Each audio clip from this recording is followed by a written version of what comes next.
meters. I see visual of ground. Delta's 22.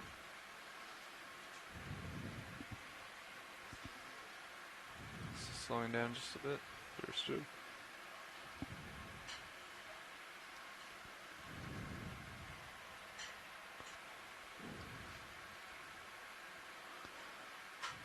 Delta 18, looks good. Copy.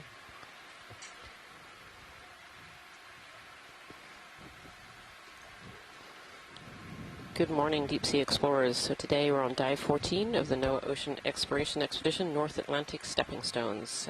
We just have the bottom in sight, so we're going to give the pilots a few moments here to set up, and then we will begin our dive. Thank you.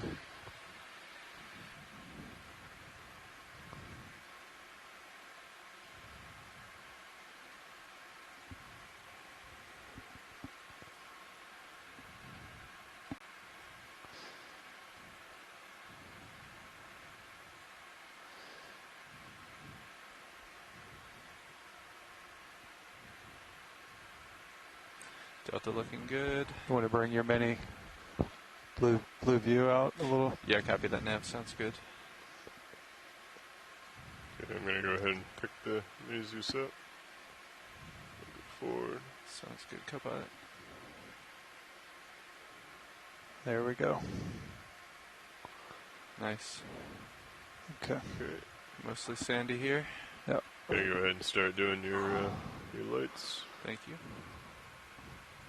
Delta Z looking good. I'm going to keep coming down a little bit. Copy that. I have you at 45 right now. Good copy.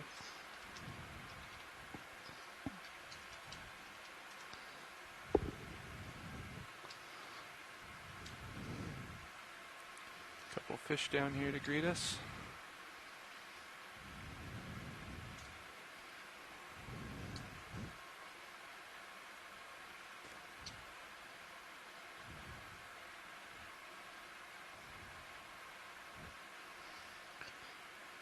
Bridge RV nav. Hey Bridge, just so you know that we have acquired bottom, could you please go ahead and change the center of rotation to the A-frame? And bailout for us today is going to be with current, so northwest at this time.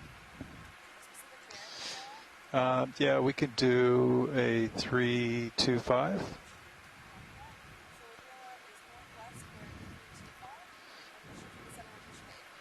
Good copy all. Thank you, Bridge.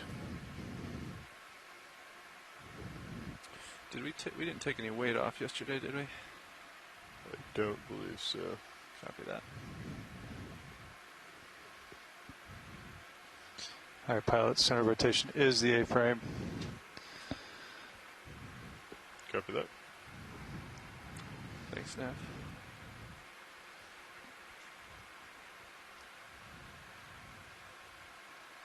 Okay, pilot, your hydraulics and lights are set up. Copy that, thank you. Dialing in the Z bias here. Understood. You're looking at a 168. That seems to be pretty much up the local slope. Copy that. Yeah, what is the bearing to waypoint 2? Stand by. When you get a chance. That looks like a 168. 165. Okay, We'll call it. Doesn't appear to be too much bottom current here at the moment. Would you like me to bring my head over to a 165? Yeah, I think 165 would be good to start. Copy that. Swing it over. Thank you. Moving to starboard.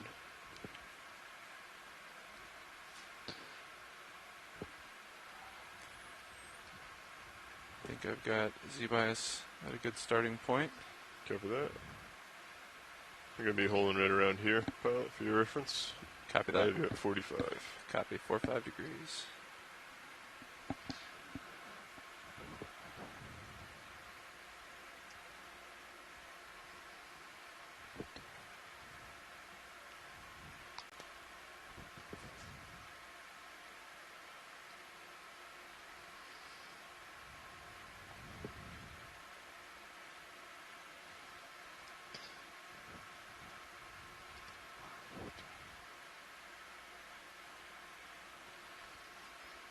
So have your blue view looking pretty much straight up, or close to straight up.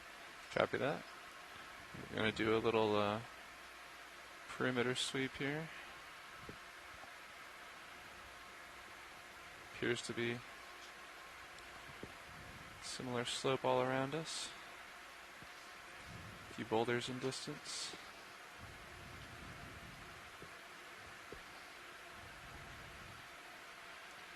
And Nav, I'm assuming it's the same idea, trying to get a sample at the bottom. Yeah, I was going to actually confirm with science. Did not get that on the pass down, so stand by. Looks like you might have a little rubble field over there. Yeah, too. a little boulder pile up there. Report. Copy that. Watch lead, ROV nav. This is watch lead. Hey, watch lead. Just want to confirm science objectives today. We're looking to get a geological sample at the bottom if possible.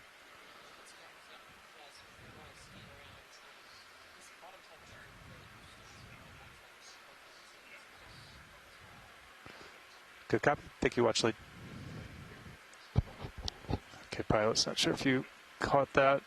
We do want to try to grab a geologic at the bottom here, but they're very interested in the way this bottom looks right now, so. Yeah, copy that, Nav.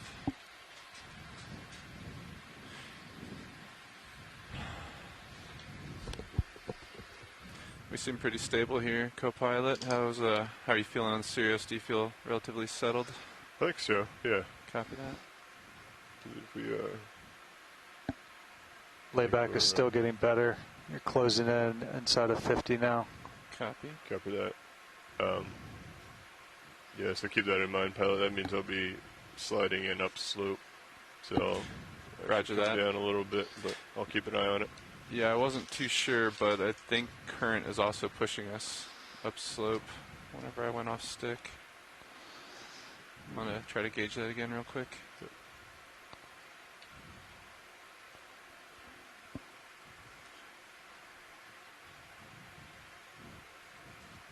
May have just been residual movement. Appear pretty steady here. No, but do you mind just bringing up the ADCP Copy. bridge plot? Yeah, it's still going to the northwest, which would be away from the slope for you guys. Yep. Copy that.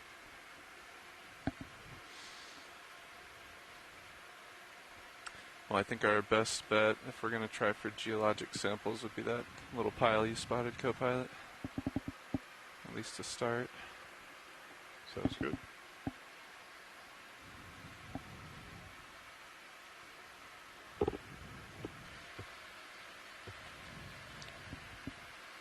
Pilot, this is watch lead. Go ahead, watch lead. Yeah, there was a fish kind of over to the mid-right as we landed. I'm assuming it's gone, but if we could just scan up a little bit just Sure. to check, that would be great. Not a problem. Thank you. If you spot it, let me know. It can be a little slippery. Yeah, I'm not seeing it. Copy that. If any luck, we'll find some more. Yeah, for sure. Thank you.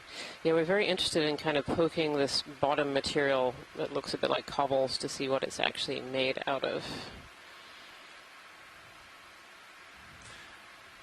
Would you like me to sit down and try to give it a poke? I think that would be great. Thank you. Copy that. All right, co-pilot. Sounds like they want to see what the sediment's reaction is to a poke here. Understood. Just be advised, you're up to my port. Copy that. Do you feel stable? I think so. Yeah, we are swinging in a little bit, but I think you're fine to. Can we sit get the down. lasers on? Lasers are on. Is that still 50 meters now? Yeah. Okay. I'm going to do a periodic check. Thanks. How long has the ship been stationary? It has been stationary for about 30 minutes. Okay, well.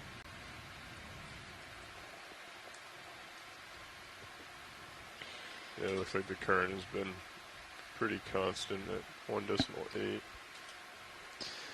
Confirm. It's forward. All right. Looks like Cirrus is relatively stable. I Want think, to do a zoom before we stir it up? yeah, we can go for a quick zoom video. Do you want mini up on my screen? Yeah, whenever we get ready for the... I think we can do that now, yeah. Thank you. Yeah, looking in on these Nav, sediments. if you don't mind helping us keep an eye We're on seeing Cirrus's those, view. Yep. Appreciate it. Pteropod shells that we've seen in I other wanna be very locations. vigilant of, lay And, back while we're, at the especially while moment, we're just collecting setting up samples to here. For sure. poke around a little bit and see whether these kind of cobbles I think that we're we're gonna get seeing to are, figure it are out. loose or whether they're cemented together. Hard to know with this sediment cover.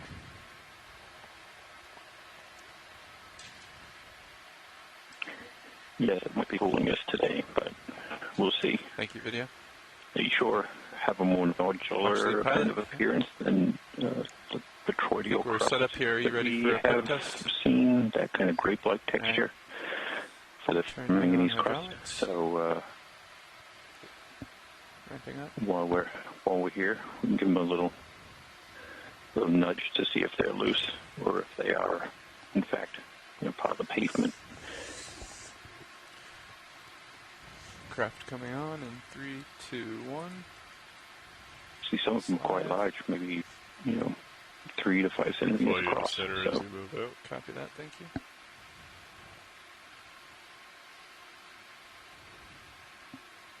Okay. I'll hold there. Copy.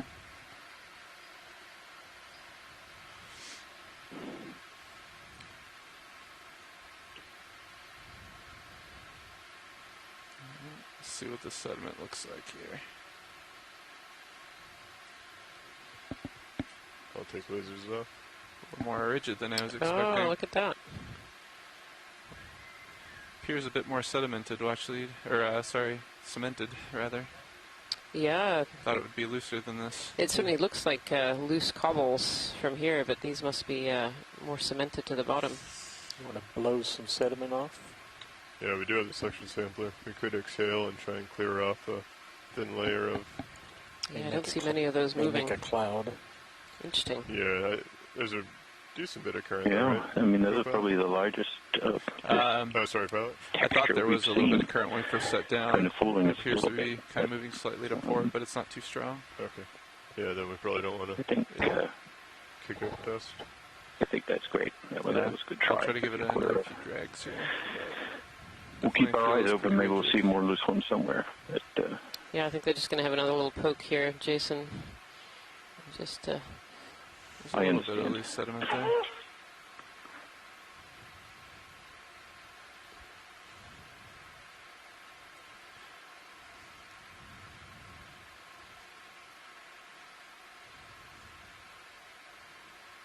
Make sure we're stable here. Yeah. How's that looking, Watchley? Did you want to... yeah, maybe we can just kind of do one more sweep across the kind of bubbly rock. Copy that? Maybe Yeah. this one right here? Yeah, just Try to get see. this little poke. No, those are Quite cemented. quite solid on there. Yeah, Thank you so much, pilots. That was great. you're very welcome. It's really informative. yeah, sometimes we don't even need a sample. We just need to push on them a little, and we can learn about what's there.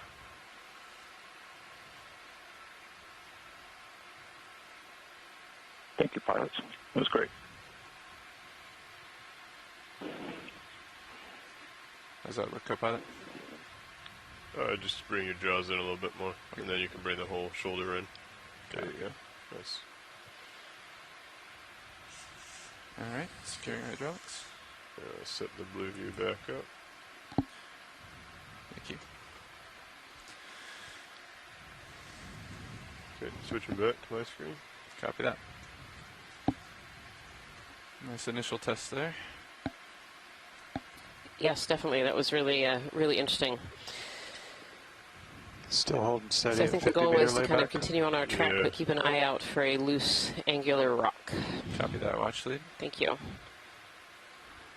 I'm looking down So at good morning, Deep Sea 235. Explorers. Thank If you, you are Papa. just joining us today, we are on Do we dive have 14 enough tether to of the explore NOAA this little rubble pile Ocean here? Exploration Expedition Yeah, you North should be able Atlantic to. Stepping Try Stones. that. And I can today our always come down a stepping little bit stone more is too, another if you need us to. unnamed and unmapped seamount until the early hours of this morning. We have nicknamed 7. This is the 7th unnamed and unmapped seamount that we've explored so far in this expedition. And we are so Current far, now we are 1.9 knots. diving today on a kind of northeast man. facing ridge. And our dive today has started at 2,142 meters, and we're going to be working our way up this slope. Would you mind taking Sirius's track color and changing it to something a little bit darker? Copy. And here we have a fish. Yeah, Maybe but this is the not at elusive all. Can we go fish for a zoom video? that escaped us on landing here. Angling up. Oh, really interesting head shape there. Beautiful. That's my rotators getting pretty far up there. How's that work, Lars? Very It looks rounded very snout. similar to D2's. Sorry to. Nope. Just anything that's not green or yellow or black. It was purple. Let me try I blue. think that's going to be my max rotational Got limit any there. elevation? Is that better? Yeah, Yeah. come on out, please. It's getting above us. Thank you.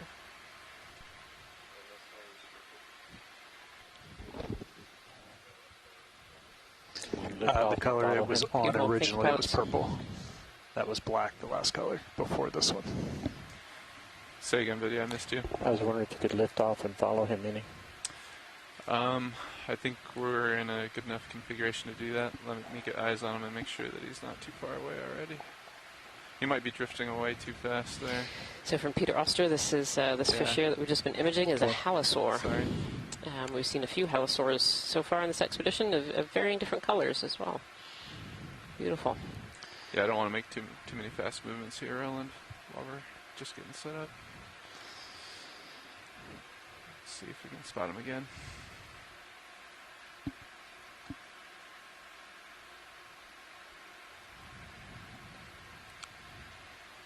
Don't see any loose rocks in the immediate vicinity, but doesn't mean they're not here.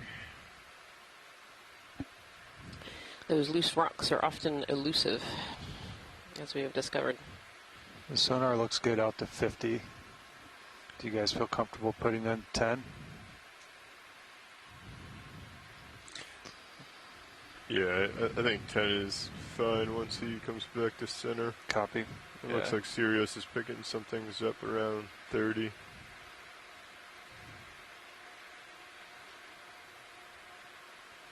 And you're off my screen, co-pilot, but Yeah. I think you might be tugging on me a little bit. Copy that. Yeah, I'm coming back your direction. Doesn't look like there's any rocks around this pile here that we can pick up.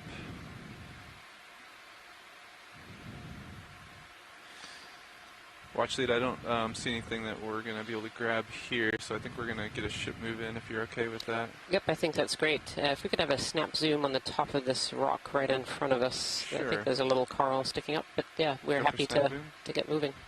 Thanks. On this top of this boulder here, I think I see a little Upper bamboo, very, very fine coral stalk sticking out. Yeah, on the top left there. Come on in. Very small, just a few polyps. I can see 1, 2, 3, 4, 5, 6, 7, 8, 9, 10, 11, 12 polyps on this little bamboo coral. Lars, you went decimal 1 today? So relatively juvenile to some of the other I think we bamboo can corals do that we've seen decimal so far two in if this we're only expedition, doing but it's 10 nice to meter see a moves. bamboo coral right from the start. It seems like a good auspicious start to the dive, a bamboo coral and a Once fish we start already. noticing some ledges, As well as these beautiful we may sponges on wanna the front slow face down, of but these rocks. For now, I think we have a pretty good idea of What's out there? what's in front of us. Yep. Has layback increased at all since we sat down? No, you It's guys pretty steady. holding steady about 50. I think you see that sediment accumulating 10 meters, behind 10 meters. these rocks, kind of as a What do dam. we say, So like a 165? I think we may 165. have some downslope movement of Bridge RB now. sediment. I mean, this is a rather, Hi, Bridge. I'd like to request a I ship wouldn't call it please. exactly smooth. Range 10 meters, you can see bearing that there are a lot of 165 these little degrees. lumps and bumps Speed from these 0.2. ferromanganese Come over to center if you don't mind. crust morphologies that are formed. Heading that direction. There's not a lot of big Take on. features Thank you, Bridge. here, which is I think somewhat expected based on I'm looking at the symmetry. 165 now. Do a 35. Copy, Copilot. Delta But 14. you know, as we go up, we'll be looking for some more of these big outcrops. I should introduce myself. I'm Jason Chater. I'm a research geologist at the U.S. Geological Survey, stationed in Woods Hole, Massachusetts. And I am the geology co-lead. We've been hearing from Kara Mizell the last few days, last few dives. But she's off preparing and heading out on another cruise, so I am back after about a week off. So. It's nice to have you back, Jason. A little rock weight and sediment there, but Nice. This is a fascinating little, almost like a bubble that's popped on the seafloor, very rounded. Some of these rocks actually might be loose. Yeah, this might be the one I saw when we were coming down. do we want to cancel our ship setting move? up almost looked like a pillow Alright, that had Bridge, broken are we now? open or drained back and Hey, Bridge, left a can we come void to an easy that stop, please? came down Copy, in thank that you. rock. Almost inside the Shift to screen. easy stop. Appealing. Thanks. Yeah, I think they're going to set up and Do you know try about how much of and that ship move actually see completed if now?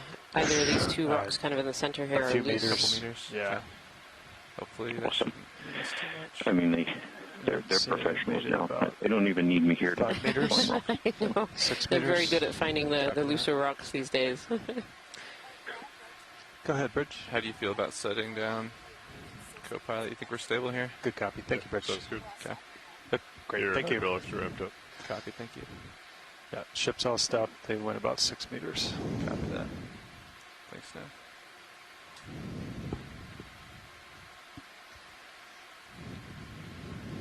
Once Alright. you're stable, I'll bring up Mini in my camera. Copy that.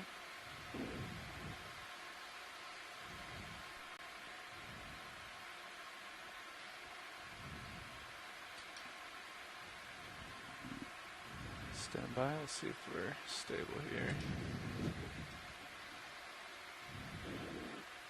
Nope, sliding just a little bit. Stand by.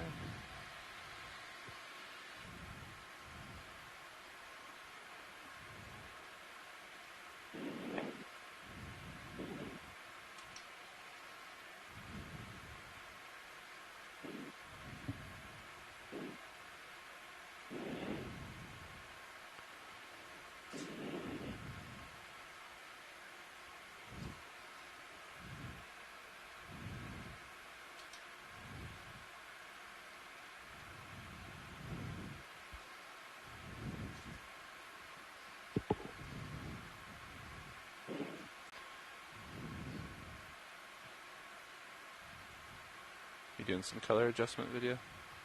Yeah, unfortunately, when I go from one joy control to the second, if I touch the control, it bumps it completely out.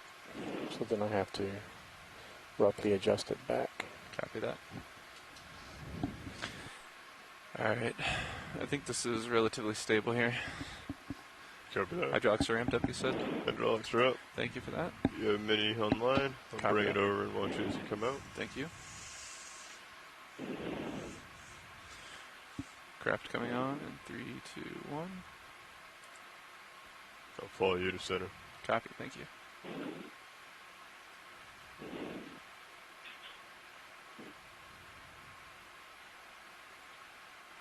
Holding there. Copy, thank you. How does this one right in center or lower look for an initial poke watch lead? Yeah, I think that looks like a good contender there. I'll let Jason comment as well. Copy. Yeah, I think if it's loose, we'll grab that one. It does Nope. appear to be loose. It is Perfect. loose. How about that? Beautiful.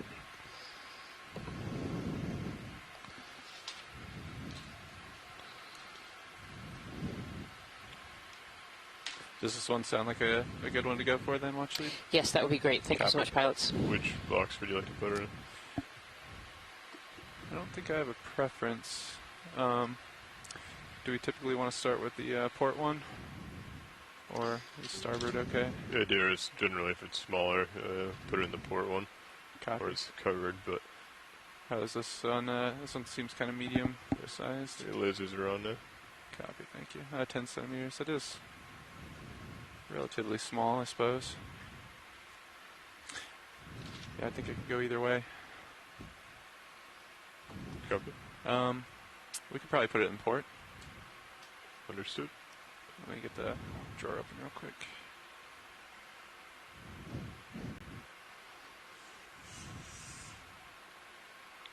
You want me to wing in? Yeah, if you don't mind winging in, that'd be great. Coming in.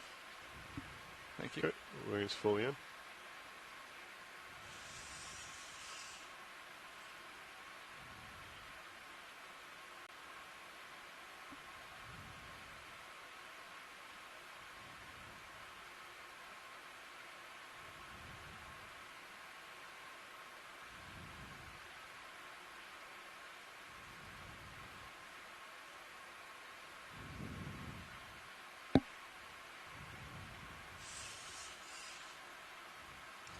Video, please. Yeah, if you don't mind. Keeping stable for a minute. Thank Take you. the lasers off.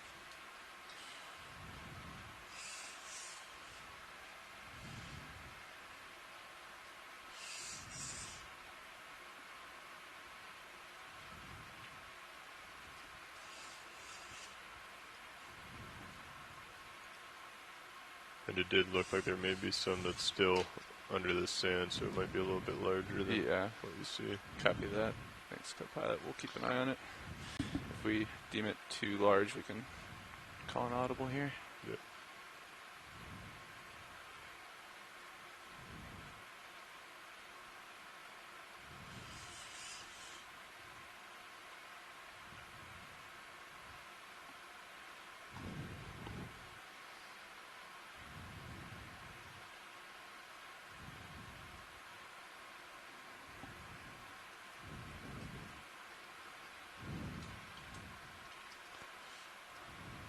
Would you like a zoom on this at all, watch lead?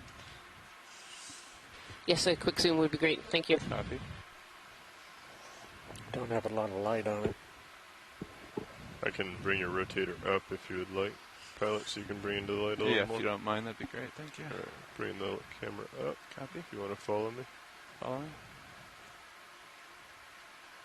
Can move out into the light pool a little bit if we need to. Yeah. Is that a little bit better for you, video? A little bit, maybe if you can twist the wrist so it's less shadows.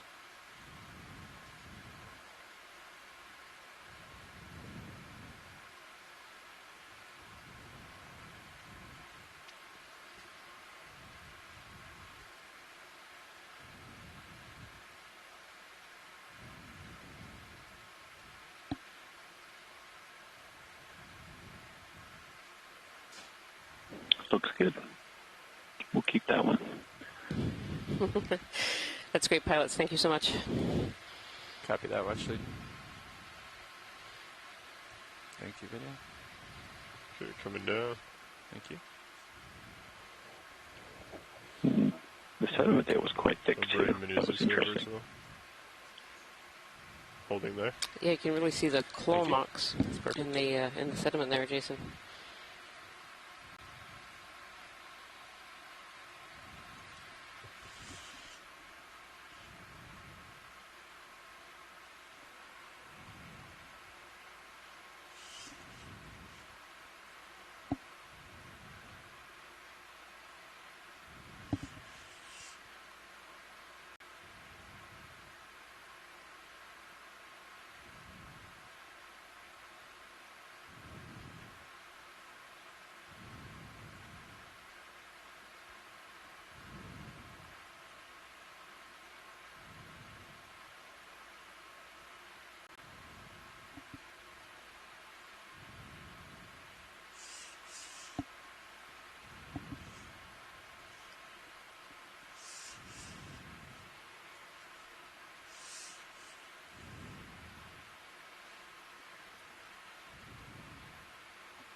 Nice. All right, port's coming out. Copy. Clear. bring the mini back over. Thank you, Copilot. Nice work. You as well. Also, I don't know if you heard, they were talking about your teeth marks in the sand, so you may want to zoom in on that before we take off. Copy that. Secure the arm first, and then we'll go for a zoom. Copy that. It's full shoulder. Almost. There we go. And then your jaws as well. Yep, copy. And we'll rotate. Stand by.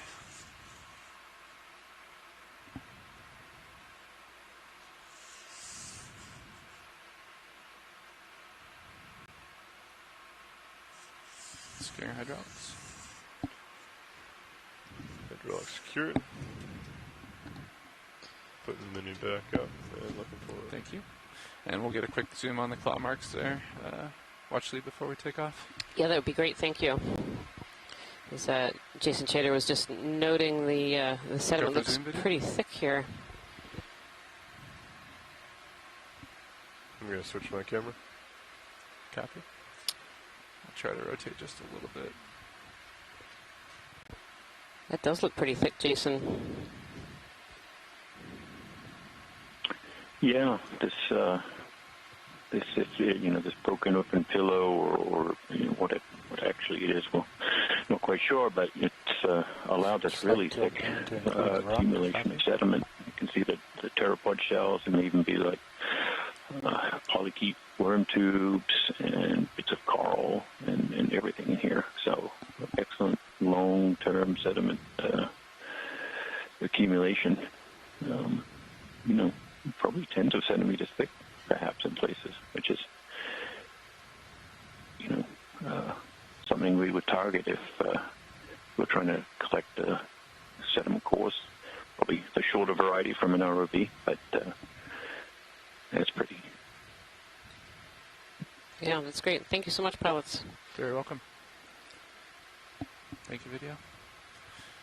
Pilot clear. Pushing off. I think I'd recommend lifting one of the lower sidearm light bars when we do those to give us better shadow lighting next time. Yeah, I can go ahead and bring one of them inboard a little bit. I can stow it and bring it inboard. Alright, nav and co-pilot. Doesn't look like we moved too much during that collection, so that's good. Yeah, we're pretty stationary. Good data point, yeah. Are we comfortable with getting that move back underway? Yeah, I think once you come back to center, looks like, from my view, there's some rubble up ahead, but I think we're pretty clear. Some of these large stalk sponges on these nodules. Otherwise, they seem to be fairly devoid of any of the larger life that we've been seeing on some of these larger rocks during the past few dives. These stalk sponges are potentially an Africalistes type. 25 meters away. Yeah, copy that. I'll push up a little bit. I'm looking at you 3/6. Thank you. Bridge RV now. Hey Bridge, I'd like to request a ship move, please. Range 10 meters, bearing 165 degrees, speed 0.2 knots. This is a really fascinating, almost cobble-like seafloor, Jason. This is a little bit different from any other kind of seafloors that we've gone over before. Yeah, certainly. When we landed, it was like, well, that's new. We should poke that and see what. It's just about level there. Whether this is a ferromanganese coated pavement of rock or something different. Obviously, when we poked it, these larger petroidal textures didn't break off or they weren't loose, so it seems like this is just larger versions of what we've been seeing. And of course, there I start talking and a fish appears. Always, every time, Jason, every time. It looked like another species of. I need to start. Yeah. It looked like a. Sell that talent. Yeah. Attract the fish. Right. But yeah, I mean, this bottom is different. We go from this kind of more smooth area of pavement and it's kind of interspersed with these sort of outcroppings of larger pillow type lava morphologies. So, very interesting. Not something we've seen too much of so far. Yeah, definitely. Kind of those smaller, very nodular-like features on the seafloor with sediment, and when we poked them, they were absolutely solid pavement. Behind you. What is that target? So this is a type of halosaur, a little bit different from the one that we saw earlier, which was a darker color and kind of facing upwards into the water column. Not quite sure. That one that we saw earlier has been identified by Ken Sulek as an Alver. Just wondering if there's an outcropping behind us. We didn't do a spin. Olosa. In that direction when we came kind down. of a midwater, a very dark color halosaur. This one has a very white color. Let's that move's underway. Let's see if it moves away from us. It may just be a Aldrogandia. There we go. I apparently can't read my own handwriting. Light it up for Sirius. Turn to port or starboard there, Roland? Yeah, a good 180 spin at least. Go ahead, Rich. So I was just going to give you a good view from Sirius by spinning the ship ROV. is all stop pilots. That wouldn't be the tether, right? It shouldn't be, no. The tether's coming around to, well, it's like directly underneath. What are you guys taking a look at right now? Taking a look at this. Would you like me to put eyes on it, or? I don't think so. Okay. I think we'll keep an eye on it as we continue to move. Copy that. Pilot, this is Watch Lead. Go ahead, Watch Lead. Yeah, so there's a bamboo whip coral. It's kind of in a line behind the sponge over to the left-hand top quadrant. You can just see it kind of sticking up. It'd be great to get a quick zoom on that, just to look at species. I'll get a little closer to it to get some light on it. Thank you. Yep, no problem.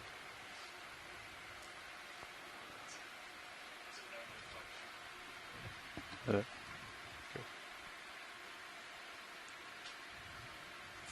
I think I heard that ship move complete now. That is complete, yes. Copy that, thank you. All right, we can start to come in video.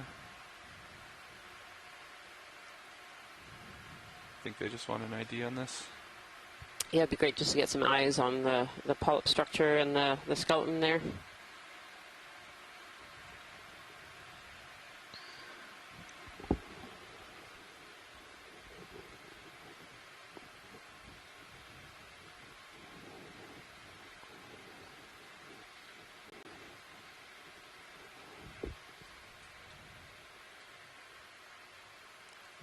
Stand by.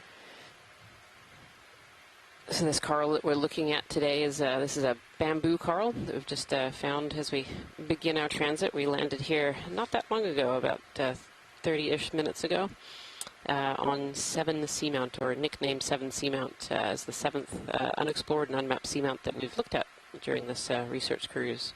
This is a bamboo coral. These bamboo corals get their names from these little black nodes that you'll see in their skeleton. So the primary skeleton is white and made out of a calcium carbonate. And in between sections, there are these little black or slightly brown discs that are made out of a proteinaceous material. And you can really see the distinct one right at the base there.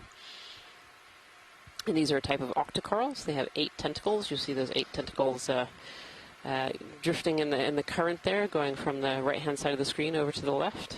And they have all these little, what we call pinnules, that make those tentacles look a little feather-like. Really beautiful.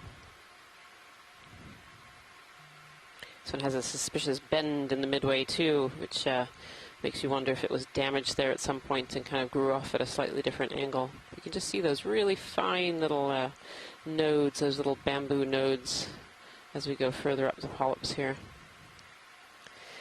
And this type of coral is what we call a clonal coral. So you see each of these individual little polyps, these little animals, they're actually genetically identical to one another and growing together on this stalk as one large colony. Different.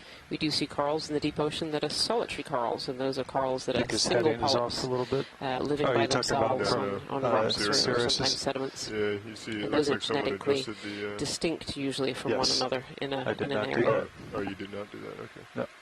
Beautiful. Thank you so much, pilots. No problem. Thank you, video. Change the gain on it. Yeah. It's one of these, right?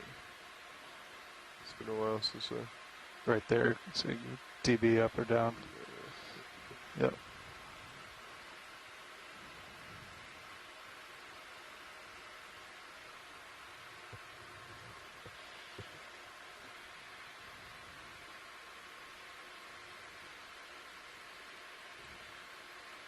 Yeah, because D2's is completely different now as well.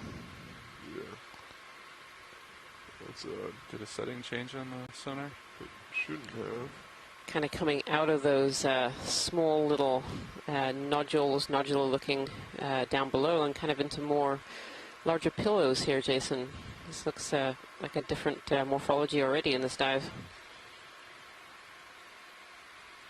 Yeah, it's hard to tell how extensive that sort of lower relief section was, but Do you mind it's taking a almost look like at No, these I can do pillars that. are Yeah, starting to make a absolutely. bit of a ridge. And there's another fish. Always. It's a little quicker than the other one. That one swam away pretty quick, though. I think you're safe. That one swam away. He's right there It again. knew better. Oh, no, here he is. But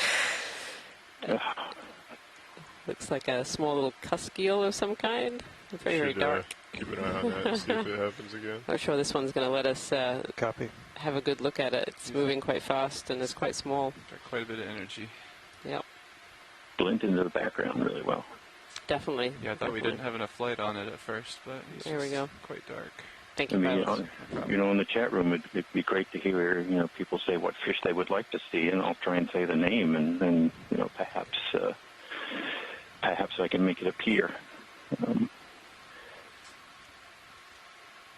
Or a particular favorite coral as well. We'll give that a try.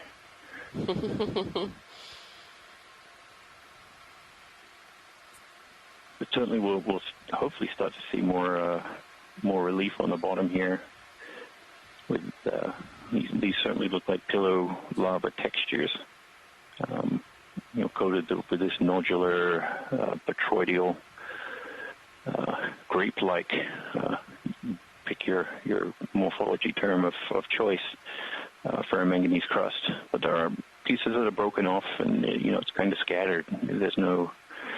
Haven't really seen a continuous, sort of style of bottom yet.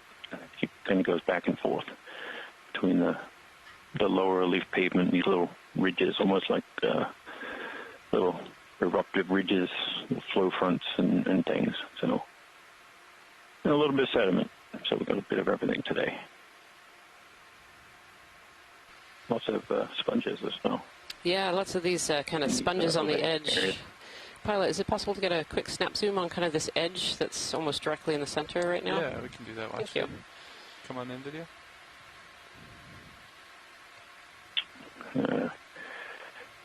Anyone in particular watch lead? Just there is good. I just wanted a little look at these sponges and maybe the edge of this kind of bubble and that botryoidal texture that we've seen before.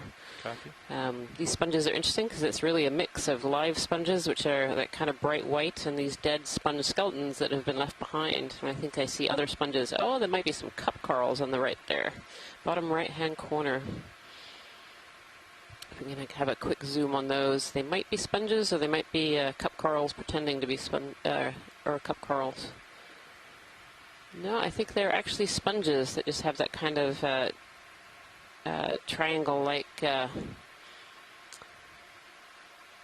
cup coral look, but they're actually sponges. I can see some of the texture of sponges. So with sponges, what we're looking for really is these holes. All sponges have kind of pores on the outside of them that bring in water. They're filter feeders, so they're getting all of the particulates and nutrients they need out of water. And cup corals, are, of course, are a solid skeleton, and so they wouldn't have these pores. So those are actually sponges. Thank you so much, Pilot. You're welcome. Tiny, tiny little trumpet-like sponges.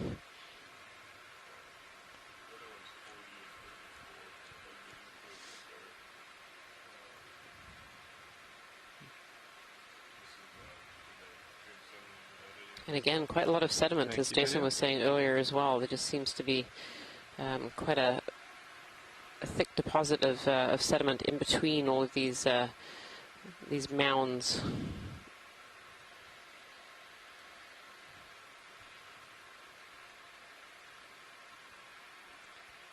Also seeing a little bit of the larger dead coral skeletons that we've seen on previous dives as well. These are coated over with Yeah, kind of better a than brown or before. black ferromanganese patina, which really suggests that there is something up ahead where these corals might have been falling from.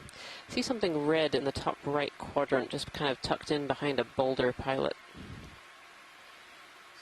Starting to go out of screen. You said top Left. right I corner? did, Left? and I meant left. I'm sorry. Copy. Coming back. So I was looking to the right and saying, "You got great eyes." I know. I was wondering Yep. No, it's if me. my vision was bad there. I'm sorry. No, you're Actually, good. this looks like a very large sea star. It's a very small fish swimming center Yeah, screen. yeah. I don't know if we can stick some lasers on that quickly. Copy. Thank you. Lasers on, coming into center. So these two red dots that you're seeing in the screen, these are two harmless scaling lasers. These help us tell what size things are on the seafloor. And yep, that sea star is over 10 centimeters. Those lasers are 10 centimeters apart. And this looks like it might be a kind of slime star. I know we've had Chris Marr on the line a couple of times telling us a little bit about these slime stars. They are recognizable by having this kind of central opening. It's, I believe it was called an operculum. And this opening is actually for an outer covering, so it's not the actual outside of the sea star. It's kind of covered over by an outer jacket, an outer coating, and that hole in the middle lets water come in and fill that outer jacket. Stand by. Interesting. I don't think I've seen a sea star quite like this one before. Beautiful. Come back in if you need a little bit more video there. That's good. Okay. Pilot's clear. Very interesting. Thank you so much, pilots. Absolutely.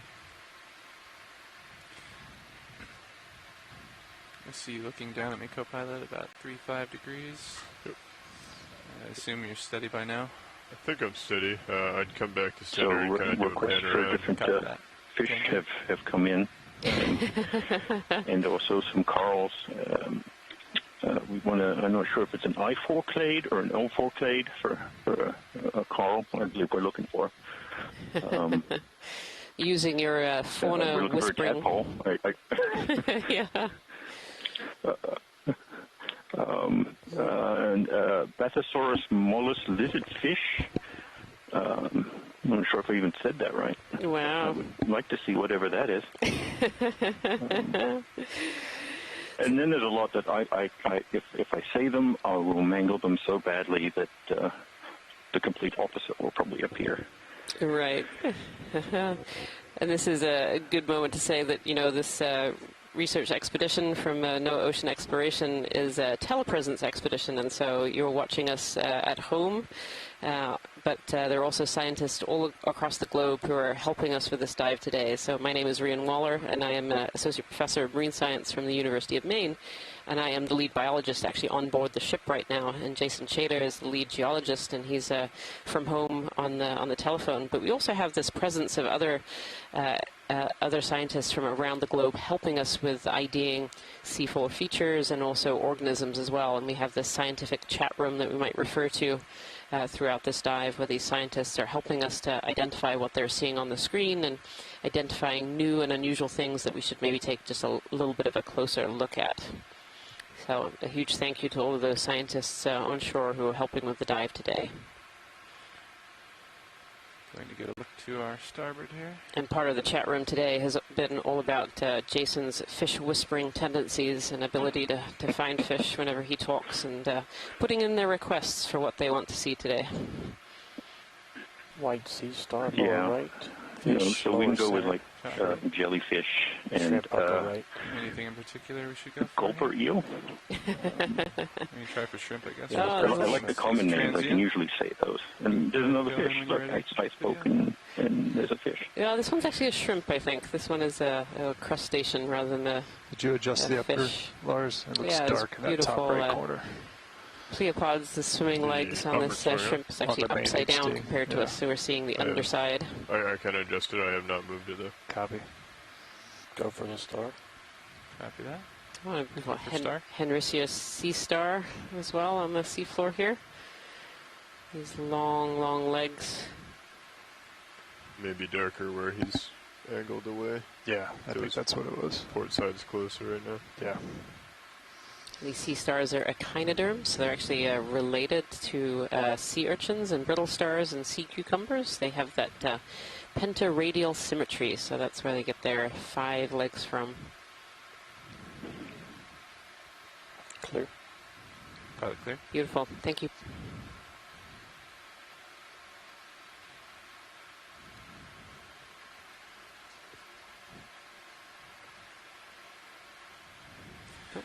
Shrimp is back in view. Let's go for zoom. Trying to hog the camera here. Oh, he's got a nice little back pedal going too. Kind of moon swimming for us. Yeah, so an ID on this shrimp potentially from Dougal Lindsley, Acanthophyra. Potentially. It's not always easy to identify organisms just through video. Very often, as scientists, we need the sample in hand, the animal in hand, to be able to identify some really minute and small features to be able to tell species apart. There's certainly some that we can identify through video, and there are others that we can use the video to look at behaviors that we wouldn't otherwise see if we had samples up on the surface. Yeah, and Tina Moltzover is correcting my sea star that we saw just now is not a Henricea, a different kind of sea star. Getting some elevation there. Beautiful. Yeah, that shrimp is definitely hogging the camera. Thank you.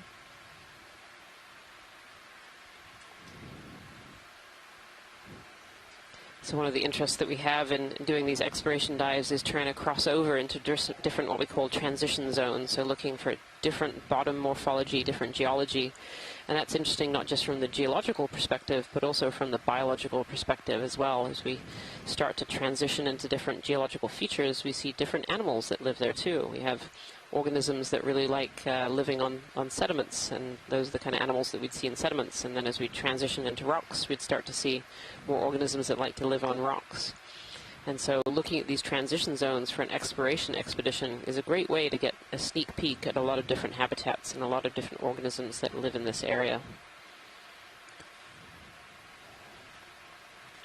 Yeah, and it's also the water itself. Sometimes we will cross through different temperature and salinity boundaries as we move up to a dive. I'll take a quick look uphill with my And, main and see if we see using that as a you come back to guidepost center, for looking for different fauna. Not so much the geology, although, different water masses can... I'm going to say it, Jason, but here's a fish. Chemical trace. I don't know if that was on the list. I don't know if this was a list fish or not, but it's really beautiful, a little bit different. Leaded a little bit. Maybe a type of, I'm going to throw out cuskeel, but I will admit I am not a fish biologist. Good zoom though. It's actually swimming quite far away from us, so hopefully that was a good enough zoom to get a little peek at what that might have been. All right, go ahead, Jason, keep going. I honestly can't remember what I was saying anymore. I was like, is this one on the list? I was waiting for it to pop up in the chat room. Steady it was decline there. one of the fish that folks were hoping to see.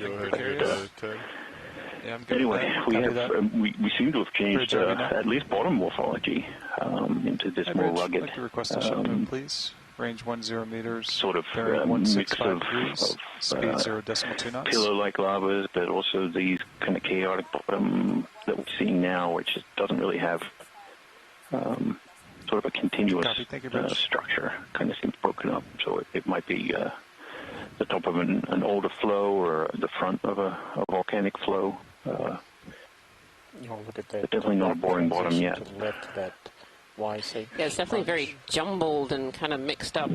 There's some smooth and some jagged. It's really interesting. You're talking about the sponge itself or the transition relic? The transition of the rock. There, the sort of dark in the center with all the sponges. Yeah, you can come in. Yeah, some sponges here, a couple of different kinds. Actually, that vase on the very left is quite beautiful. Yeah, we'll get a look at that here in just a second. Yeah. Actually. I think many of these sponges are what we call hexactinellids, and these are the glass sponges. And these are a type of sponge that have silica spicules throughout their body. And the kind of brown flat areas you can see, those are actually the skeleton left behind of these sponges. So as they die, they turn from that white to that brown color. And you can really see kind of the interknitting of these silica spicules all together.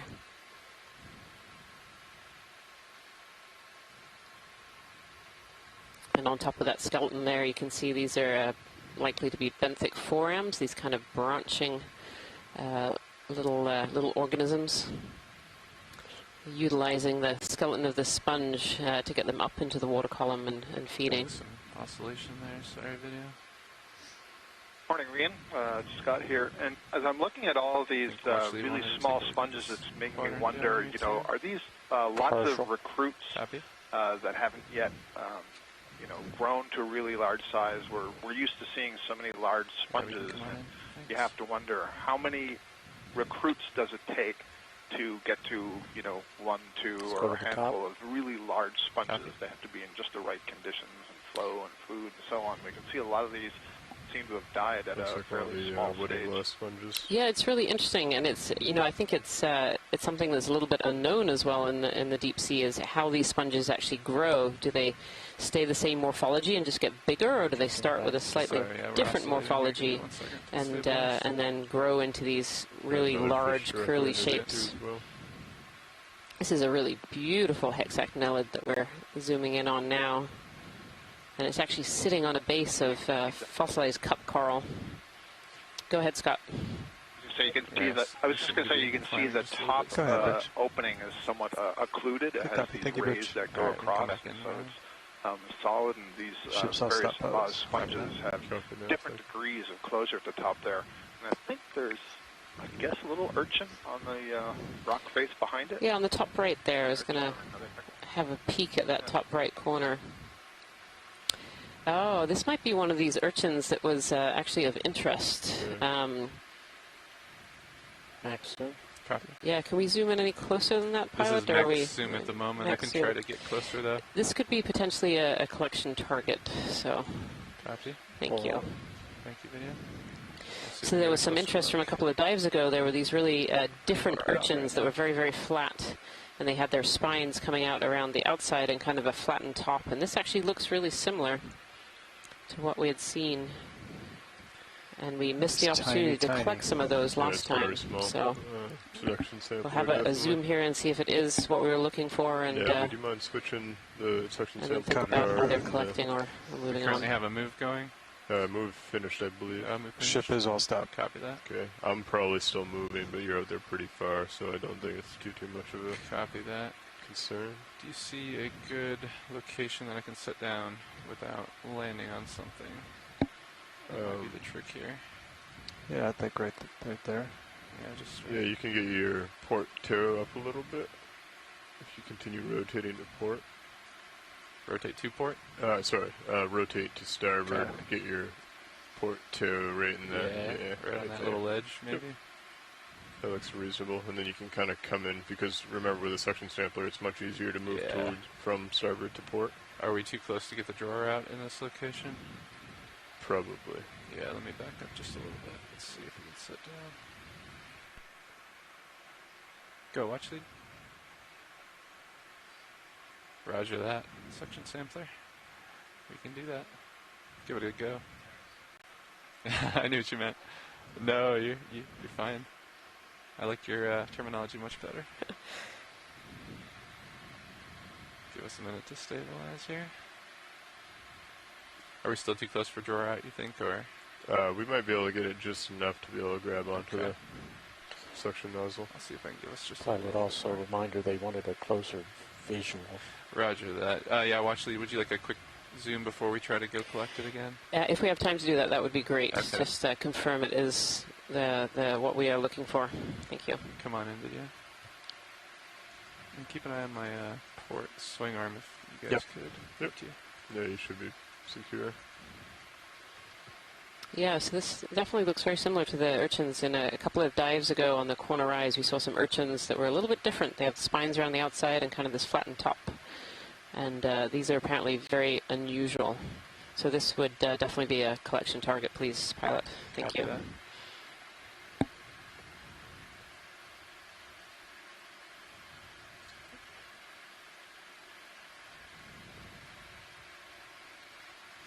Thanks, Rowan. I think we'll set up for collection.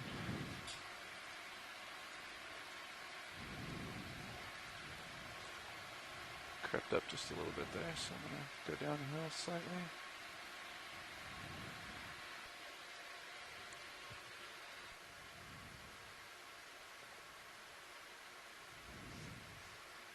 Should that give us enough draw room, you think, there, Co-Pilot? I think that will be less than what we had before. Just as we extend it out, you'll run right in here. Copy that. Scoot back just a little bit. I think up on that little ledge where you were before would give us enough room. Yeah, I was trying to find that ledge again. It's slightly up and then a little rotate to starboard. Copy. You can kind of see in the left of your screen where your toe was. Go ahead, Bridge.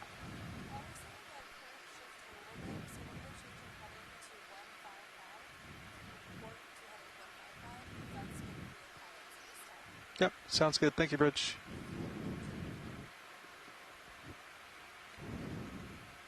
Do worry about my skid up in the water column, but let's see if I can stabilize here.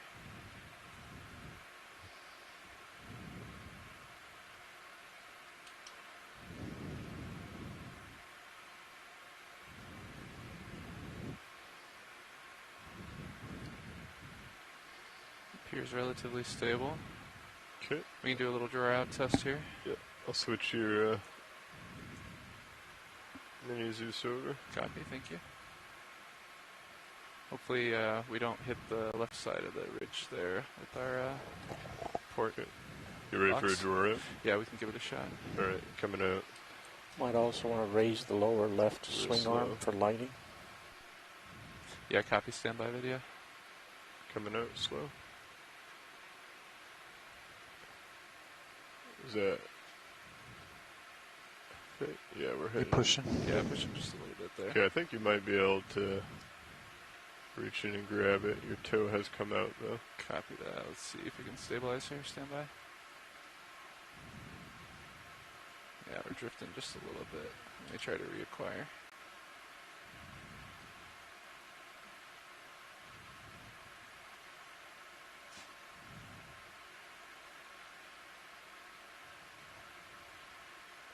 Be careful that you're not actually catching that.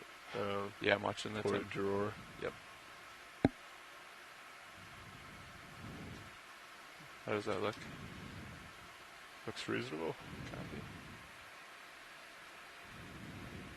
And we can always grab the hose, bring it out, bring the drawer in, and then you can get a better toe in once the drawer's back in. Yeah, roger that.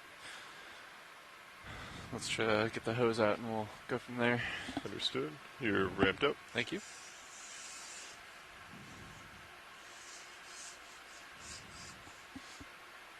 Arm coming on. 3, 2, 1. Bring Mini over a little bit. Thank you. And following you down. Thank you.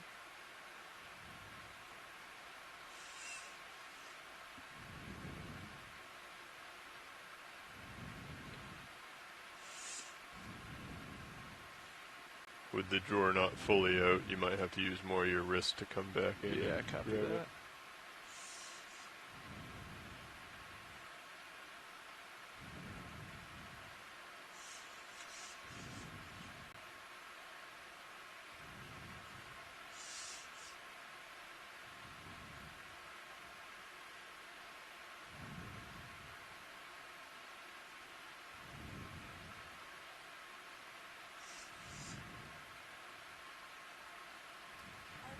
Look like a decent angle. Go ahead, Bridge. Good copy. Thank you, Bridge.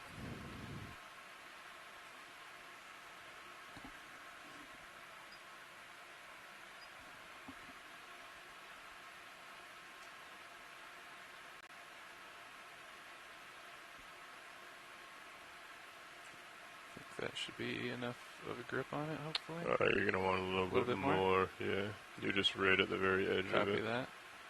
Your shadow may be a little deceiving where you're angled back. I see that. So I'm using a little bit more wrist here. How does that look? You might want to go forward a little bit. Copy, standby. There you go. And also, if you start feathering in your jaw, you'll get a better sense of where they'll actually land. Yeah. Copy that. There you go. Yep. So you're slightly to port. Nice. Excellent.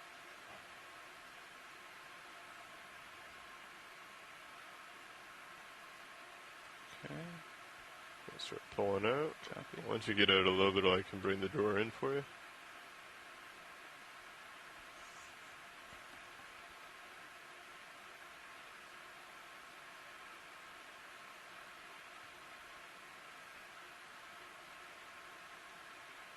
Alright. Okay. The door's coming in. Copy that. Holding still. Alright, the door's all the way in. Thank you. Now, can we reach this little urchin from where we're at? What I would do is bring the arm up a little bit while still holding on to the suction sampler, and then scooch in a little bit closer. Copy. And then you can, yeah.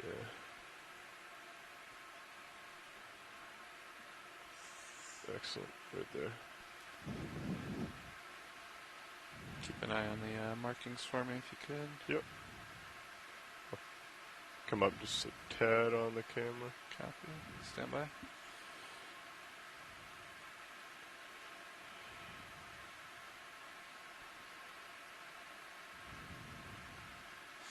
Alright. And you're pretty close. I don't know if you can reach it from there. Yeah. You don't want to...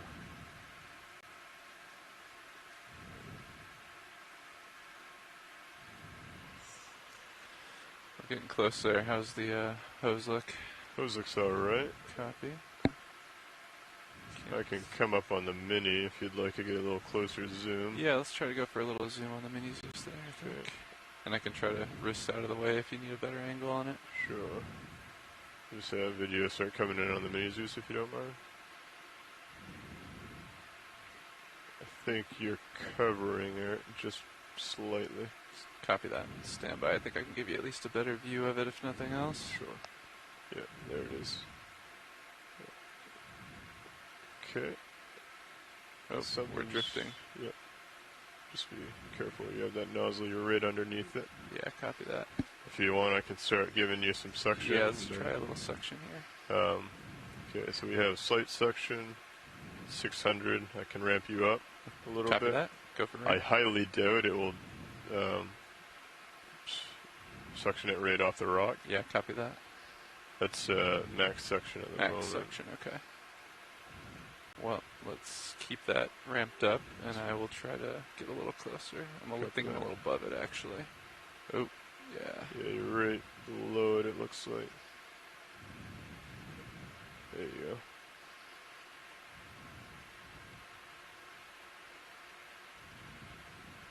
Still max suction? Yes. We're moving a little bit. Stand by. Stand by.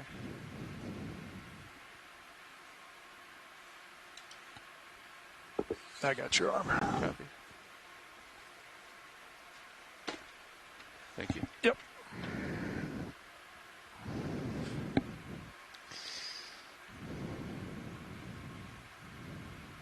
Yeah, we slid a little bit there.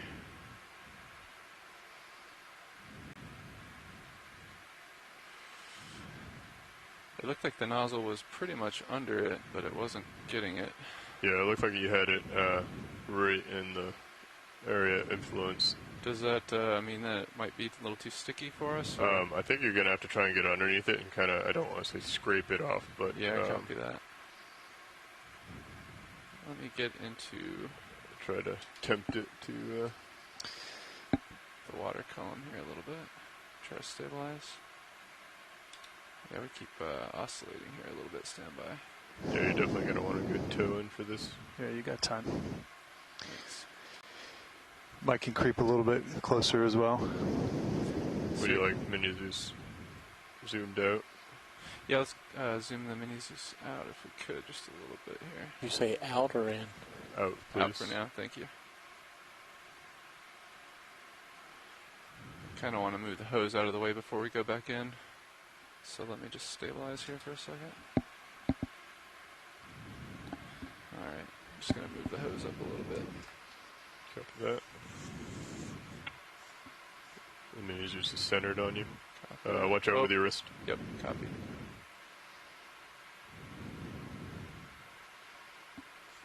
Here, just take it. Yep. Yep, thank you. There we go. Okay, You mean like just be careful with that angle where it enters the drawer. Yeah, copy that.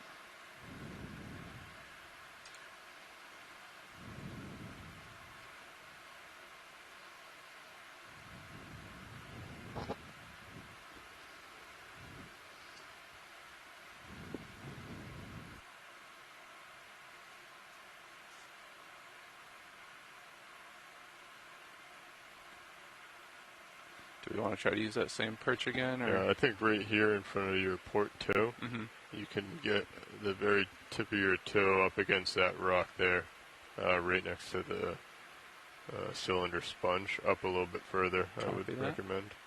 Up on that rock that we're about to pass over? Up on like the flat sandy part, so up a little bit to your left. Will we have a decent angle on it from there? I think so, because once you have your toe in there, you can rotate either port or starboard, and then you can come in from the side.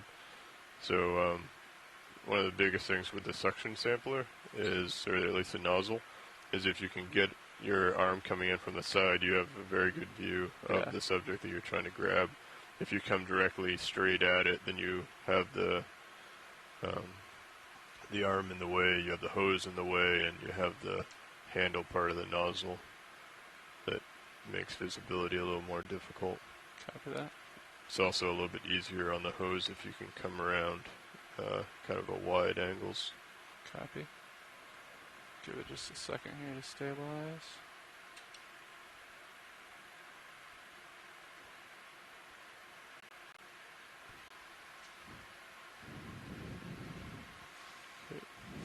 Alright, we can try to give it another go. I think the hose was touching the rocking, so it kind of pushed us away the last time.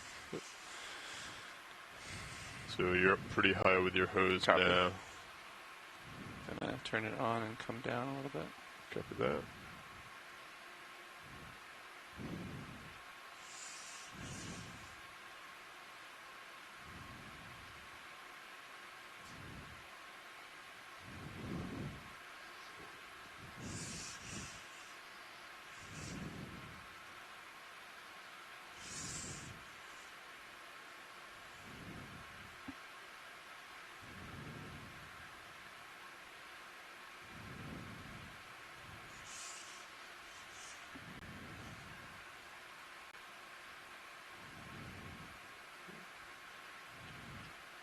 Looks good. If you see how your wrist and your forearm are at a kind of concave angle, if you want to bend it so it's a little bit out, you'll have a little bit more down with your nozzle. Yeah, there you go. A little bit more. So lift your forearm up. Yep. Nice. And that will allow you to kind of come in down, and it'll allow you to lift it up and kind of not scrape it off the rock, but copy that. Persuade it to at least get a little, allow the suction to get underneath it to help it pull it the rest of the way off. Copy that. That looks good. There you go. And now see how you have a little bit more visual on copy that. The subject itself. And then if you want to bring your wrist over to the left a little bit, you can kind of position the arm so that you can also get a visual, the right. The opposite of what you're doing. Yeah, there you go. Then you can kind of bring the arm out and around so we can see it with the mini as well. Stand by. There, exactly. Yep. Okay. I'm going to hold here if we want to come in a little bit. Nice.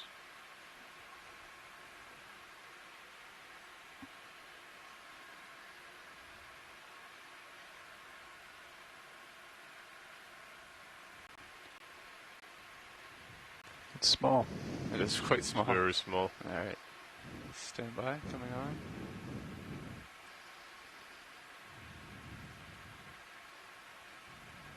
And suction is currently disabled? It's disabled right now. I have it set to 600 when I turn it on, and I can ramp it up.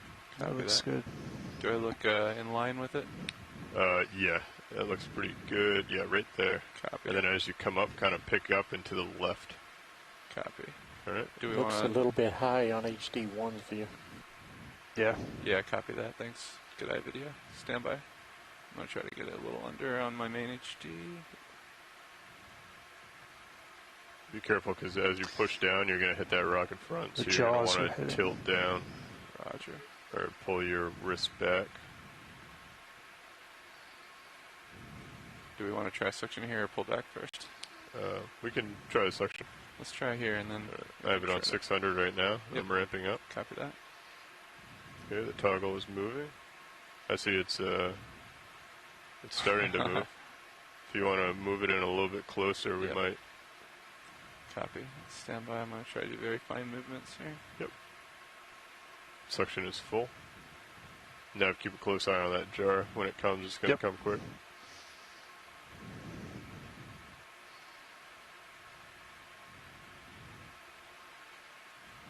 Okay, nice.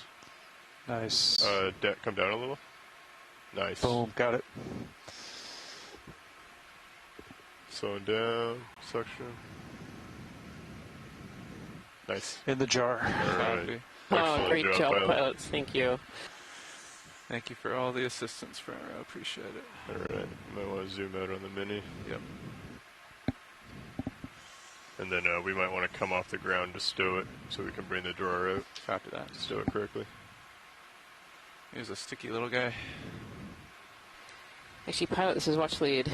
Yes, watch it go. I'm actually wondering why we have the suction out, whether we could take a sample of these fossil corals in a different basket. Would that be possible, or is that tricky? I think we should be able to do that. Good pilot, are you comfortable with that? Yeah, we're in a good spot. Thank you. Did you have one in mind, watch lead? Any ones that you can reach. I just see lots of piles here where we shouldn't have to move, so Copy that. thank you. I mean, to be honest, you can just go straight down and probably get some of those. Yep. Okay. Let me try to get the arm in a good position where you can get eyes on it for me. Can the hose stretch that far? Yeah, that's what I was wondering. Let's get a look at that. The one like directly center of Mini Zeus is Oh, what I'm I talking. see. I copy. And you were looking at Mini Zeus. Yeah, stand by. Yes, I sir. think we'll go for that one. Much closer. Not out on the shelf there. Are we, our jar, I saw you spin. Yeah, we're on jar 4. Copy that. Now that was jar number 5. Correct. The fine filter that we Yep. got the little urge for. Copy that. Now that was jar number 5. Correct. The fine filter that we Yep. got the little urge, you know. I'm just going to position this a little bit and then we can zoom in. Sure. Okay, I'm steady here, stable. Let's go for a little zoom on Mini Zeus. I don't have very good lighting to light that dark stuff. Copy that. I was thinking this stuff right here, kind of up a little bit. Get In the some- sediment there? Yeah. Oh, I thought you were talking about on the rock there. I confirm with watch lead. Yeah, watch lead. Can you specify what you'd like here exactly? Yep, so there are kind of fossil Sediment. corals. Fossil coral, gotcha. Yeah, fossil Okay. corals is what we're Copy looking that. for. So there's some like right above. Yeah, copy that. There's some down below. Yeah, they're kind of all over here. So whichever is best. Copy that. Thank you. I think I'm going to go for the ones right here in this little sandy patch, sedimented area. Does that look okay? Watch lead. Yep, that looks great. Copy that. Thank you. All right. Whenever you're ready. I'm ready, co-pilot. Copy. Coming on with suction at 800. Copy. I can increase if you'd like. It's quite large. Let's increase a little. It should break apart. Try There to we give it a go. little shake.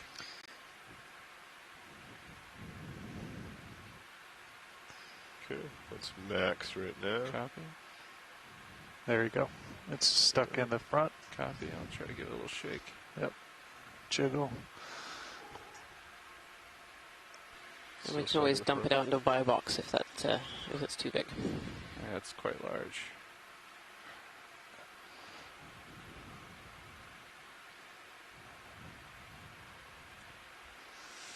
We're at max inhale, Yes. max suction.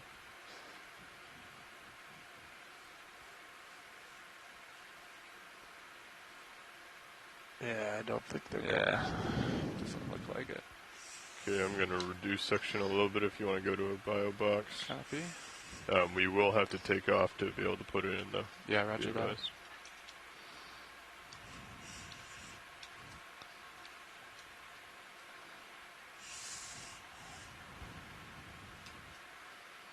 Okay, I'd leave it out there. We normally like to stow it with the drawer out. Yep. Okay. Is this a comfortable distance for us to take off? Yeah, I think so. Copy. Should be fine to be able to come up a few meters. Good. Yep, thanks. Taking off.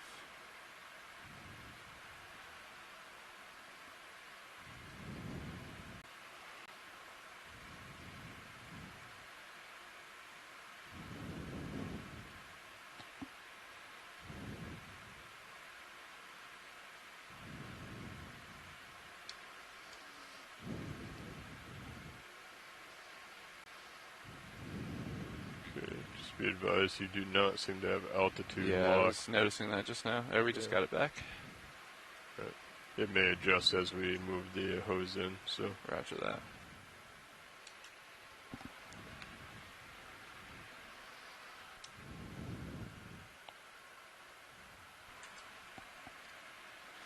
Try to stabilize here.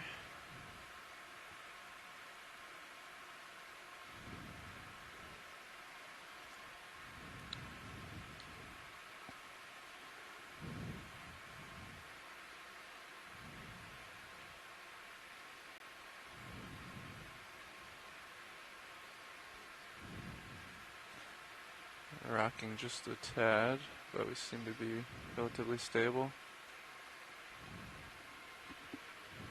Yeah. So also keep in mind your auto XY may drop out if Right. you lose altitude, so we'll just keep an eye on it. Yeah, if you don't mind, that'd be great, thank you. Yep. Seems to be steady right now. Okay. Okay. I'm going to tilt down a little bit. Roger. You ready for the drawer to come out? Ready for drawer. Alright, do you mind just straightening out the hose a little bit? Not a problem. Okay, drawer's coming out. Copy. Steady. Sorry, do you want to go into port? Actually, we have to go into port, right? Yeah, let's do port, please. Okay. Drawer's coming out.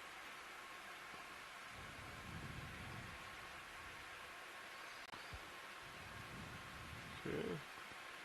Looks good so far. Copy. Okay. Now, remember you're going to have to pull it out and then kind of come around and get it in. Roger Just that. be very mindful of sharp angles. And we'll try not to drop the specimen in the process. Yeah, I still have suction on. Thank you. I'll leave suction on high. Copy that.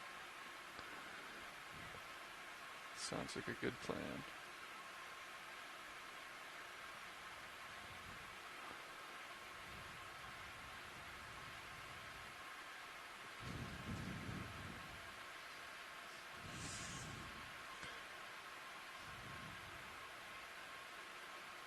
How's that length look? Pretty good? Looks reasonable. Copy. Start coming around. Could you angle the mini Zeus up just a little bit? I just want an eye on the joints as I make this turn here. Yeah, that's hold it there. Probably pretty good, yeah. Thank you.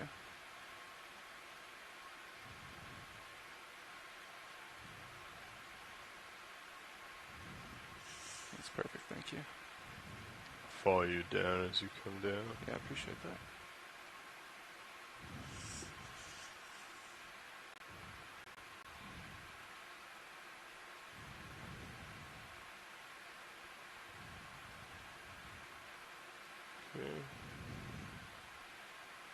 Just be careful with that angle.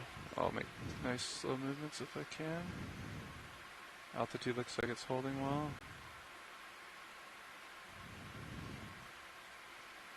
Okay, it's trying to get a little sharp.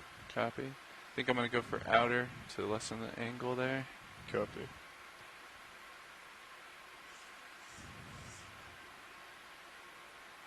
And now, just going to angle slightly down. Understood. We got a good view in the minute there. Yep. I don't want to get too close to anything on the port side, but I think we're okay. Okay. We're Let almost me know when there. you want me to switch to exhale. Copy.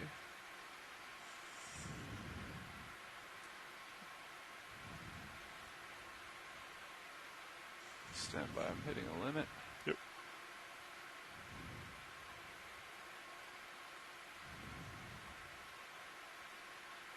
Alright, I think the nozzle is just above the port buyout box. I don't want to get too sharp at an angle here. Yep. That looks reasonable there. Stand by 1 second. Yeah, I'm hitting a limit, so let's try right there. Okay, I'm going to slowly come down off the suction. Be great, thank you. Okay. Starting to exhale very slowly. Copy. I'm ramping up slow. There we... A little bit more? Do you need me to give it a little jiggle? No. There it we is. go. Beautiful. Alright. Yep. Well done. Suction's off. Port outer. Confirm. Alright. Nice work, Should be thank clear. you. Copy. Stand by.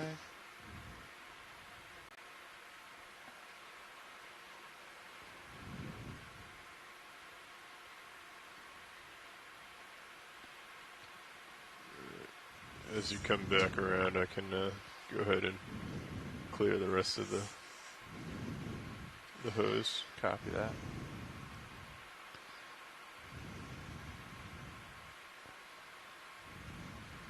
Alright, looks pretty straight there.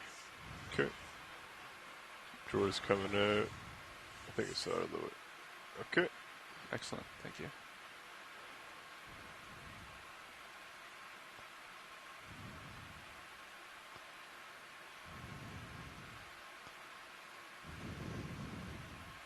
So pretty level? Yep, that looks good. Copy. Stand by, gonna release it. Nice. Drawer's coming in. Copy that. Clear. Go ahead, Rich. Thank you very much.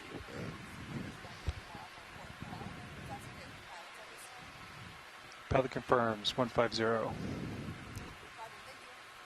Okay. I'm going to go ahead and I'm just going to exhale a little bit, clean it out the hose. That sounds good. Nice.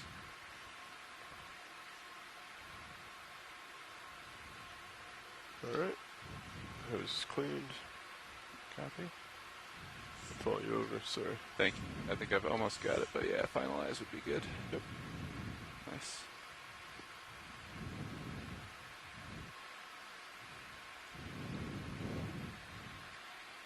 Looks like, there we are. Oop. Hitting the limit, stand by. There we are.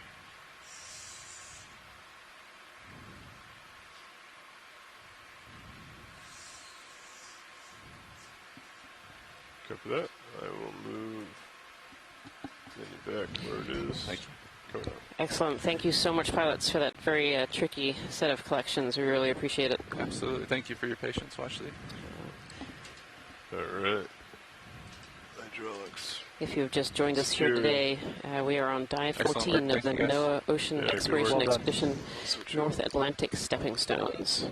And today the stepping stone that we're examining is a small, previously unmapped and unexplored seamount that we've nicknamed 7 as the seventh unnamed and unexplored seamount that we have looked at during this expedition. We've just had some tricky collections of a sea urchin and some fossil corals, and now we'll continue on our dive track. The depth right now is 2,125 meters, and we're coming up kind of a northeast ridge on the very top of this seamount. All right, Nav, I think we're steady here, yeah? We are. Ship's just making a heading change, but we can go ahead and get another 10 in if you feel comfortable pushing out a little bit. Yeah, I'm going to push forward a little bit, and we'll take a look uphill.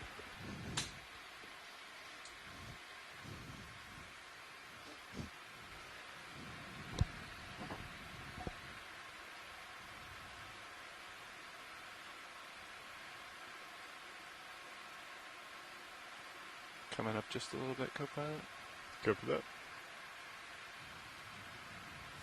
So I'm going to just take... Are we aligned with the next heading or the next? Ship is coming around to 150 now, so they're creeping around a little bit further to Copy that. their starboard, away from the wall of the slope.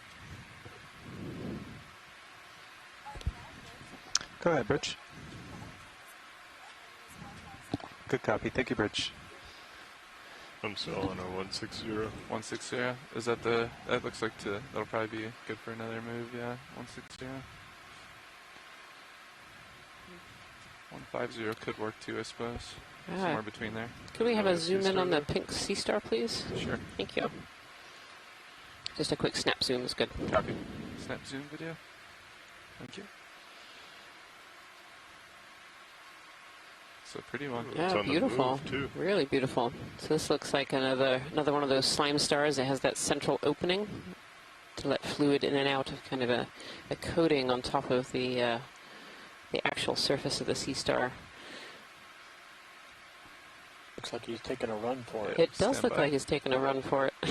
Folks always run faster when they go down. The sea star is working its way down the botryoidal surface of the seafloor here. Beautiful. It's our second slime star today, but I think slightly different from the one that we saw earlier. I wonder if it's headed for that coral. Maybe it's heading for that coral there. Yeah. It's figured out where its next snack is. There's a little bamboo coral right in front of that sea star, and these a number of sea stars are actually predators of deep sea corals, so they will feed on them.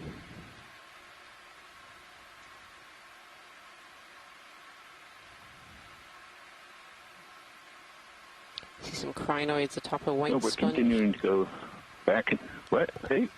No, go ahead. No fish here.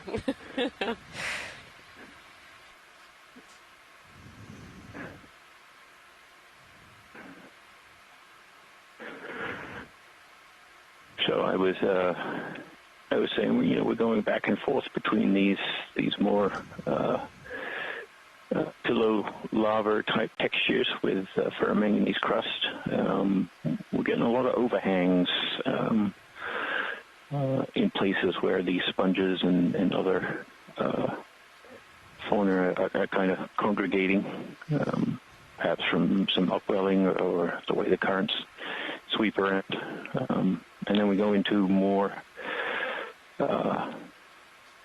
pavement-like bottoms, still ferromanganese crusts, but just not as many larger outcrops. But we're starting to creep up on a slightly steeper section. So I imagine we'll start to see more,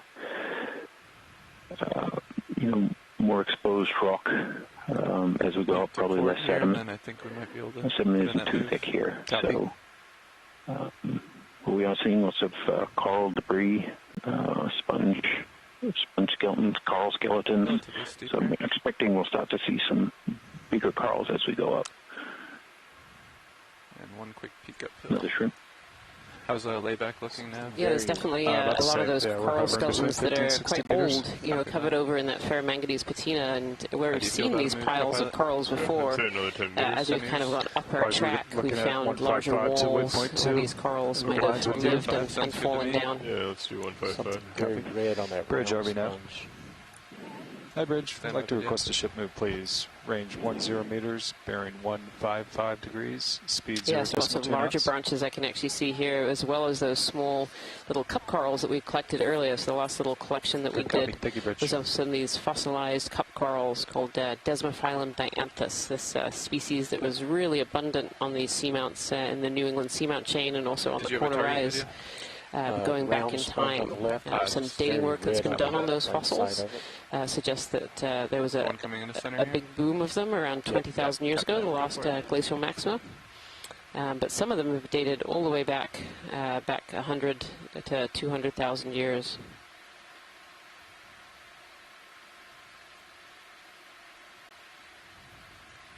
This is beautiful. This is a Geodia sponge, the big round kind of peachy tan looking organism is a sponge, and then right on top of it is a little Anthomastus. This is a type of soft coral with these big, large polyps that really stick out of this bright red base. And this particular Anthomastus is really interesting because it has these big long polyps, but also has small little tiny polyps too that don't really have any of the features that we would traditionally think of as a polyp. And these tiny polyps can be for a variety of different jobs in the colony. They can be for increasing water flow, and some of them can even be for reproduction. While these large polyps with these tentacles are more for feeding.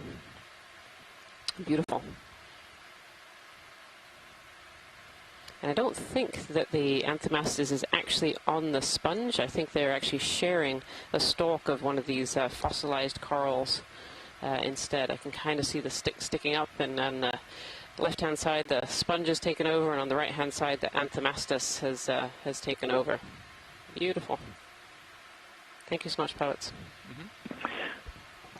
I mean, not like there wasn't somewhere else to attach to. I wonder why they both chose that.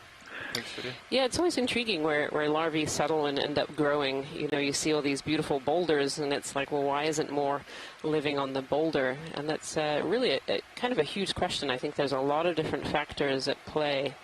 You know, these filter and suspension feeders really need at least a little bit of a current, and some species need quite a large current. And so they're looking for areas that are a bit more swept, so no sediment is accumulating on top of those really fragile larvae as they grow. And not suffocating or taking out food sources. And then also the current just coming in and bringing them food in the water column to be able to pick out. On top of that, too, we also have to think about things like predation. So if larvae land in an area, say, where there's lots of these predatory sea stars, those larvae are probably not going to grow into the large colonies that we see in certain places. So there's lots and lots of different factors as to why they grow in a certain location, like that one little stick. Making my way to it. It's a beautiful, large bamboo coral right in front of us. If we could have a snap zoom on that, just to ID species, that would be great. Thank you. Come on in, video. Going in. Are we going to the top first? Copy that. Lots of those drippy, almost sponges down below as well that we had a little bit of a look at earlier. Lots of displaced rocks too. I think we're starting to get steeper, so we're starting to see some rock debris from above. So fun stuff to come. Yeah, it definitely looks a little looser. Yeah. Drifting back, losing light. Yeah, I'm oscillating in altitude as well. Stand by. It looks like this one has a branching point at the base, so it's not actually a whip, which is what I thought it was when we were approaching it.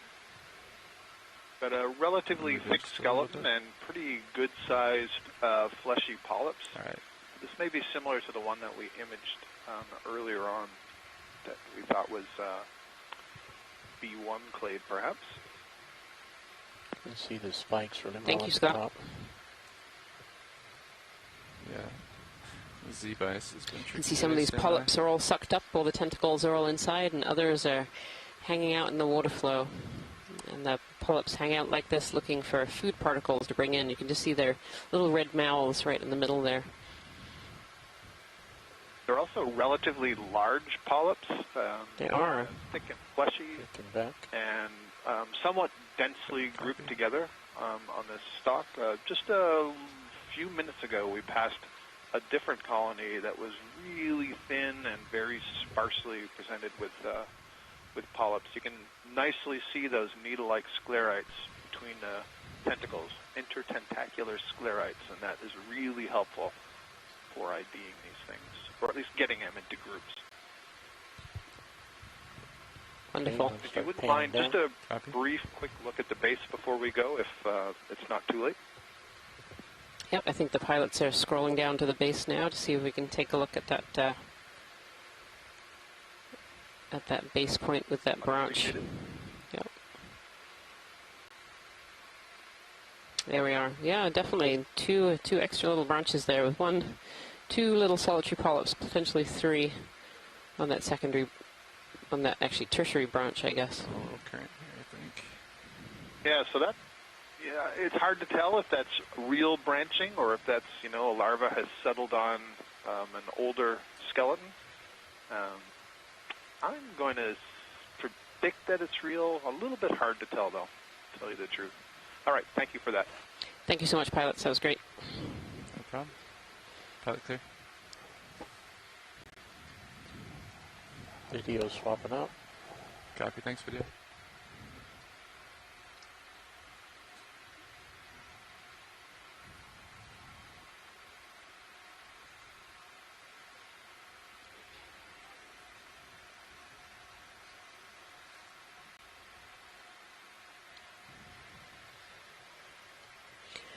You can see this old sponge skeleton sticking up in the left-hand corner. And so when sponges die, they leave behind, or many of them leave behind, a skeleton. And that skeleton can actually be an area for other organisms to inhabit. And it certainly looks like this one has a few other animals living around it, sticking right up in the water column. A lot of the larger organisms that we see are either suspension or filter feeders, meaning that they need to get their nutrition, their food, out of the water that goes past them. And so one of the best ways to do this is to actually stick yourself up into the current, where the water is a little bit faster. As we get closer to the bottom and very close to that bottom layer, the current actually starts to drop off since it's intercepted by the bottom and forces on it. And so by sticking up into the water column, you get that little bit faster of a current.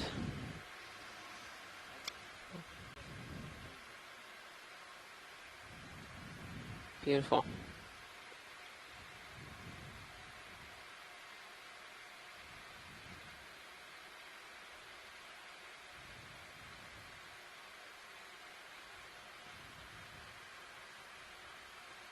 As we go up, we can see all this loose rock here, probably influencing the sort of density of animals living here. The slope increases up there a it little becomes bit. more unstable. Certainly harder to make it a long-term home. It's pretty uniform. The rock you're living on moves, or the rocks from above come down and sort of tumble through. The different parts of this slope. I did. Okay. I finally got it back to where we we're were. moving now. We're at 2,120 meters. We started at 2,146. I noted Mental down. picture. So we're almost 25 meters. Actually, we're at 25 meters now. We've gone up the side of this seamount.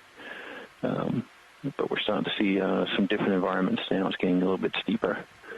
So the bottom type is changing in response to that change in bathymetry.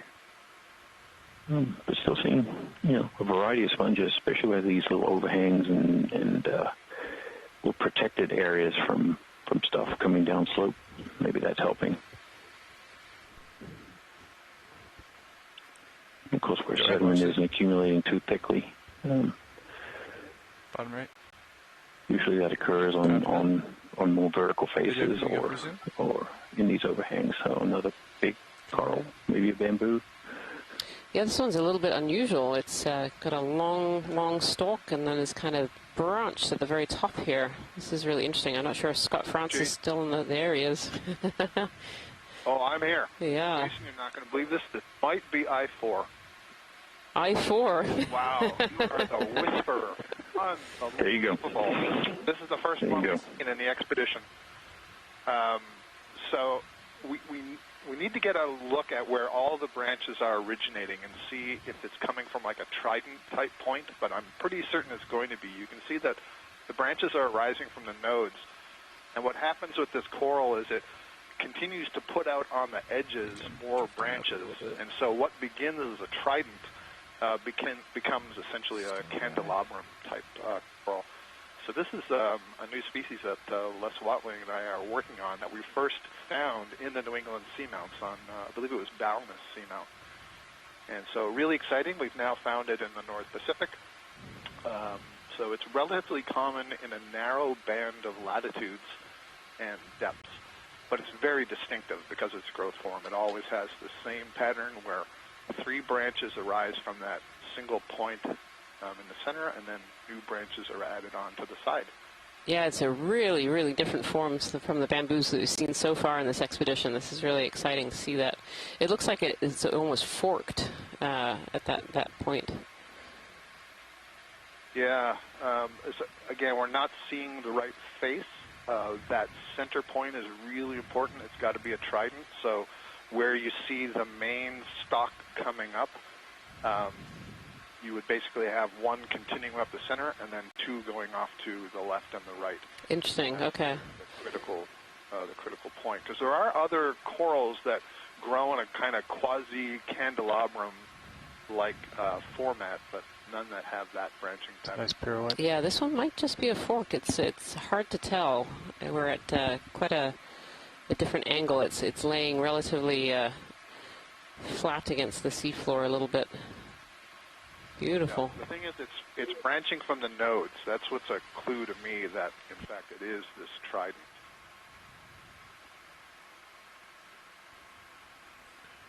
Are you listening to OKEX? I have it slightly turned down. Yeah, so they think it's a certain species that they have been looking for where it comes out of the main stalk. If it branches in three, like a trident, that's what Never they're have so many mainly people interested waited in. to see the Copy. front So down by the base where it branches? Yeah, it may be easier to see Right from in the the middle. back side. Yeah. I was trying to get a look at it from this side, but we might need to go back around the other side. Just so you're aware, once video is clear, we're I'm assuming they'll ask to go around the other side. Yeah, copy that. Are we clear on this side video? Here's one of the few times where I mind that the coral polyps have retracted, so I can see it more clearly. Another fish. Go figure. Yeah, it's definitely out right now. Looks like a similar one that we saw earlier. Yeah, I think this is higher interest right now. Copy that. Plenty of room to your port. I can Thank also you. bring in some swing arms if you need them. Yeah, we'll keep an eye on that port one. Looks like I might need to come up just a little bit. And then just preemptively tuck in the port lower. Yeah, I appreciate that. I'm going to back up just a little bit because it looks like there's some rubble here. Stand by. Okay, your lower is in. Thank you.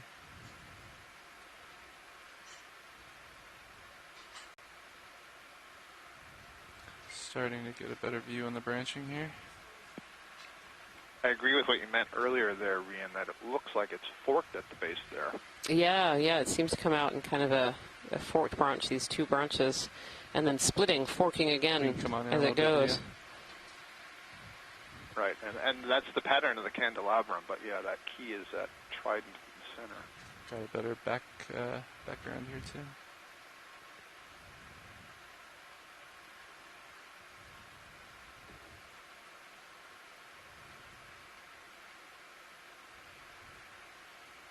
Yeah, I don't see a little bit more. The middle piece, which is very curious. Now I'm really confused about this call.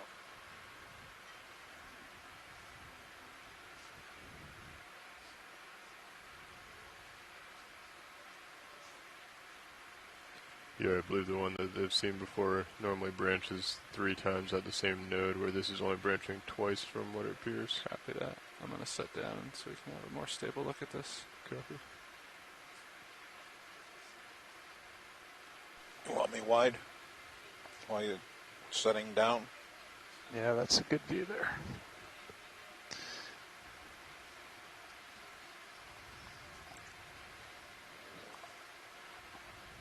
I'm feeling a little bit of heave. Stand by. Yeah, this is interesting. Yeah, I need to readjust here. Beautiful work Stand by. on the Come out a video. little bit, Thank you, and thank you to the ROV pilot for really nicely getting around that thing. We're going to have to study those images and that video, but I did not see a central branch there. So either a branch has broken off, or this is something completely different. I think that rock off to our port side is giving me some grief. Yeah, that's really great. There's even like that little node near the base of that main stem that looks a bit odd as well. So really intriguing. Watch lead, did we need any more imagery of this, or? Sorry, pilot, I didn't catch that. Oh. Stand by. Yeah, I was just asking if we needed any more imagery of this coral. No, I think we're good. Copy that. That was really great footage. Thank you.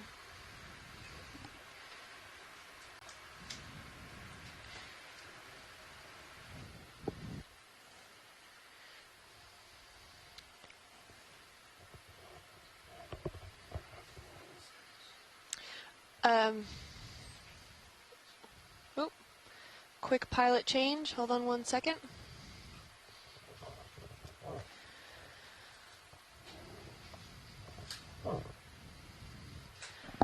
Alright, co-pilot. I left the lower port swing arm stowed. Copy that. Would you like that back out? If you don't mind. Roger that. All right. Pilot, this is Watchley 2. Go ahead, Watchley. Before we drift off, would it be possible to set up for a quick sample of that coral, or do you think we've frayed too far? Yeah, we can go back and grab it. Okay. Yeah, the community seems to be quite interested in what's going on with this coral, so a sample would be great. Sure. Thank you. Lower swing arm is out, but if you'd like it tucked back in, let me know. Copy that. Ship's still stable, I'm assuming.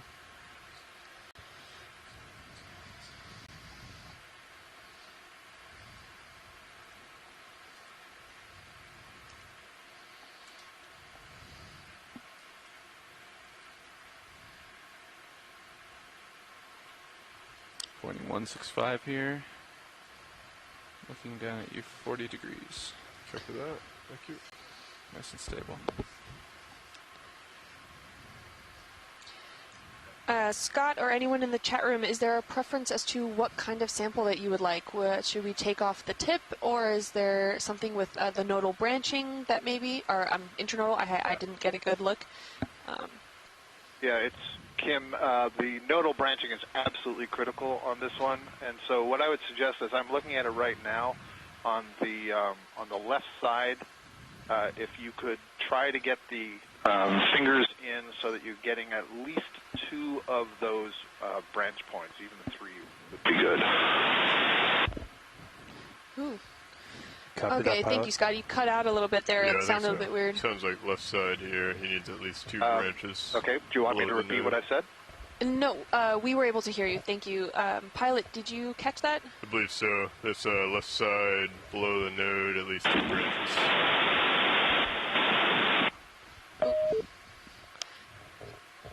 Copy, Pilot. I think you're right. Copy.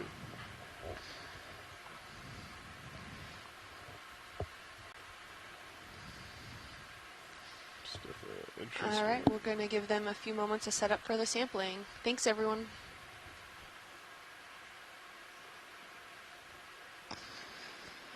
Layback is increasing. Current is now 2.2 knots. Copy, Nav. Thank you.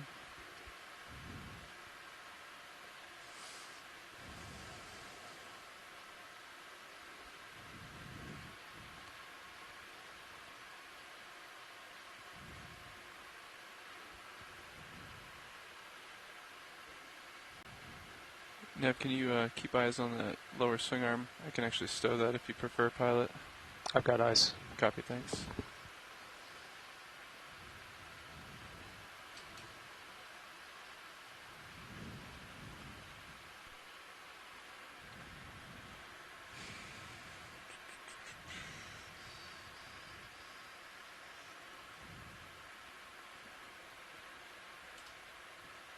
Okay.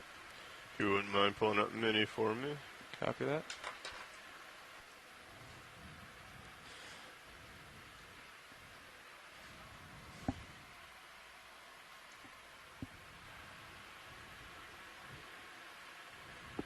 Did I get myself a little too tight? Yeah, actually that looks good. I think that'll be okay. If you're comfortable with it. I think so. Got eyes on. It's going to be kind of up. Hydraulics are spun up. Thank you. I'll prep the boxes. Do you have a preference for which bio box to go into? We have what, port out or full Yeah, right now? I think you're going to have to be the big one on the starboard side. Alright, we'll see how much we grab. Copy that. Arms coming on. Arms live. Pilot, this is Watchlead. Go ahead, Watchley. Just wanted to reiterate, the science chat seems to suggest at least 2 nodes, but preferably 3 if you can get those. So essentially that bottom, the most left branch that we were discussing, just try to get some good branching on that one. Understood. Thank you. So that whole main left one. Yeah, that's what it sounds like. Move the mini Zeus over here. Let me know if you need any zoom on it. We can request video. Okay.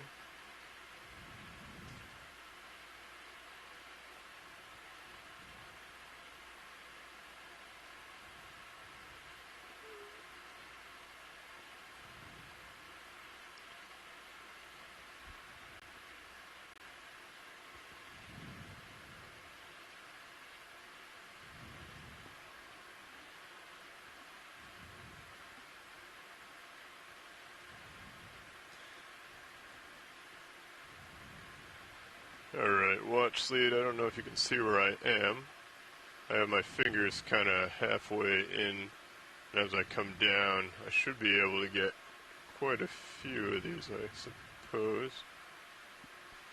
Copy. Is that what you're looking for? Yeah, so at that base, if you run the manipulator fingers down, yep. At that base should be perfect, thank you. Yeah, so kind of... Oh, that's quite a chunk. Is that too much? You want less? I think it should be fine. Okay. Thank you. So this will get us, what's that, 1, 2, 3 branching most likely if I go all the way down? Is that too much or? It should be fine. Understood.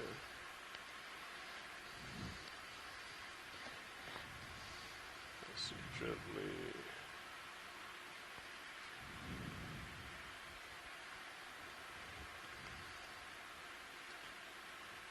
Would you like me to bring your main rotator down just a tad, or are you okay? Yeah, if you don't mind. Copy.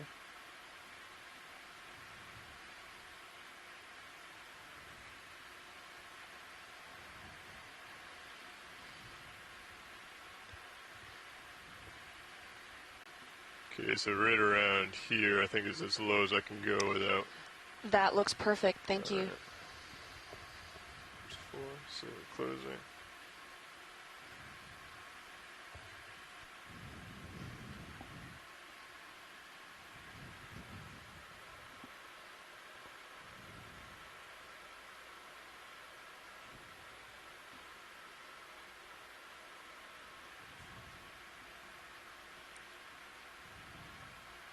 Okay, how's that? Looks like we have a couple branches.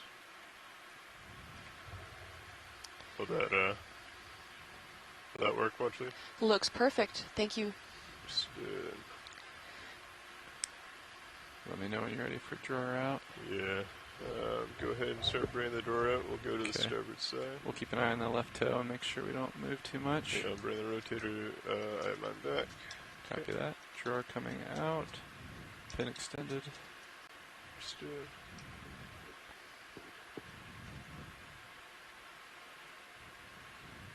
Let me know if we need more light on it too. Looks like it's lighting up okay. Yeah. Oh, little push there. Not fully out. Yeah. I can always take off as well. Yeah, copy that.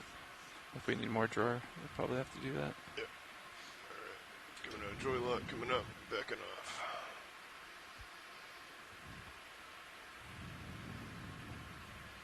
Stay with me. Thank you, dear. Alright. Looks good. XY altitude. I don't have XY altitude.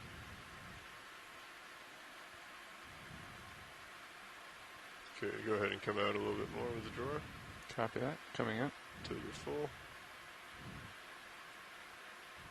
That's full out. Okay. We didn't gain much there, did we? That's a thought that counts, right? I got you an inch or two there.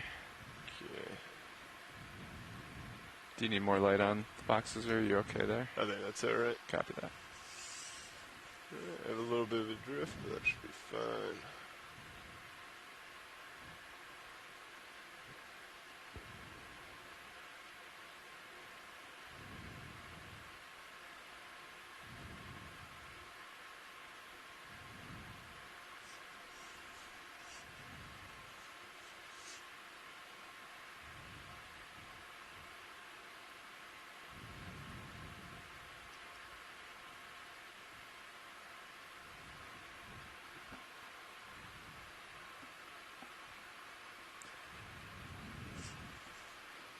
Look nice and steady on the Sirius cam.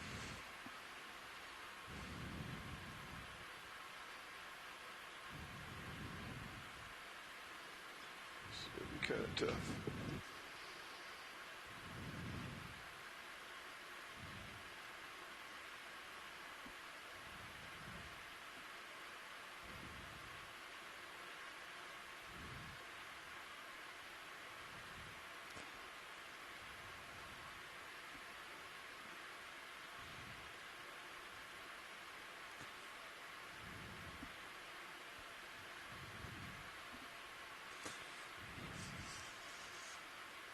quite long.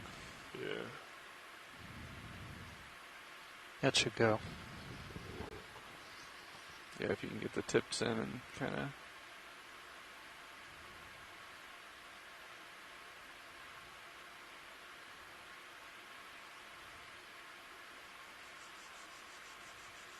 Okay.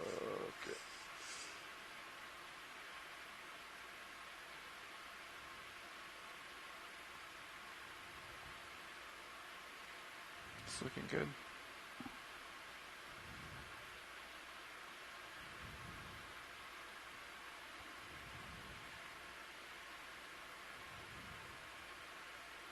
Okay. Maybe my jaws a little.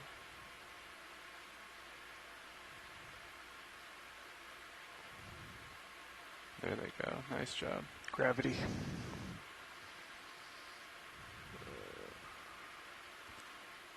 Okay, jaws clear. That's port. Copy Sorry, that. starboard inner. Coming in.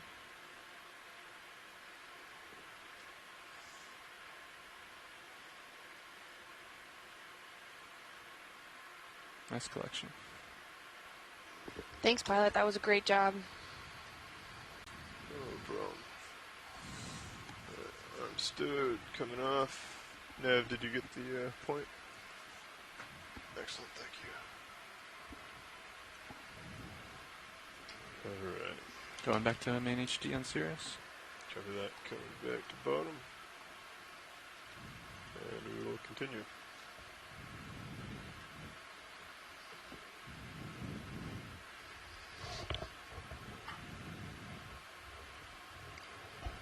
Got a nice view on the blue view. Can see uphill pretty good. Pilot, to confirm, that was starboard inner bio box. Yes, starboard inner. Copy. Great, thank you so much. That was a great sample. Back secure. HPU coming down. Copy that. And those in the chat room reiterate that. So thank you, pilot. No problem. All right, we can continue back on our transect coming up this area. Looking 165, 40 degrees down at you. Understood. I'll push forward a little bit. Copy that. Probably get another move in if you're feeling comfortable. Yeah, I concur. Once you get out just a few meters here. Yeah, I'll scan around a little so we can see. Layback holding pretty steady now. Yeah, so as we come up in current, we come out and lay back, but we're about 65 meters right now. Good copy, thank you. We've definitely done a lot in probably 30 meters of vertical so far. So, you know, very, very dynamic dive from the biology, certainly, and then the geology as well. We've collected a number of samples. We have one rock sample. We have some fossil corals, a live coral, kind of a mystery coral, and a rock from that we've gotten so far. So I do a quick snap on this sea star. Certainly a lot of things to see. Another sea star coming up. Looking 3.5, have you in the middle of my screen. Rian's away at lunch, so I sea star is about as far as I can get on that one.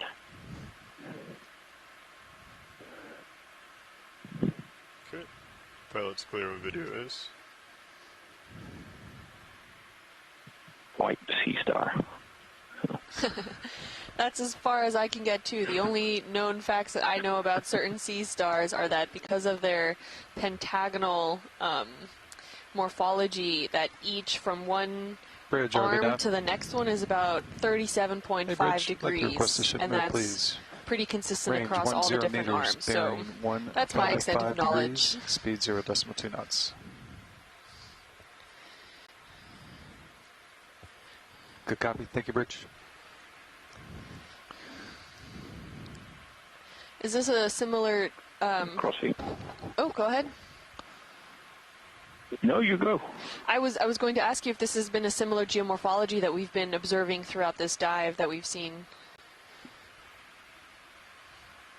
We've been kind of moving back and forth between these ridges of pillow basalts, or pillow lavas, let's call them, into these more open sort of slopes.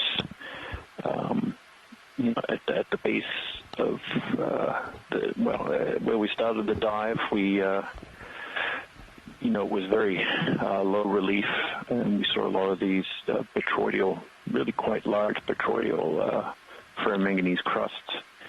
As we've gotten steeper and moved up slope, we're seeing more rock debris accumulating on these slopes. So we're slowly moving into different kinds of bottom morphology. These rock falls are certainly modifying what we're seeing. The sediment cover hasn't really changed too much.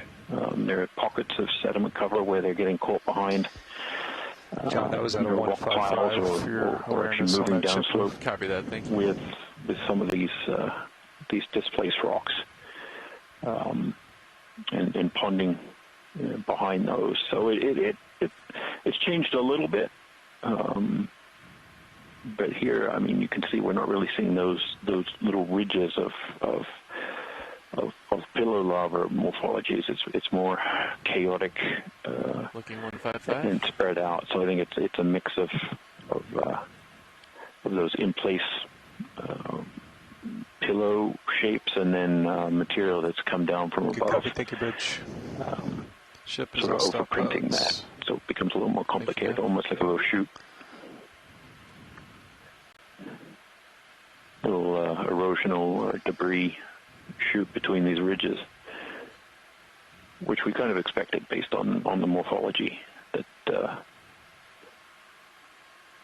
seamount has been tremendously eroded since it was probably formed. Both the erosion occurs both when it's actually building itself and then after. So it's kind of a continuous growth and destruction process that just becomes more of an erosional destructive process after the eruption phase has stopped. So we see a lot of different erosion styles with rock falls and landslides being a major one that we come across. Looking up and getting a sense of how steep it's going to become here. Yeah, I think at the start of the dive we're saying it might be 50-degree slopes, maximum slopes. And sure looks pretty steep. Yeah, I'm okay with that. As we go up. You see the sponges are taking advantage of the undersides of these outcrops, where they're both protected from above. There's lower sediment cover, so certainly a better place to attach. Good copy. Thank you, and maybe sort of upwelling, spiraling currents that can bring food. Thank you, Nav. My pleasure.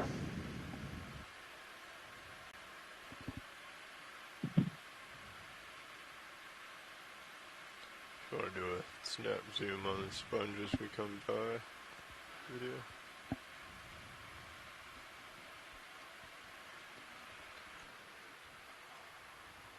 If you'd like to do a snap zoom on the sponge as we come by. Yes, please, thank you. It looks like this is either a dead or dying sponge, and it looks like it potentially took on the stalk of a coral, of a former coral that was there. You can see at the bottom there's some ferromanganese encrusting already, so that means the coral has potentially been there for quite a while, whereas the sponge may have taken advantage of the height in the water column, but it doesn't look as great, and there seems to see some zoanthids also taking an opportunity of being in the upper water column area rather than right on the seafloor. Thanks, pilot.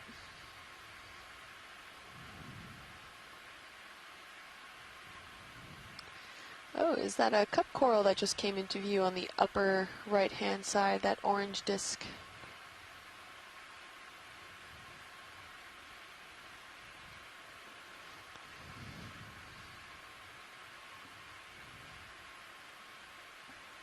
I don't really have a ton to the right. About. You got a little bit. Right. If you want to do a snap zoom on this circular. Yeah. Ooh, or is that an anemone? Likely an anemone. Beautiful coloration on that. Does anyone on the chat room want to confirm that?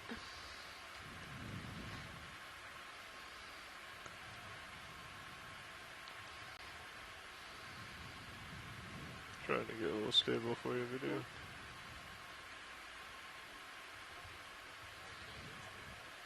Good copy. Thank you, Bridge. Ship's all stop, pilots. Thank you, Nav. Yeah, I can't see really the side of it, so I can't make it out for certain, but looks pretty, this orangish tan color.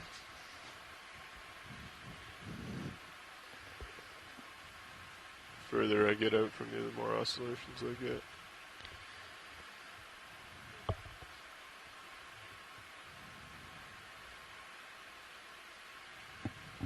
I'll agree with you that it's an anemone. It might not be right, but yeah, you have a little bit of tether to work with here. sure looks like one. Full wide video. Some fossil cup corals in the back there too.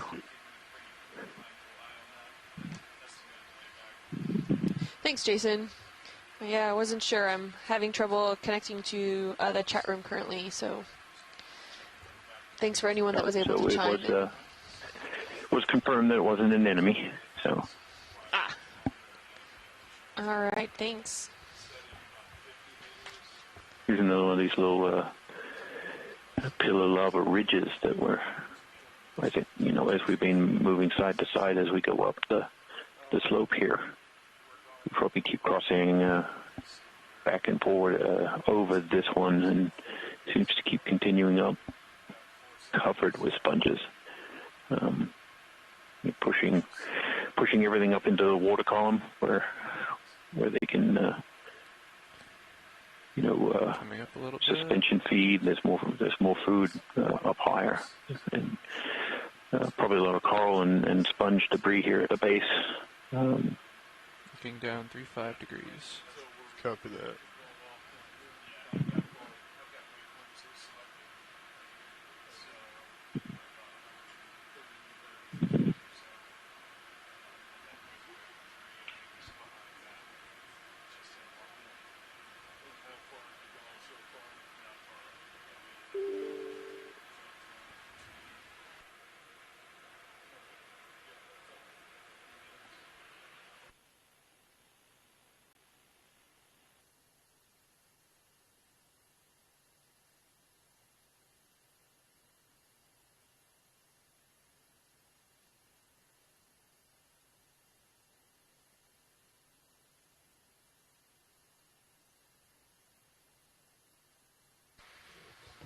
So it looks like we have a lot of fossil coral rubble sitting at the base of these rocks here.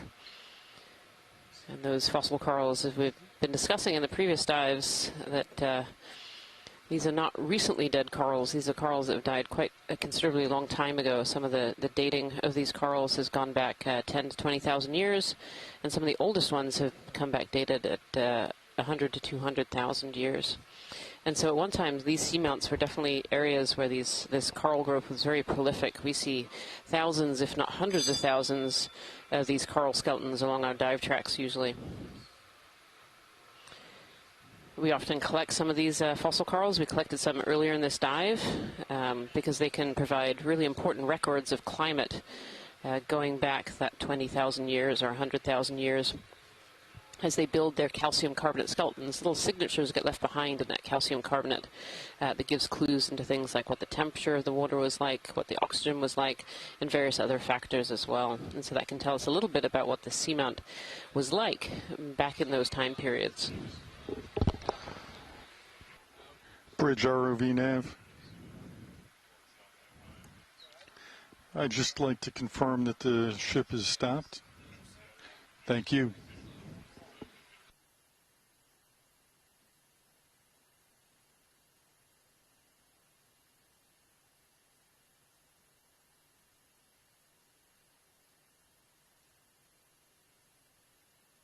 And it's interesting really looking up this channel a little bit too. You can see these little deposits of fossil corals in amongst these larger pillows too, and kind of looking up on our dive track.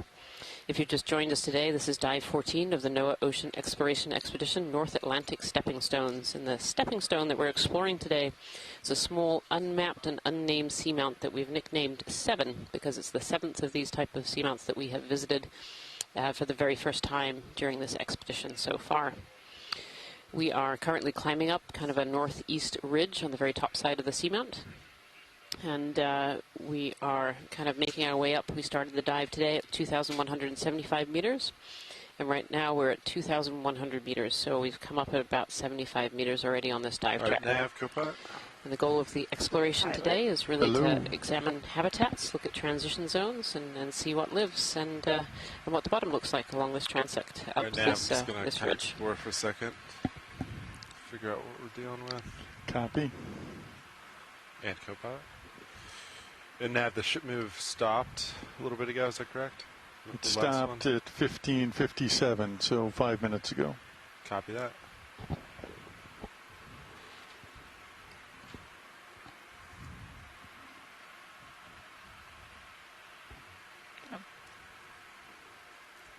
Keep a delta around 10, if that makes sense. Yeah, sounds good. I might fluctuate a little bit. Yeah, no. So I look around, but worries. whatever you need to stay safe. Oh, nothing too close to me in my sonar. So. You can see on the face of these kind of pillows as we look up slope as well, there's lots of sponges, many alive, but also a lot of dead sponge skeletons too. And these sponge skeletons can form habitat for other organisms as well. They kind of create those little nooks and crannies for other larvae to be able to live.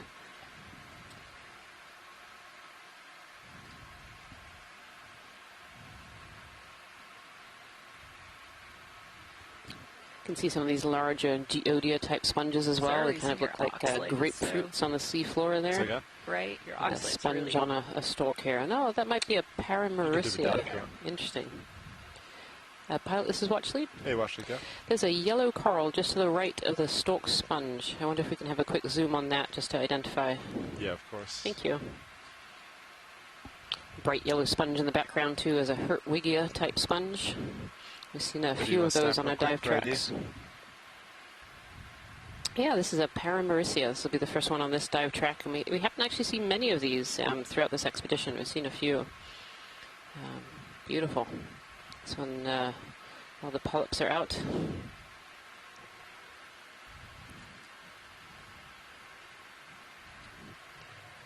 Coming back center. It's quite a small little one. So those two red dots that you can see on the screen right now, those are harmless lasers. We use those to scale things on the seafloor. They're actually 10 centimeters apart. And they help to give us an idea of sizes of both morphological features and also organisms that are on the seafloor. Was that enough? That's perfect. Kind of far. No, that's great. We have a good positive ID on that coral. Thank you very much. So what direction have we been moving now? 155. 155. Oh, so let's see, we have something 10 meters out. You can see behind that. Looks good. All right, how do you guys feel about a 10-meter move? Good with me. Let's see. Yeah, 15. You say 155? Correct. Okay. Yeah, sounds good. Ready for that, Copilot? Yeah, I'm pulling up slightly right now too, so we good. Beautiful big Hertwiggia sponge, this yellow sponge, and then more of these ROV nav. very fine vase sponges that we've been seeing. I'd like to request a move. As well as the rounded geodias that look a little like grapefruits. Bearing 155 degrees. And these brown structures, it's really curious that so many of these kind of more plate-like morphology sponges have died on the side of these boulders. We see a few alive, but there's an awful lot of skeletons there, which is curious as to why we'd be seeing that. But we've been seeing that throughout the dive track on the edges of these boulders and pillows. Pilot, this is watch lead. Watch it go. Yeah, so there's a coral kind of on the large boulder slightly north of center. It sticks out a little bit orange. There's a vase sponge at the base of that boulder. Yes, on top of that one. Yeah. It's like to the kind right. of yellowy and pink. We could have a quick snap zoom on that one. Keep going a little Thank more you. right. Is that right there? That's the one. Yep. Right there. Thank you. Video, you want to snap real quick?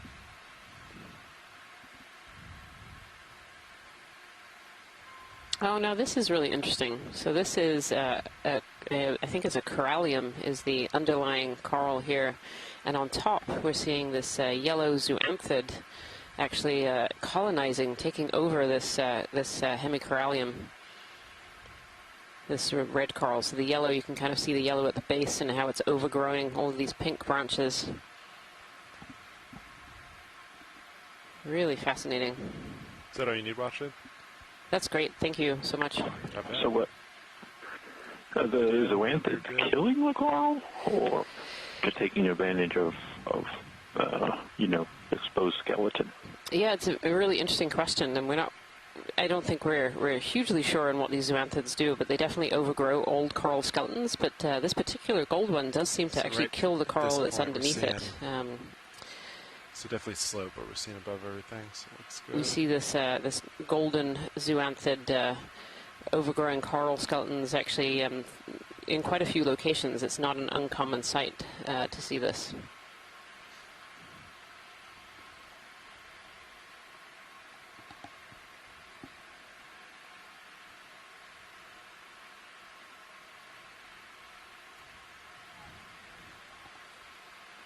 Thank you, Bridge.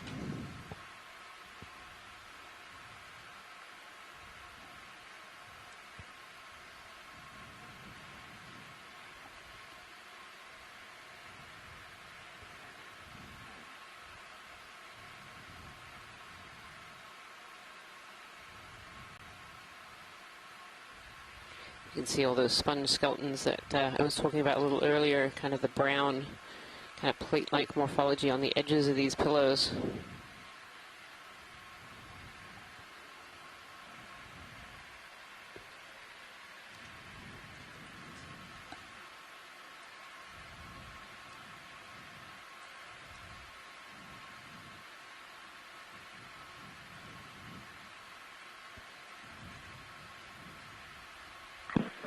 I wonder if these sponges took over after the cup corals for whatever reason, whether it was changing water masses, temperature, salinity, I guess ostensibly around the last glacial maximum. I wonder if that opened up, the environment to Watch it go. to sponges. Yeah, copy that. Is a Gorgia? So this is actually a Metallogorgia, this one. Kind of looks a bit like an umbrella. It's really, really beautiful. It's actually one of my favorites. I know I have a lot of favorites, but this is definitely one of them. And they form on the stalk, and this is a mature one. As they're juveniles, they have lots of branches further down the stalk that eventually erode or wear away. We're not quite sure of the processes that create this almost umbrella-like structure. And so all of the living polyps are up on top in this big long stalk all the way down to the base. Beautiful. And they have these brittle stars, these otherwise known as snake stars, all wrapped around their arms, all tightly coiled. Beautiful. Thank you so much, pilots. Yeah, no worries.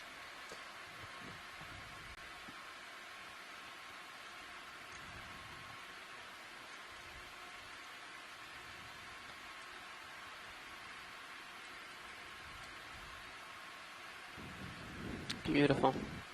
Scott France is chiming in here saying that these Metallogorgia are in the same family as the Iridogorgia. If you remember those big long spirals with the very iridescent skeleton.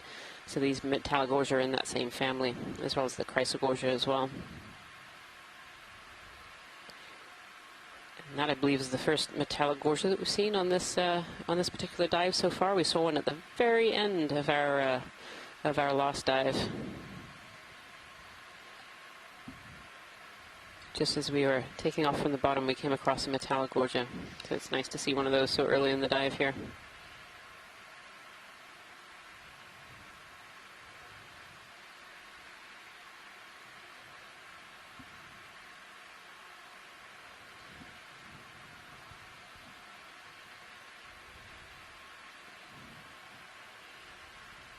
More of these piles of these fossil coral rubble you can kind of see in between the boulders.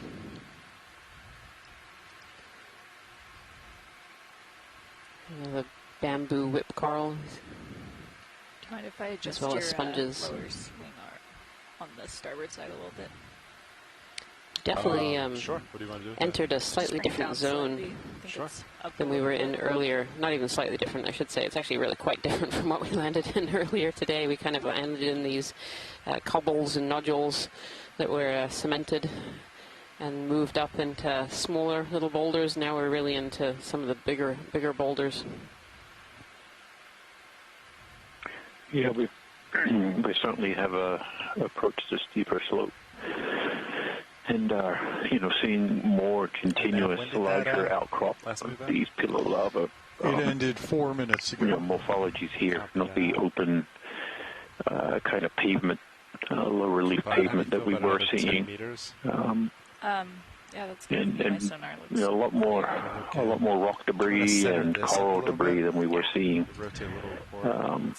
earlier. I mean, at the start of the dive, we weren't really seeing a whole lot of coral debris, but one sec. it's becoming quite pervasive now. Just throughout this view, we can see coral debris pretty much everywhere. Yeah, it's really amazing. It makes me wonder where it's come from, and very often these deposits that we've seen have been kind of leading up to more of a cliff face, where these corals are really really abundant. Because I'm actually not seeing a lot of corals on the faces of these rocks, which really suggests that they've been down transported. Yeah, you would do like a 150 from up above. So Nav, 10 meters, 150, please. Copy that. Thank you. Bridge ROV nav. Yeah, it's like every gap in between these larger boulders, there's just coral debris everywhere. Bearing 150 degrees, speed decimal 2 knots. Pilot, this is watch sleep. Watch it go. Can we actually zoom in on one of the faces of these boulders? Good copy, thank you. Just want to see if we can see any holdfasts or anything like that. Yeah. Thank you. Is this one coming in view? This is perfect. Thank you. Got it. Get a little bit closer video.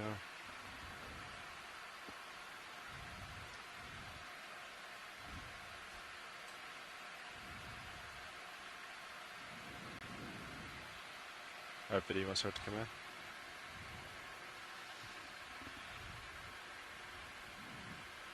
Yeah, we certainly see a lot of the sponges, both live and dead, these really small forms.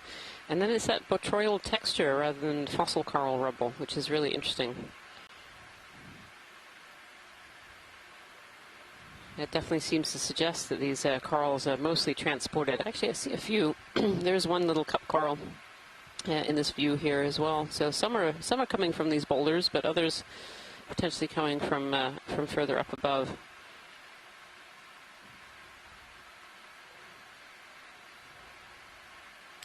Thank you so much, Pilot. There was a red coral kind of on the top left of this boulder. If we could take a peek at that before we move on here, that would be great.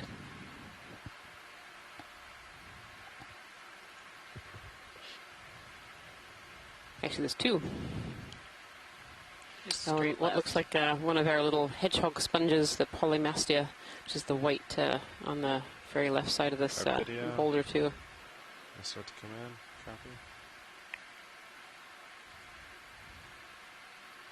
This one might just be a dead skeleton. Yeah. So the top one is a dead skeleton. But I think the one below it actually had some polyps. All right, going for the one below. Very scrawny.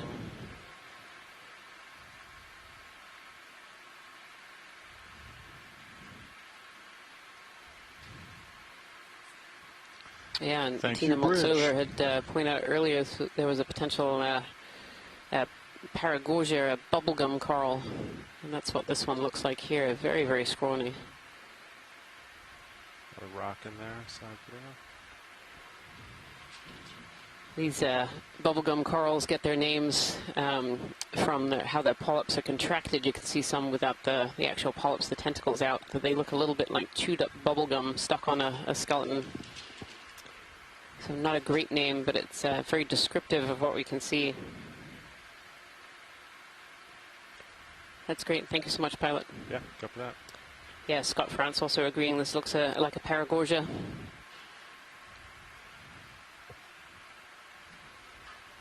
So there's potential that colony up above it was one as well, though there's no polyps left on there to really tell.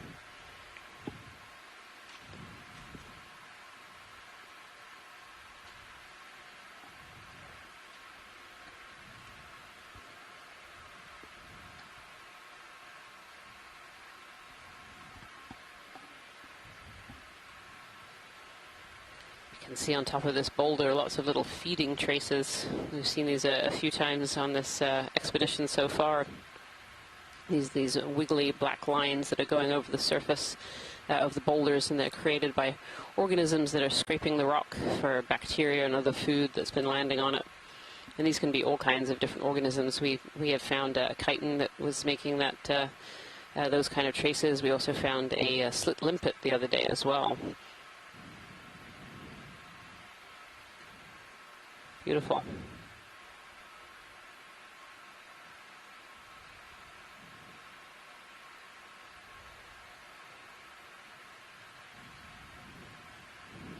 So organisms that live on these seamounts in the deep sea are really being fed by the upper water column.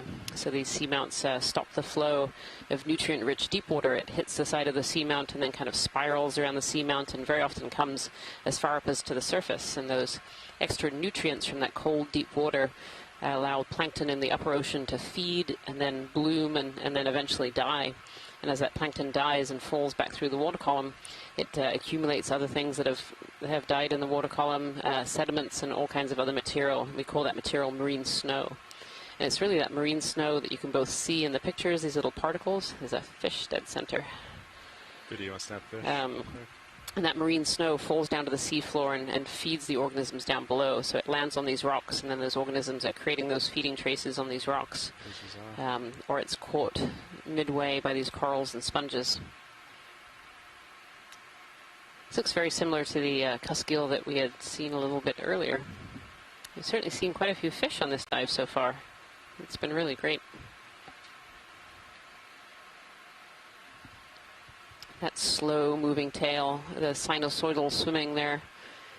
So animals in the deep ocean, you know, they're feeding off of this marine snow, which can both be seasonal and very, very sparse. And so the organisms down here try to expend as little energy as possible throughout most of the year,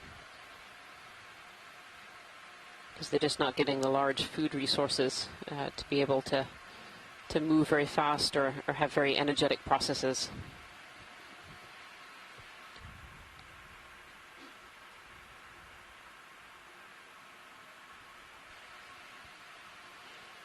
And indeed, the corals and sponges and other organisms that live down here as well often have very, very slow growth rates compared to organisms that we find in the upper ocean, on the seashore, or in shallow coral reef areas. You know, the organisms down here, getting so little food, they'll grow just barely millimeters per year compared to growth rates up on the surface of some things like tropical corals, which will grow into the tens of centimeters per year.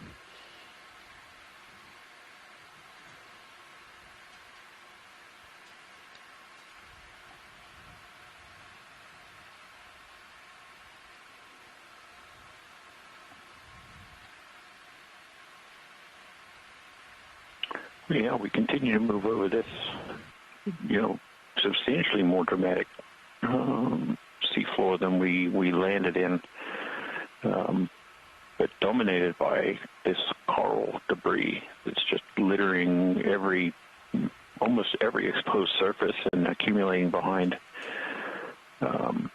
you know, these larger outcrops, which is, you know, really is amazing that. You know, there just isn't any live examples. That these are all fossil, and we don't even really see much evidence of them on the surfaces anymore. It's all sponges for the most part, and but they must have been really extensive, you know, back in time before some environmental condition changed and. You know, this area became unsuitable. Yeah, scenes like we're looking at right now always make me want to go back in time and take a look and see what this area looked like back in those 20,000, 30,000, whatever years ago. This must have been quite a beautiful coral reef area. And like you say, environmental conditions have just changed. Those environmental conditions have changed over the last 10 to 20,000 years. 6 minutes ago. Go, Bud. How do you feel about under 10 meters? Yeah. And we're really only just starting to scratch the surface of knowing what the right conditions for certain species of coral growth to be in the deep sea. Bridge ROV nav. I'd like to request a move, range 10 meters, bearing 150 degrees, speed decimal 2 knots.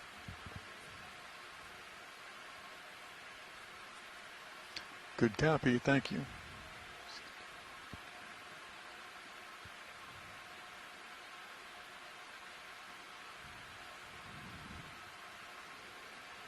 Quite an impressive little cliff or high relief feature here. If you switch over to your live stream number 3 and look in the bottom right hand corner, you'll see this this little chart here. It's called Blue View. It's got Blue View at the top, and that is a forward-looking sonar, and the pilots use that sonar to help them navigate. It shows them kind of what features are coming up ahead. And when you see those bright lights and kind of a very dark shadow behind it, that's high relief. And so you can kind of see this pretty impressive cliff that we have just on our right-hand side here. On that same screen as well, if you look in the bottom left, that shows the Sirius cam view, and this is a camera on the second part of our two-body ROV system that we're diving today. The Sirius stays above the D2 system and is connected directly to the ship, and so it takes a lot of the heave and the waves out of the line, and so the D2 doesn't get affected by those.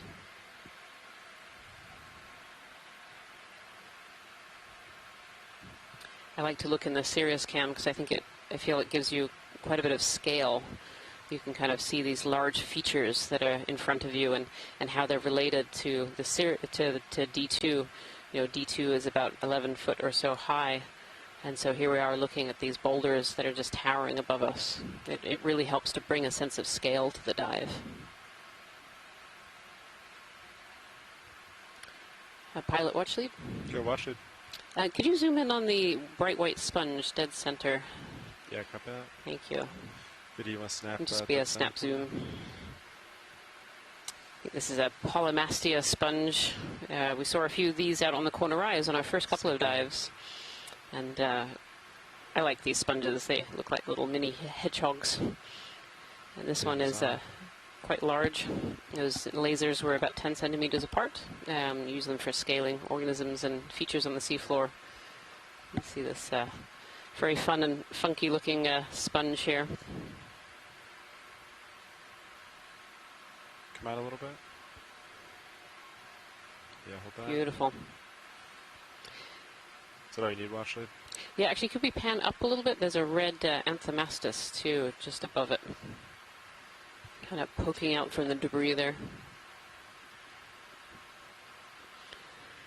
Yeah, that's an Anthomastus. Yeah, so this is another kind of soft coral called Anthomastus. And we saw, actually seen a couple of these so far on this dive.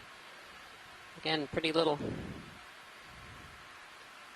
And it's sitting on top of that. You can really see the detail in that coral rubble here. So these are solitary cup corals that used to live in this area, and they've been covered over by that ferromanganese patina.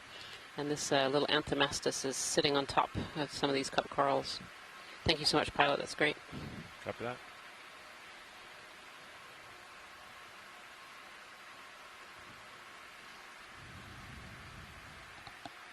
Oh, I think I see a larger one of those red Anthomastus on the boulder behind the one that we've just been looking at. It's kind of peeking out of the top there. If you see that, pilot.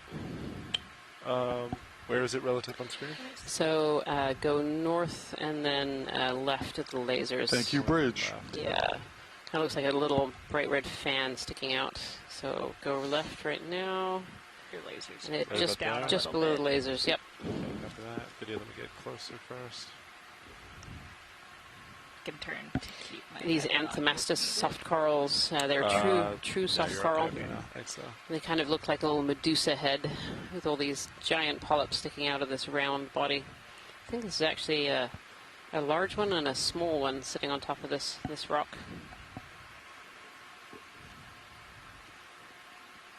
All right, video, you want to come on out?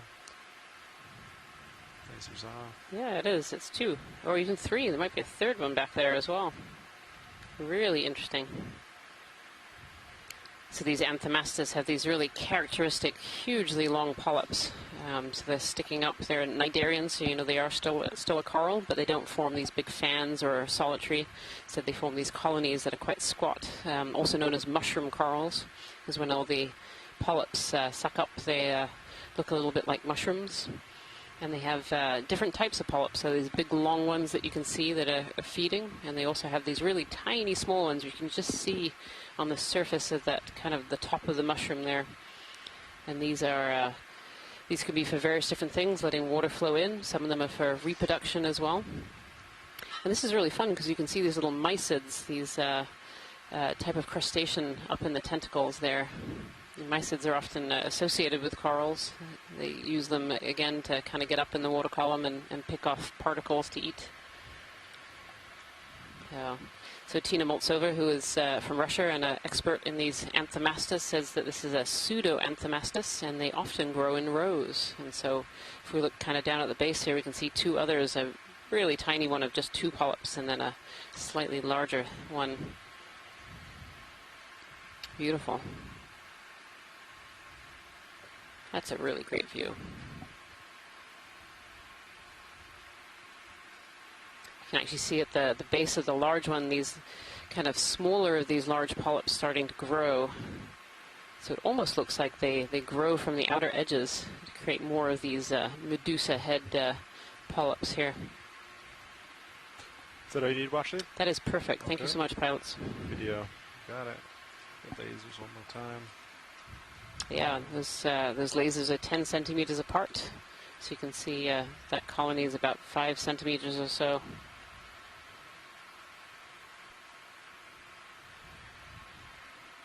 Beautiful. Thank you so much, pilots. That was great. Yeah, of course. All right, co-pilot, as you approach, you're getting a little closer. So really is a biology show today. Might come up a little bit, and we can explore the space. That's because you're back with us, Jason. All the fish have appeared again. That's right. I have that ability to bring the biology out.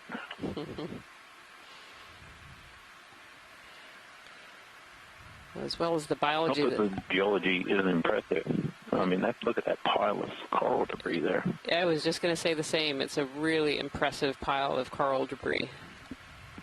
And of course, this is really, fossil coral debris or paleo coral debris. You know, this is not recent, but it's really, really impressive.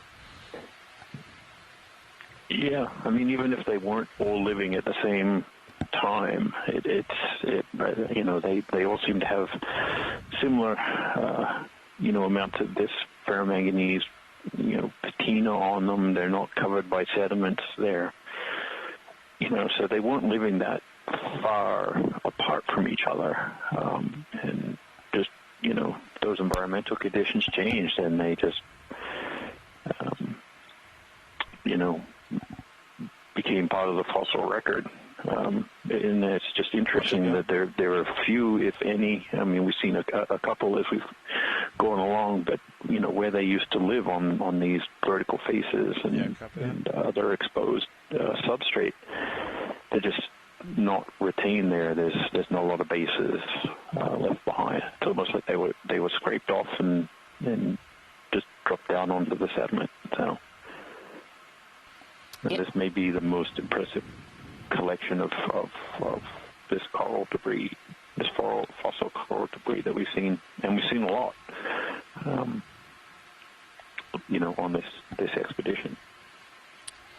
Yeah, there's certainly an impressive density of that coral debris, and you're right, we have seen a lot, but yeah, really interesting. So this is one of those bamboo corals that looks a little bit similar to the one that a piece was collected for earlier. Not quite sure if it's the same species. I don't know if we have Scott France still on the line here. but it definitely has this fork that's coming out of a node, and then polyps going down.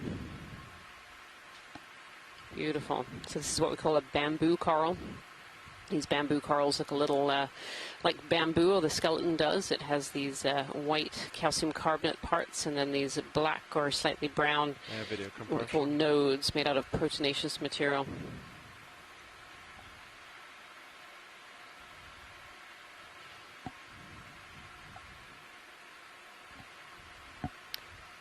If we could get a zoom kind of on the point that it branches, that would be great. It's just a little bit further down. Yeah. Thank you.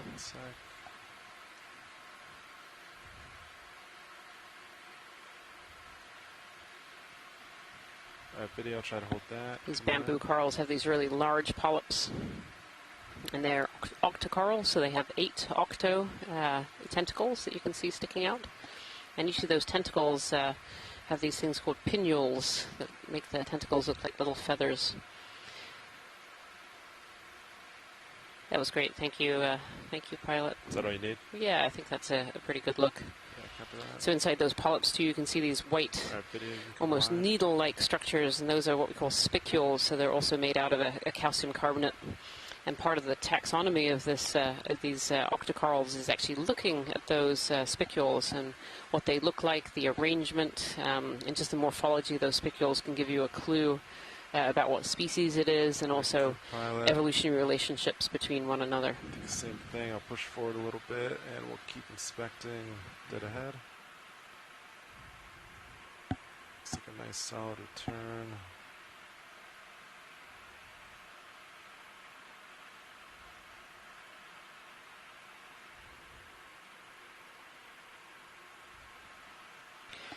And like Jason, I'm also incredibly curious as to where all this fossil coral rubble is coming from. You know, it's obviously come from up above us somewhere, but it's just such an impressive amount.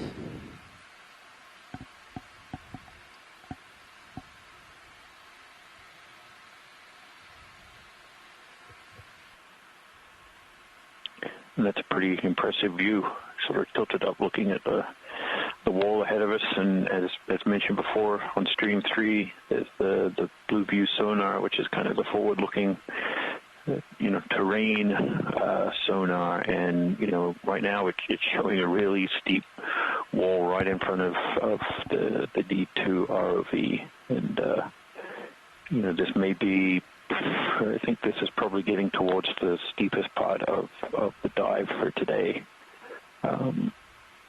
And we have, very much transitioned out of that lower relief, lower slope, harder substrate pavement area that we looked at the start with those large blectroids, the kind of nodular material that we kind of poked to see if it was loose or not. And now we're getting into these, almost continuous exposures of pillar lavas, for the most part, just with a dusting of sediment on them. I'd like to request to move accentuates the top surfaces here. And then these vertical sections just covered with, sponges and fossil sponges, just everywhere. But at the base are these little pockets of sediment, which are, when we zoomed, we saw pteropods and other things. So it's mainly a biogenic sediment, I think, for the most part. Material that is that marine snow, the shells or tests of the marine organisms accumulate in the sediment, and then just fossil coral debris. Just everywhere it can accumulate, it's accumulating. But, these vertical walls are, well, that's a big sea star up there. I don't know. That's a different one than what we've seen so far. There's a lot of legs on it. I can shift over.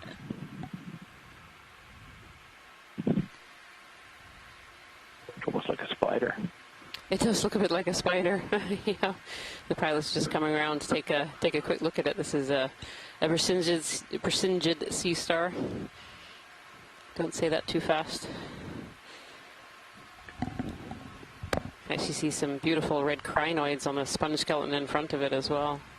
It's kind of tucked in behind. Oh, and a metallogorgia as well on the right-hand side. That's the second metallogorgia that we've seen.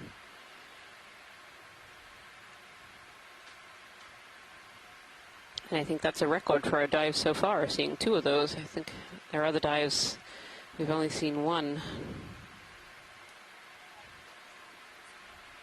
Thank you, Bridge. Oh, and a fish too. You've definitely brought out the fish today, Jason. Yeah, there's actually a couple of smaller percentage sea stars, I think, sitting on the old sponge skeleton there. Yeah, I think those might be crinoids, which are, you know, in the same group as the looking up at right here. as the in the same family, in the same phylum, sorry, as the Brasyngids. They're all echinoderms, so that pentaradial symmetry. Beautiful. That looks a lot different to the ones I've seen before. Yeah, these Brasyngids. They're different forms of these. They do, yeah. They come in many, many different species, many different forms, and but they all have these really long spines, which are very hard, very solid, going down each arm. Beautiful. If we could pan up just to the crinoids on the top there too. I'm not sure we'll get a good view of those. Those might be a little high, but okay. You can see. Yeah, they're definitely crinoids. So there we go. Do you want to do a quick in? Yep, you got it. Yeah. So these crinoids are stalkless. We've seen a number on this expedition so far of stalked crinoids. These ones don't have stalks. Instead, they have almost like little legs underneath that help them grasp onto, in this case, this dead sponge skeleton here. There's actually some white crinoids and some red crinoids on here. The white ones are quite small in the top right corner. That's perfect. Thank you so much, Pilot. Yep. Is that everything here? That is. Thank you. Copy that. And Christopher Mars has said that Brasyngid is potentially a Fraiella. Fraiella Brasyngid sea star, and these both the Brasyngids and the crinoids are both they're kind of have their arms waving out into the current there, and they're looking for food to pass by, and they'll grasp food with their arms and then pass it down into the mouths. For the Brasyngid, the mouth is actually on the underside from what we could see, and for the crinoid, it's actually kind of in the middle of those arms. Beautiful. These rocks are just amazing with all these different sponges and sponge skeletons that are left behind. It almost looks like it's been painted, like little paint blotches all over the rock face.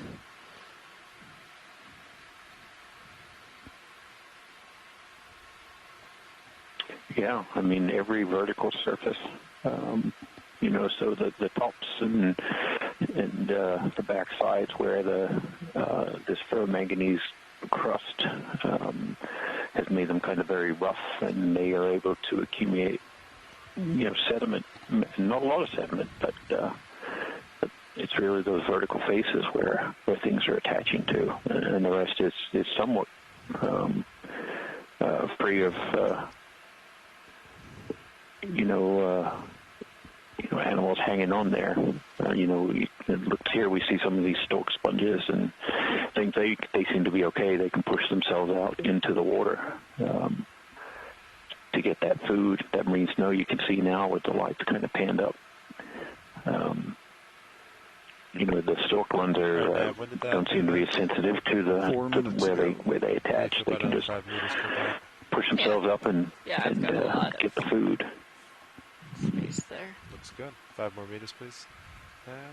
One of these long bamboo corals, but it's actually missing a lot of its top there. I'd like to request a move. It's been either eaten away or died away. Bearing 150. Another one of these large Brasyngids sea stars as well.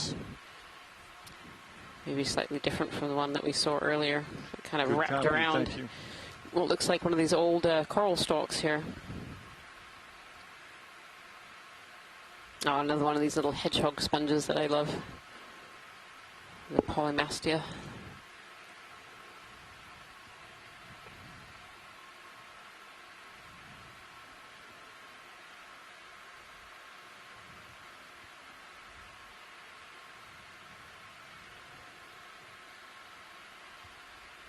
these little cracks in the rock here, forming little channels or chutes or pathways for this coral debris and sediment that does accumulate to move down slope. And we saw it on some of these other seamounts where this water made denser when it was carrying extra sediment would actually erode into the rock. Here it looks like it's just taking advantage of these cracks and fractures that have formed to just accumulate these. As you'll probably get tired of us saying it, but it's quite spectacular, just the amount of coral debris without a source that's accumulating in every crack and crevice.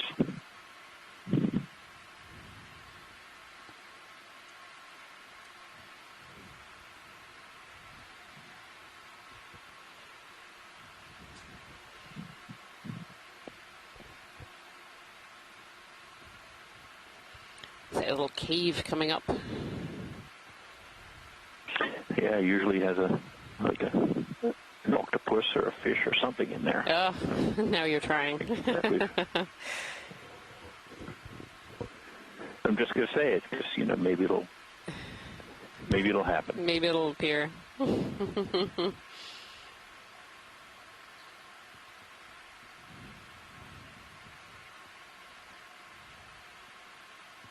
There's one of these bamboo whip corals in front of us on a single stalk, and then lots and lots of these sponges. Oh no, that's an interesting colony all the way to the left. So bottom left-hand corner, pilot, very white skeleton glowing back. Yeah, copy that. Great to have a zoom on that one. Thank you.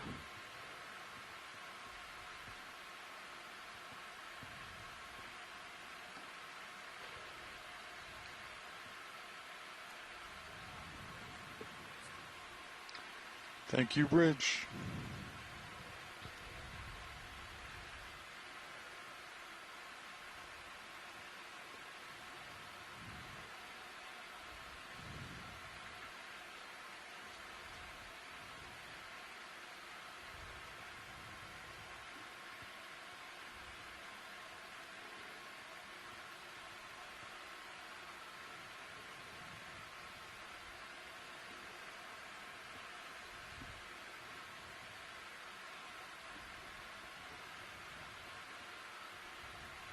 As we get closer to the rocks, further down, you can really, or further towards the bottom, you can really see these sponges are really dense in these areas too. It's old sponge skeletons, which are these kind of brown color, and then these bright white live sponges.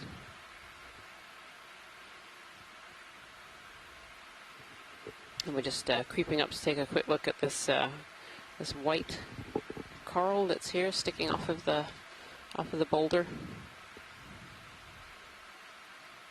All right, video, do you want to come in? Looks like there's a couple of skeletons here. I'm not sure if this one, yeah, I see some polyps there. One of these large persingids sitting on the back side of it. You can actually see the side of that persingid with those long spines. Let's see what the scientific chat room here is. So we're not here alone. We have help from scientists from all over the world who are in a scientific chat room, also watching these live feeds to help us. And Corallium, Scott France, has put forward as what this coral is. Doesn't look the healthiest. It's kind of this middle branch here that's covered in brown, and potential hydroids of bryozoans. Doesn't have any live tissue, but the bright white does.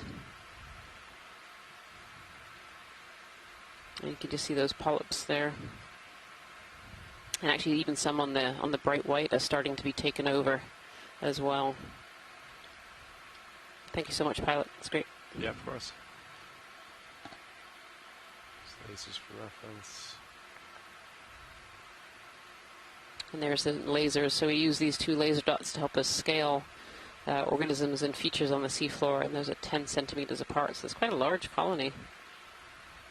But it doesn't look the healthiest. A lot of it has actually died. Now, in amongst all this fossil coral rubble here too, we're actually seeing lots of sponge skeletons as well.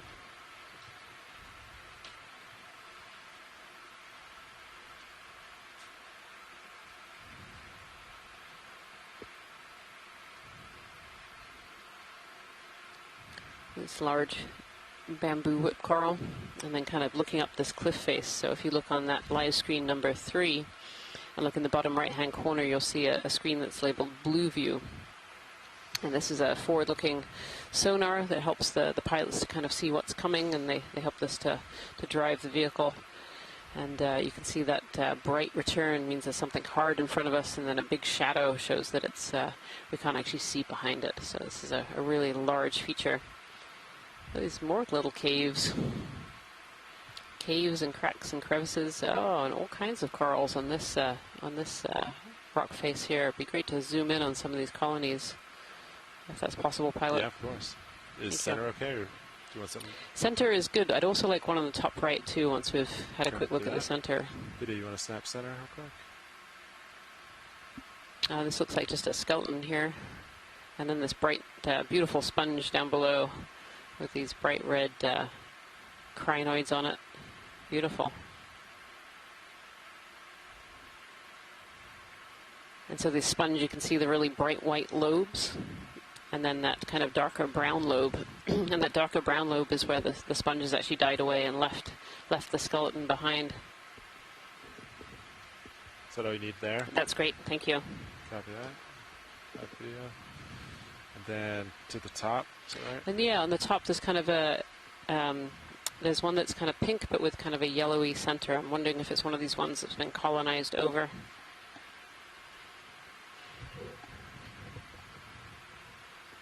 I think it's not the one that's just come into the view, it's the one that you can just see the stalk of in the top right. Top right, okay. Yeah.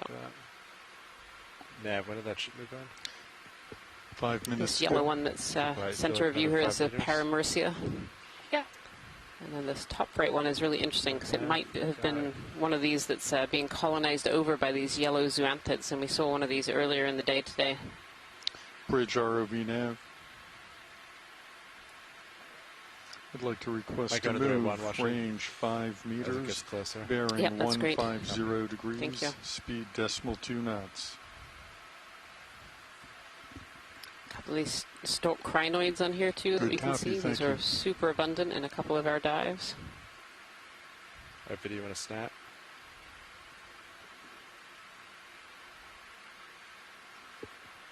Oh, looks like a metallic gorgia over the side too, but the one that we're looking at is kind of in the background there. Oh, is this not the one? That's just a stalk, so yeah, so the one right in the top right-hand corner with the red and the yellow would be great. Thank you, that one. Yeah, so this is one of those colonies that's been colonized over by this yellow zoanthid. You can see it taking over this coral. Looks fluffy. Tina Moltzover had mentioned earlier this coral is potentially a Paraguaya, a bubblegum coral of some kind. Oh, and there's a sea spider in there as well. You can see a little sea spider through the branches, kind of the bottom right area. And then 2 brittle stars, 2 snake stars in the middle here as well. So Tina Moltzover, sorry, I was saying this, I think this is a Paraguaya, a bubblegum coral that's been taken over by these yellow zoanthids, and these yellow zoanthids will take over all of the colony until eventually this whole colony just has these yellow large polyps on it. The snake star unwinding its arm there, moving its position, beautiful. And you can just see the size difference between these zoanthid polyps and the actual polyps of the coral, the pinky orange below it.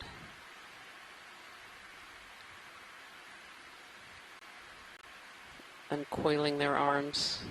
These snake stars are suspension feeders, so they're also looking for particles or organisms that are attracted to the coral to be able to feed. Beautiful. Is that all you need, Washington? That's perfect. Thank you so much, Thank you, pilots. Our video whenever you're good. Such a contrast between those large golden zoanthids and the smaller coral.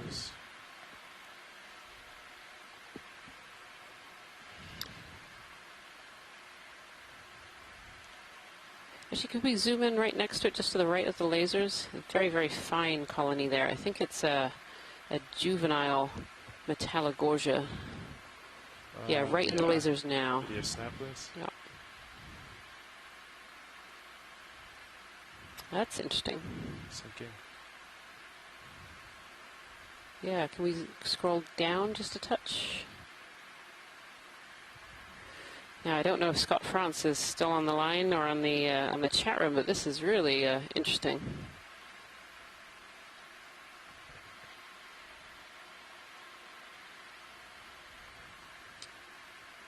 You can see the snake star has got its arms wrapped all around this, and it certainly looks a little bit like a Metallogorgia. The Metallogorgia, when they're younger, actually have polyps going all the way up the stalk, and then eventually they end up with this kind of this pom-pom, this umbrella on top. But as we went up this this coral colony, it has this larger patch in the middle, and then just a few polyps on top. So it's a really curious form. Again, that snake star sticking its arms out into the current, potentially looking for food in amongst the branches of this coral.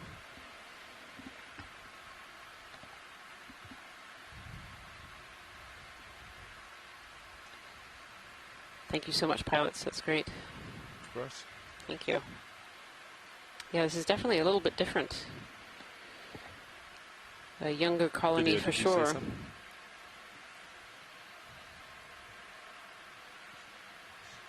Copy. All right, whenever you're set, we can come on. Hi, Rian. You know, there are 3 different species of Metallogorgia that have been described around the world, but I'm pretty certain there's only one known from the North so we Atlantic. have 5 more meters in, right? I don't have any reason to believe that this is anything other than Metallogorgia melanotrichos. Just still pretty steep. As we've noted a couple times, as you've noted, that it's a much earlier growth stage. It definitely, yeah. Have that umbrella at the top. Yeah, it hasn't quite developed its umbrella, and the sea star, the snake star, has not yet made its way up into those topmost branches. It's really, I don't think I've seen one quite like that before. Yeah, I would say that's in its gangly teenage years. Yes. That's developed its adult form. That's a great way to put it. Gangly teenage years. I like that. And I stepped away just briefly there, but I noticed to its right was that Paraguaya with the zoanthid overgrowth. And that's something we saw quite commonly in the western. How do you feel about 5 meters? As far as I know, that may be the first time we've encountered it so far in this expedition. Is that correct? We actually saw one just a little bit earlier. Yeah, not 10, 15 or so minutes ago, but today, yes. Yep. So, and I think we've seen a few of them go by. That's interesting. Yeah. Oh, and here we are while you're on the line. Here's another one of your candelabra bamboo corals that's coming into view. Yeah. This one looking a lot more bushy. You saw one earlier that looked like it was just half. Yes, yeah, just kind of one fork off to the side. Good copy. This one looks a lot more healthy. The critical thing here is that the initial branching point, and then are most of the branches arising from the nodes or not. So I noted in the chat room that many years ago, about 2005, I guess, maybe even 2004, we do have an image and a collection of half candelabrum, but it was an internodal branching, and so it was very clearly different. Oh, interesting. The clade I4 thing that we're looking for. Yeah, yeah, this one definitely has that distinct candelabra shape. Beautiful. This one's looking more promising. Yeah. But still, it looks like a fork at the base there.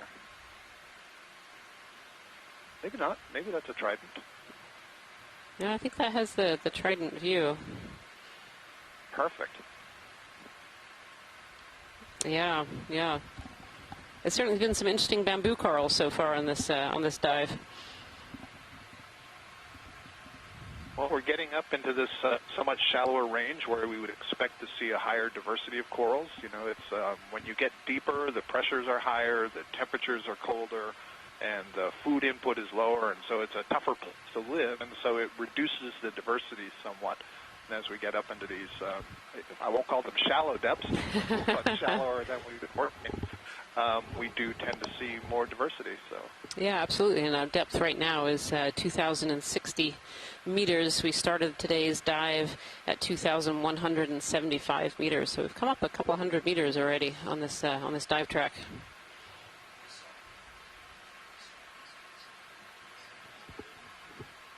And by a couple of hundred, I'm sorry, I mean 100. We've come up about just over 100 meters so far on this dive track. There's another metallogorgia as well, over to the left of this sponge, one of these beautiful kind of elkhorn type sponges. Oh, there's an iridogorgia, I think, pilot just above the lasers there. Yep, video snap. Thank you.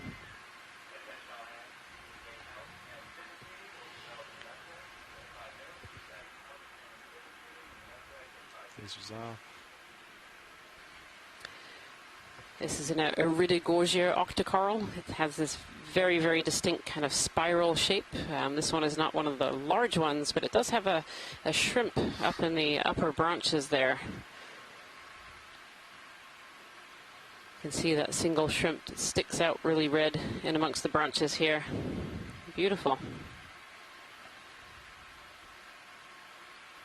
And there are species of this iridogorgia that can get very, very tall, up to 3 to even 5 meters high. And this one is quite small comparatively, but a really good find.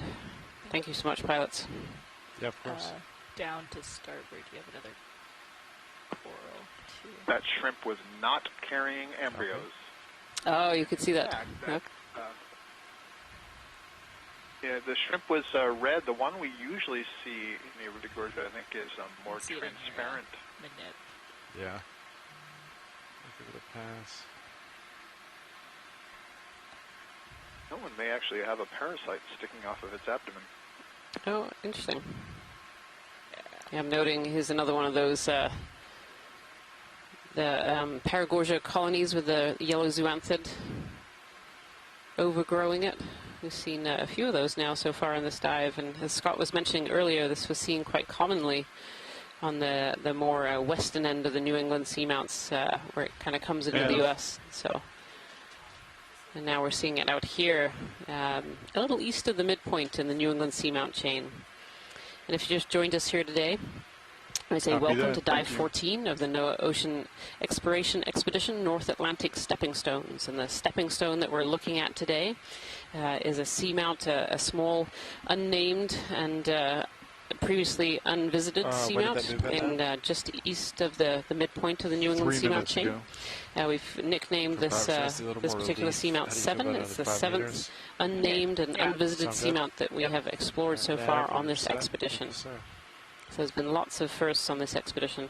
I'm gonna keep an eye. We're definitely when doing Bridge ROV nav. And what a field of paleofossil coral rubble. I'd like to request to move, range 5 meters, bearing 150 degrees, yes, that could affect speed decimal 2 knots. If it drops. There's certainly a rich diversity of biology on this. Good copy, thank you. The seamount. We did see a lot of fish earlier on. We haven't seen as many as we progressed up. I don't know if that is a change in the water or... There we go. I'm going to laugh from this end. It's another fish. Always. This is another halosaur here.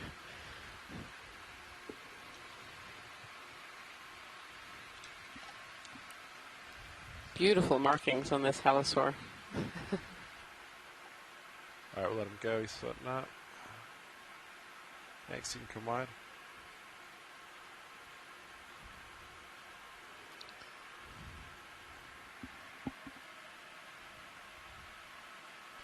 I believe that was one of the Alivarandia that we had seen earlier, which is kind of a more benthic form that's turning into a midwater form, Ken Sulek was telling us, and has kind of that dark markings of a more midwater fish, and they're often found off of the seafloor here, kind of in that direction, kind of facing upwards. So I would keep going, Jason. Maybe more fish will come your way. Looks like it's increasing more. I may have to just start talking about fish, and then we'll get some really interesting geology showing up. Not that there isn't interesting geology, but something spectacular. I don't know. I've done pretty well with corals and fish today. Any trend is good to keep track of? Well, I think the bottom morphology has been really quite fascinating today. It's been a little bit different from what we've seen so far on previous dives. Lay back and start to like move serious in. This beautiful Metallogorgia colony sticking up off this rock. Yeah, I mean it is.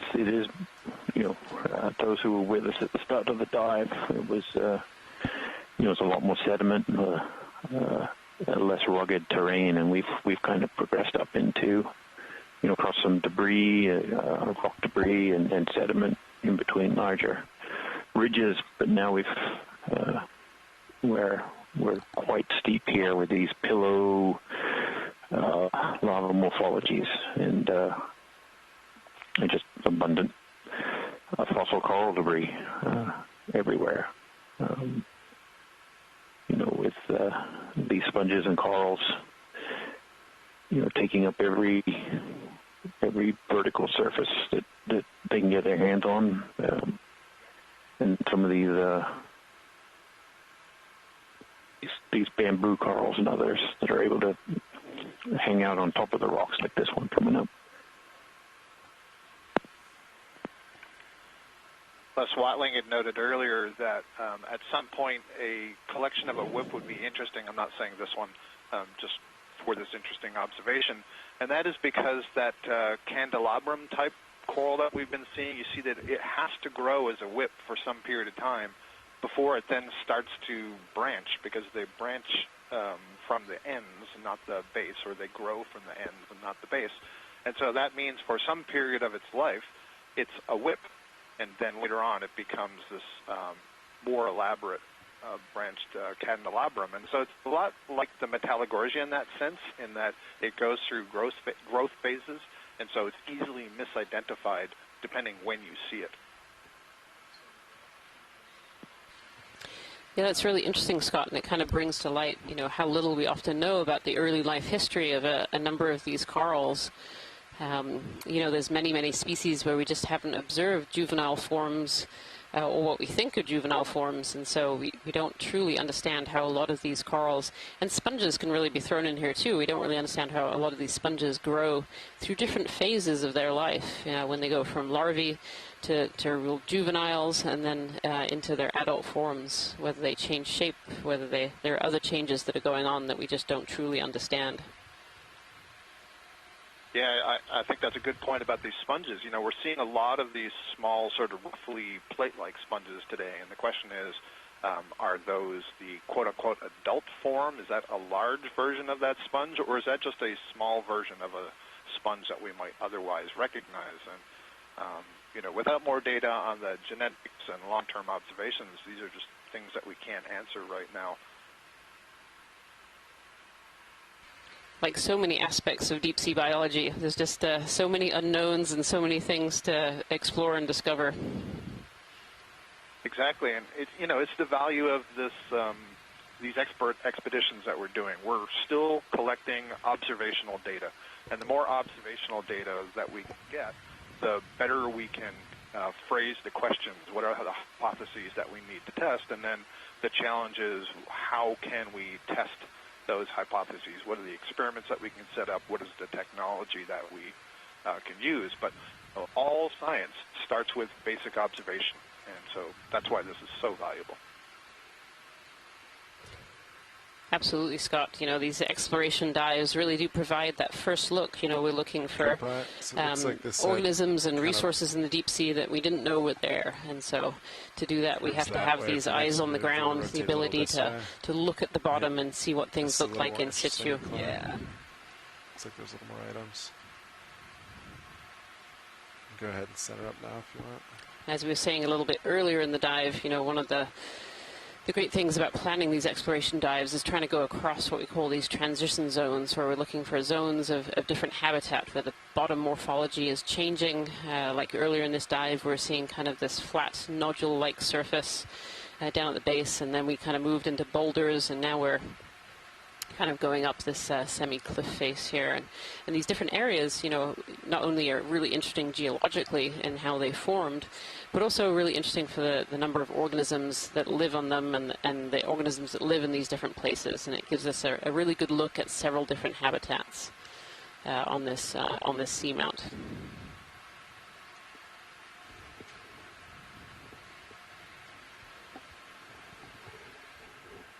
All right, Nav, when did last move in?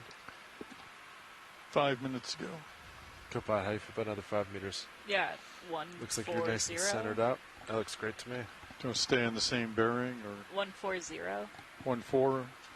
Sounds like a plan. Copy. Thank you.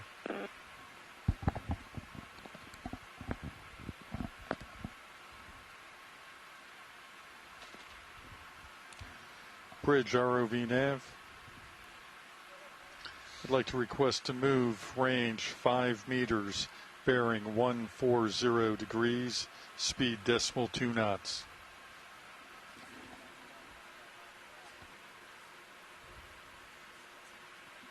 Good copy, thank you.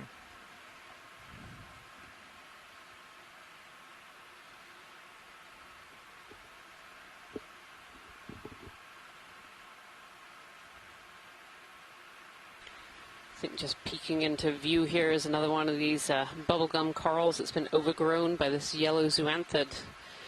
And there certainly becomes a point where the yellow zoanthid has taken over the skeleton entirely, and all you'll see is this apparently yellow branching coral with these big, large zoanthid polyps. But really that zoanthid is not secreting that skeleton, it's taking over the coral that's underneath. Oh, and I thought this bamboo was not alive, but actually the end of it here is still alive. You can see this one is really tall. Very, very tall form here.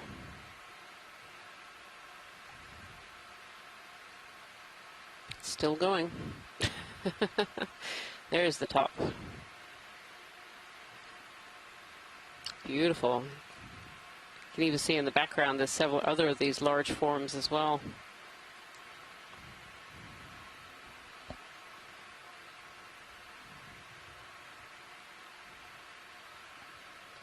And just every time there's one of these little plateaus or flat spots, it's absolutely covered in these paleocorals, these fossilized corals, and providing habitat for other organisms. You can other see sponges in there.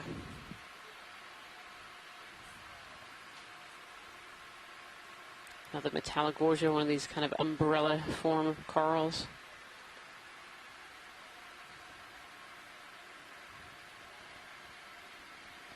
Sounds like a good plan, thank you.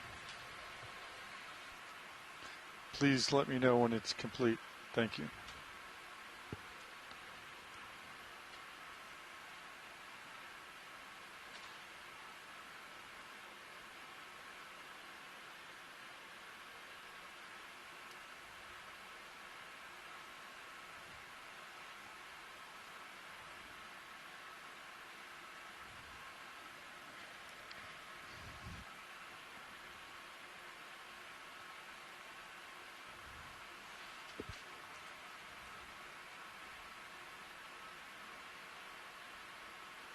One of these large Brisingid sea stars on the side of this rock here.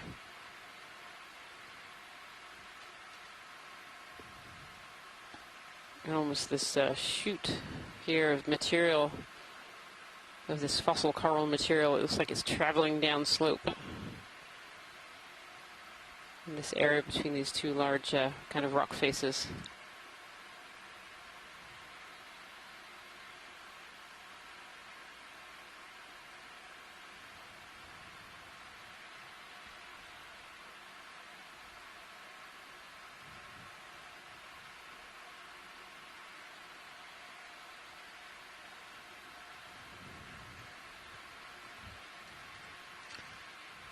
ROV nav.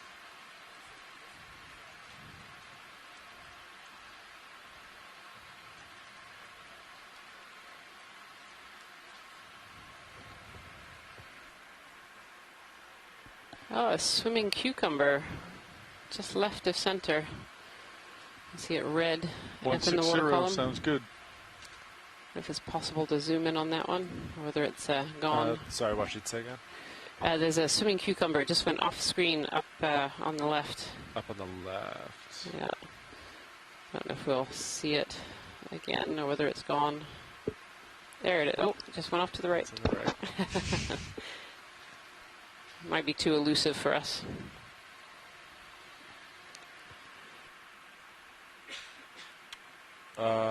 That's it there, huh? Yeah, it's really moving. Yeah, sorry. That's okay.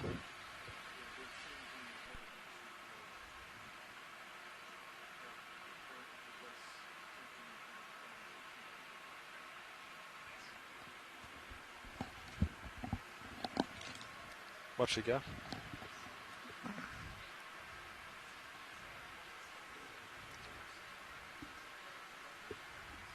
Yes.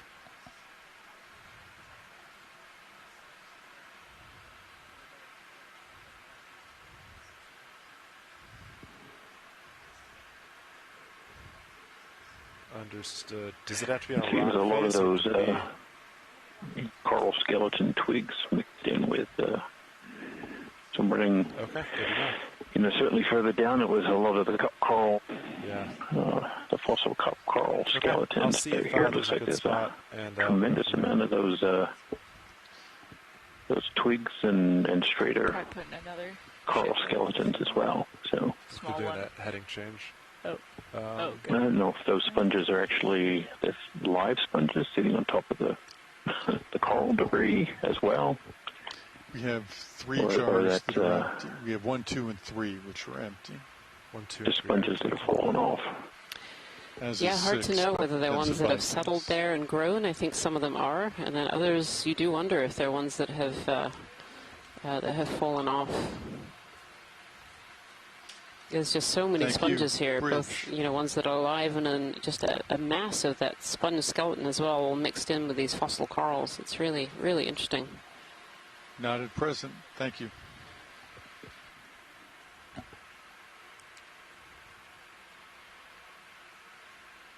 I think then, let me set her up real quick with you, Copilot. So you're nice and settled out, right? I'm going to scoot a little bit. It seems like I'm getting... Down below we're seeing, a lot of rocks and other things that had appeared to have tumbled down. And expected it was from an area like this. But seeing any loose rocks, anything that, any displaced crusts or areas that we could even look to sample some of the geology from. The non-sediment coral rubble type geology. So it's quite interesting. That I'm glad we picked one up early when we had the opportunity. You see a flat spot where you can get the nozzle out? Let me know. Because if they are here, they're buried underneath all of this coral debris.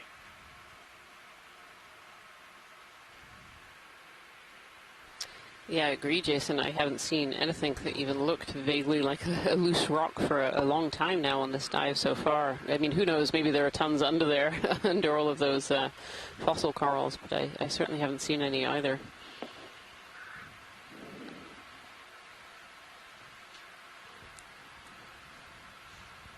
Hey, watch it. I don't see any great spots to set and use the sectional sampler here. Okay. But if it's something we really want, we definitely can. Or I might just wait and see if something better presents itself. We can definitely keep looking. These sponges on these faces have been throughout our entire dive so far. So, but just keep an eye out for the next good ledge or wherever's good setup position, please. Understood. Thank you so much.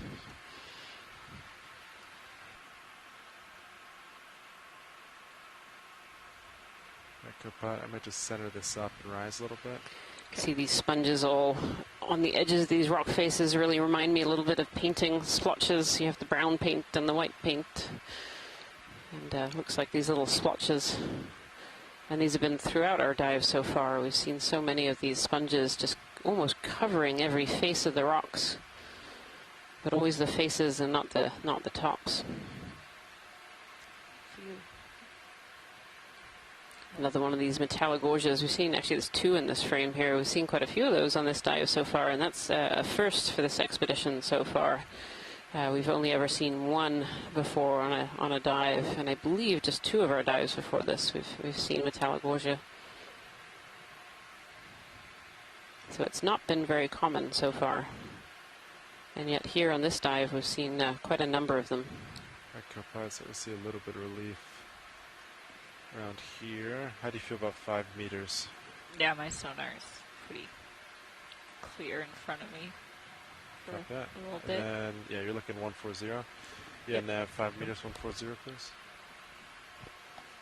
We've been talking a lot on these dives about ROV why we see organisms in some places and not in others, where geographically they're only maybe a few centimeters away from each other. And the question is definitely, it's pretty complicated, or the answer is pretty complicated as to why that happens, and it's very, what we think is species specific to an effect as well. Because here on this flat face here, you can see this beautiful round sponge kind of in the middle, but then nothing else is really around it. But you go to an edge of these rocks, and you're seeing them just covered in sponges and potentially other corals as well. A lot of whips. Oh, well. Coming up. And it's all about where larvae can really find the place to settle and a place to grow. And each different species has slightly different requirements. But for the most part, a lot of these larvae don't like to settle in places where a lot of sediment could float down. So they're not looking for the tops of places. They're kind of looking for those edges. And those edges, too, can increase that water flow, keeps the sediment away, brings in food and nutrients. And then the other factor to consider as well when we're thinking about where larvae can settle is trying to find somewhere with a lack or a low density of predators as well. So obviously if a predator comes along and munches on the larvae, then they're not going to grow into those adult corals and sponges. Oh, in the background here is another beautiful Iridogorgia, this one a bit bigger than that small one that we saw earlier. And one of these Metallogorgias in the foreground here. And another one of these candelabra type bamboo corals as well. It's quite a nice scene there.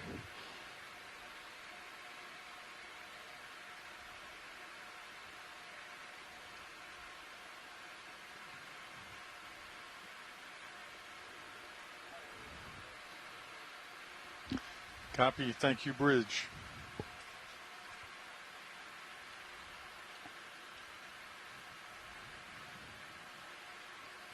It definitely seems like we're starting to get into that Iridogorgia zone. We didn't see any of these down below, but as we've kind of reached the 2,050 meter mark, we seem to be seeing more of these Iridogorgia. Here are several coming into view now, and I think there's several in the background as well.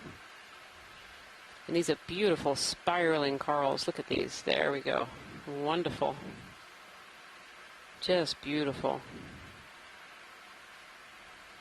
They form these big long spirals, and they get their Iridogorgia name from their skeleton, which has a little bit of iridescence to it.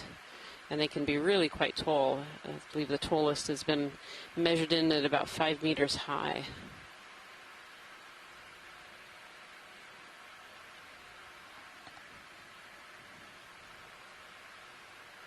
Are these the firework corals? These are your firework corals, Jason. Just making sure, you know. Yep. So these Iridogorgia don't have a common name, and on a previous dive when Jason found out they didn't have a common name, he's proposed firework coral, which I think is really, really descriptive of these corals, because if you look at them, they really do look like like fireworks. And here you go, Jason, here's your fish. So Cuskeel going by. I barely even said anything this time. I know. Yep. We've certainly seen a lot of these fish so far. This one is a very interesting fins. Let it go. Thanks. Thank you, pilots. Not a lot of parasites on any of the fish that we've seen. Not compared to some of the other dives, yeah. Dives in the canyons and stuff. Yeah. Yeah. Yeah, we've seen some fish with some fairly large isopod parasites We saw a black dogfish on one of our dives in the corner rise that was absolutely covered in these little parasites, presumably an isopod of some kind. There's more of these plate-like sponges on these walls that have been so common throughout the dive today. Yeah. Paramarcia on a little rock. Definitely kind of entered that zone of seeing a lot of different species of coral that we just don't get at the slightly deeper depths. Bright yellow Geodia sponge.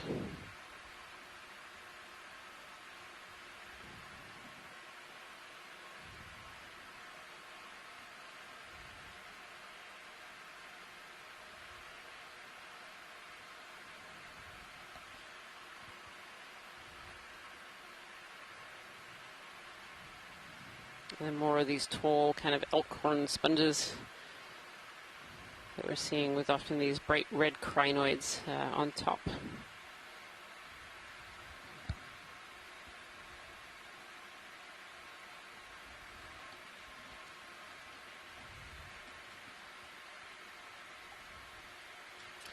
Megan Putz in the scientific chat room is saying that fish that we just saw, if I don't butcher this name, Eremicthus, and she says that the males often have long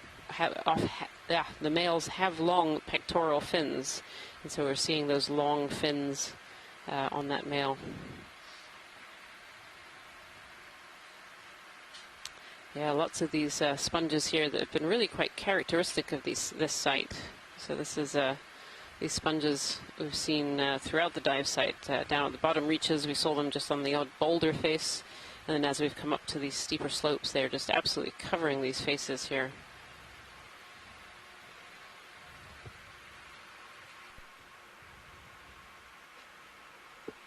Watch it go. They might be. There's one over, going back to it, it might be a pretty good spot.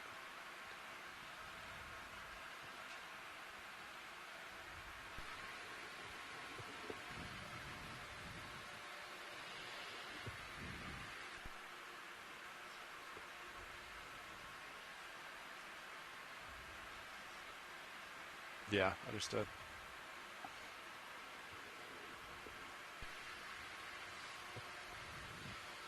Yeah, I can see all these boulders in the background here, absolutely covered still in these sponges. And then with the odd different species of sponge or coral poking out.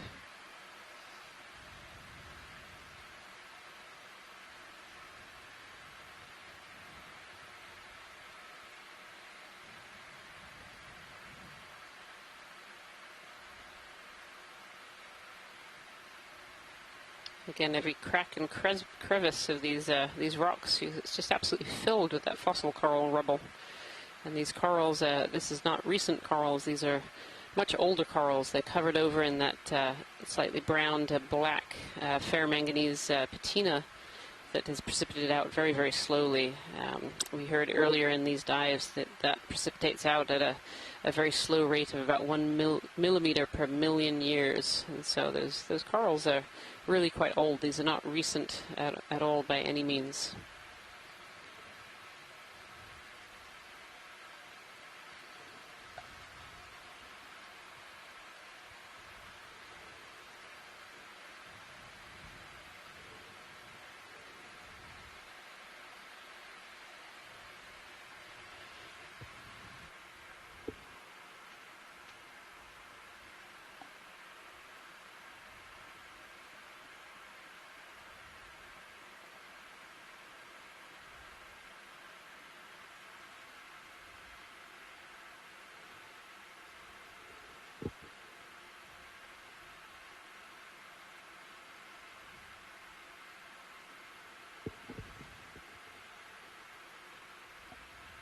Let's try to set there, but it's not a great spot.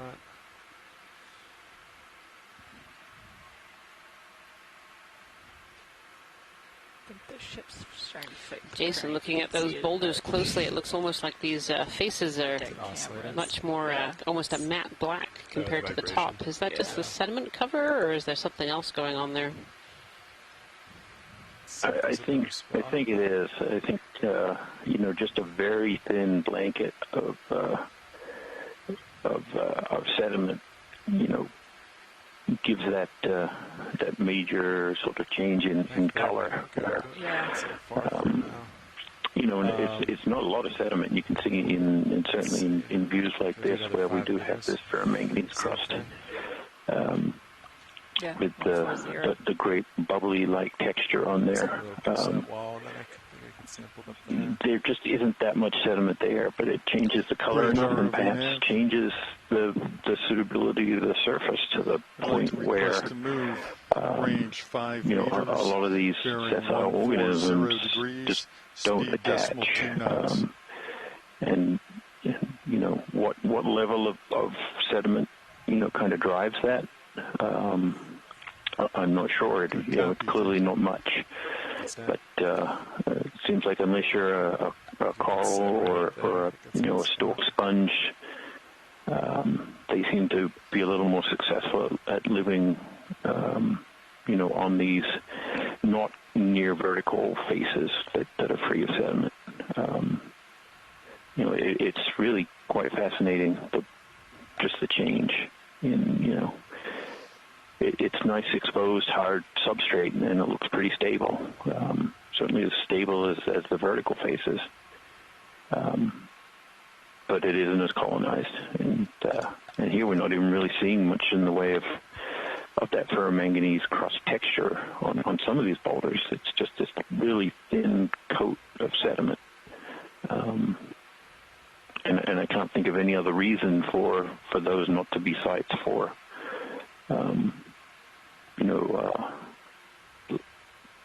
some of these larvae to land, in those juvenile stages.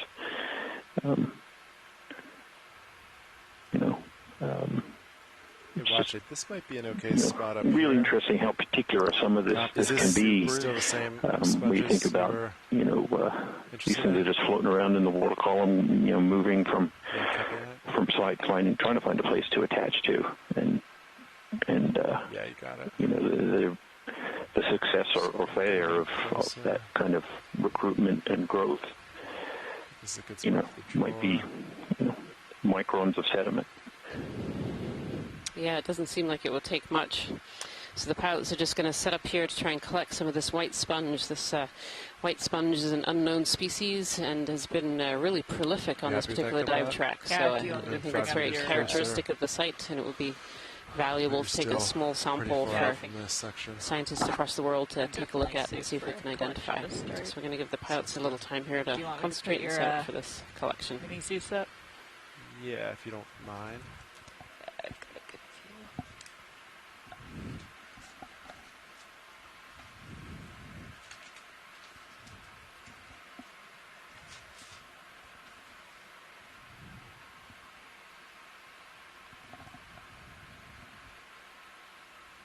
This is a good spot. And then, let's see. Do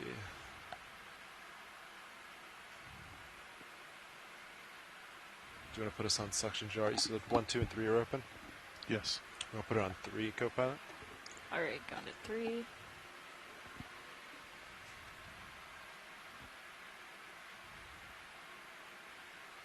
HP is on.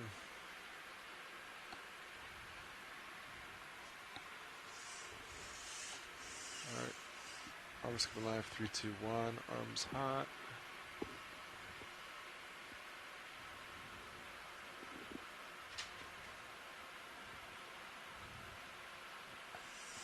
Alright, you want to start to draw out?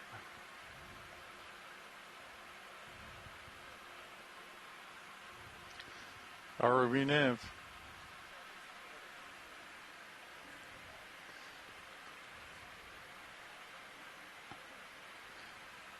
Copy that.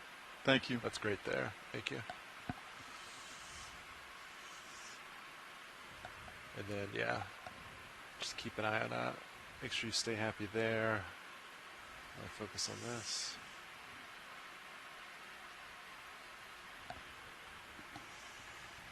Force 5 is on.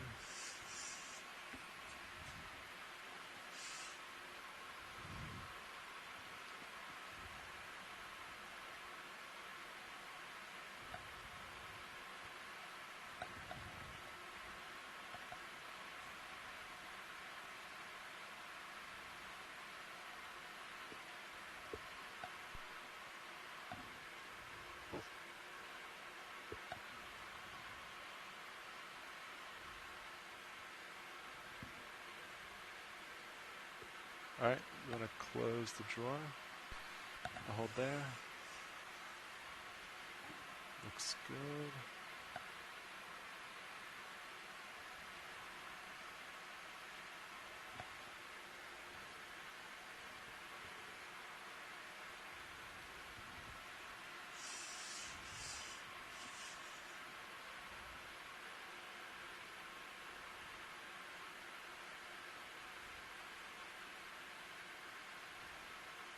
Go just a little far, actually. I want to pull this back and just inch a little bit closer.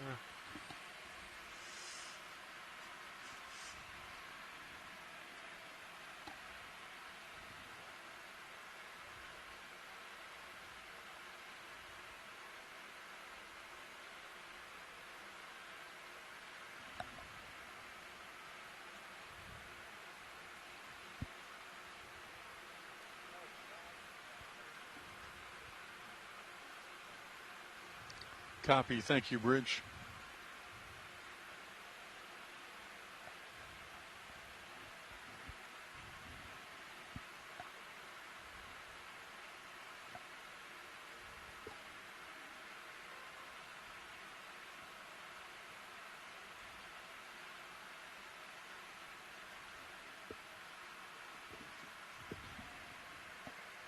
Looks good there.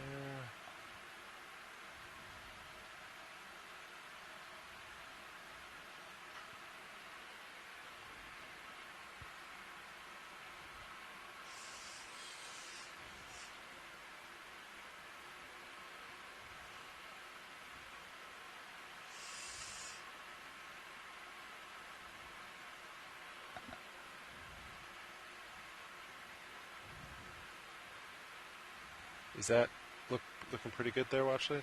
Yep, that's the one. Okay. Thank you. When you're ready, please initiate suction.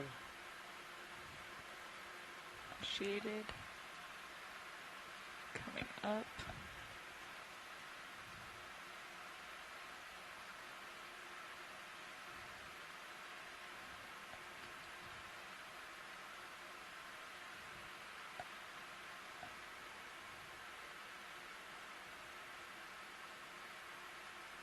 Watch it. I'll just keep doing this and let me know when you're good. Does that sound like a plan? That sounds perfect. Thank you.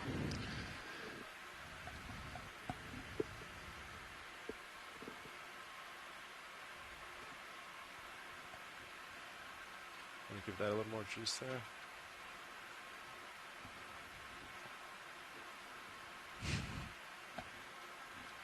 There we go.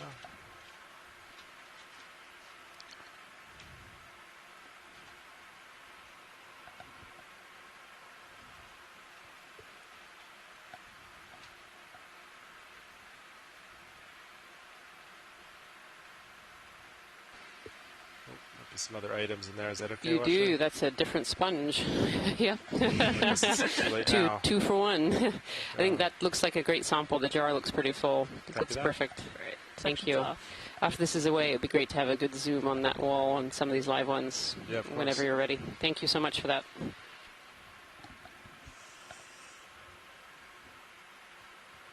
All right, Copilot, you want to draw out now? That's pretty lined up there. It's like a coral right under a port skid. You'll clear it.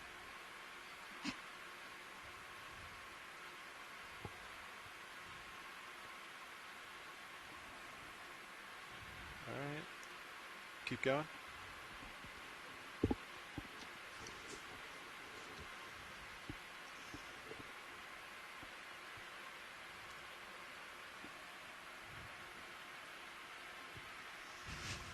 Just hold that.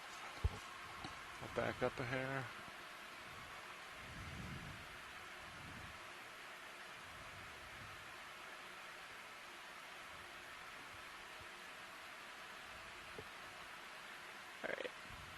All right, let me set again.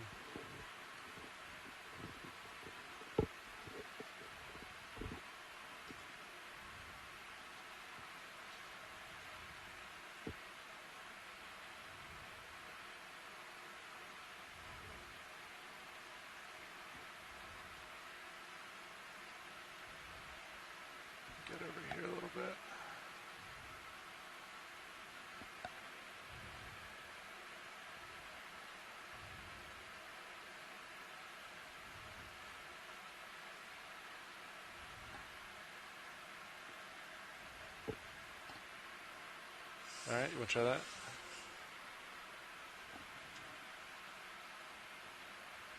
That's good there. You can hold that.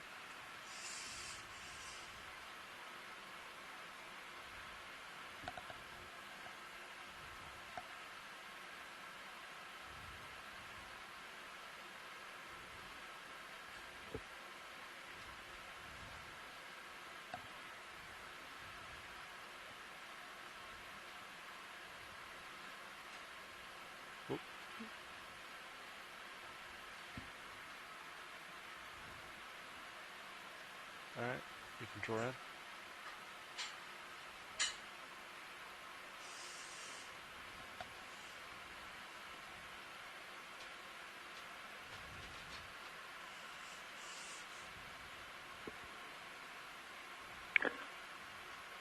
All right, that was excellent work. Thank you, pilots. Got some nice, at least 2 different sponge species were collected there.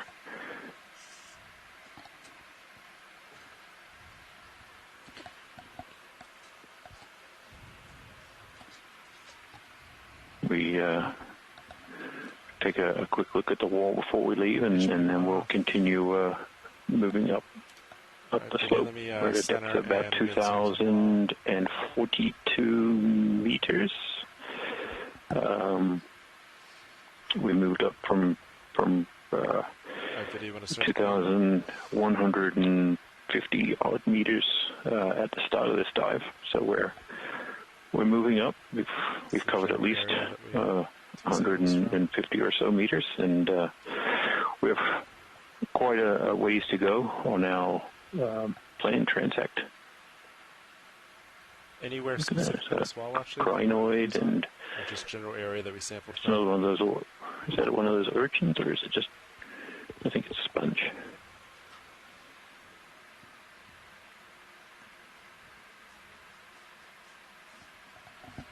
Just the entire surface is covered with live and dead sponge skeletons here. Of multiple species. It's Geodia, I think. The big round sponge at the top of the view there. The crinoid sitting on top.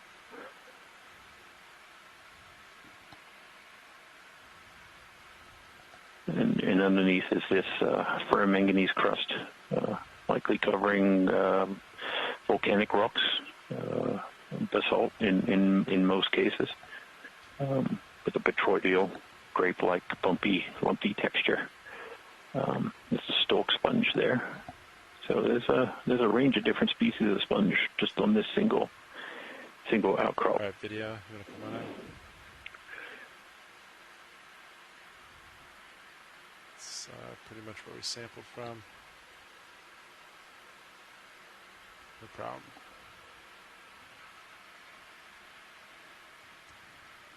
You get a really good look inside these silicious sponges. They're filter feeders. They feed from planktonic material in the water column, and you have these really delicate structures to allow them to filter that water right through and capture all that food. And we've been seeing these small white, almost plate-like sponges now for more than half the dive, just covering these walls. So every vertical or near vertical surface has had them in quite abundance. Oh, it's good on my end. We've been mentioning a number of times throughout the dive this really thick accumulations of coral skeleton debris that's forming, filling every crack and crevice, fracture. I'd like to request to move range 5 meters on the seafloor, bearing 140 degrees. A lot of it speed decimal 2 knots.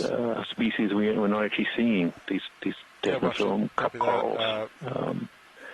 Good we haven't seen any live we'll keep going up. examples of those on the walls. There is a lot of debris from what we call twigs, the straighter skeleton pieces of other I didn't hear that coral species mixed in with the sediment, which is theropods and other planktonic material. So it's a very dynamic, and there's no empty space on this slope.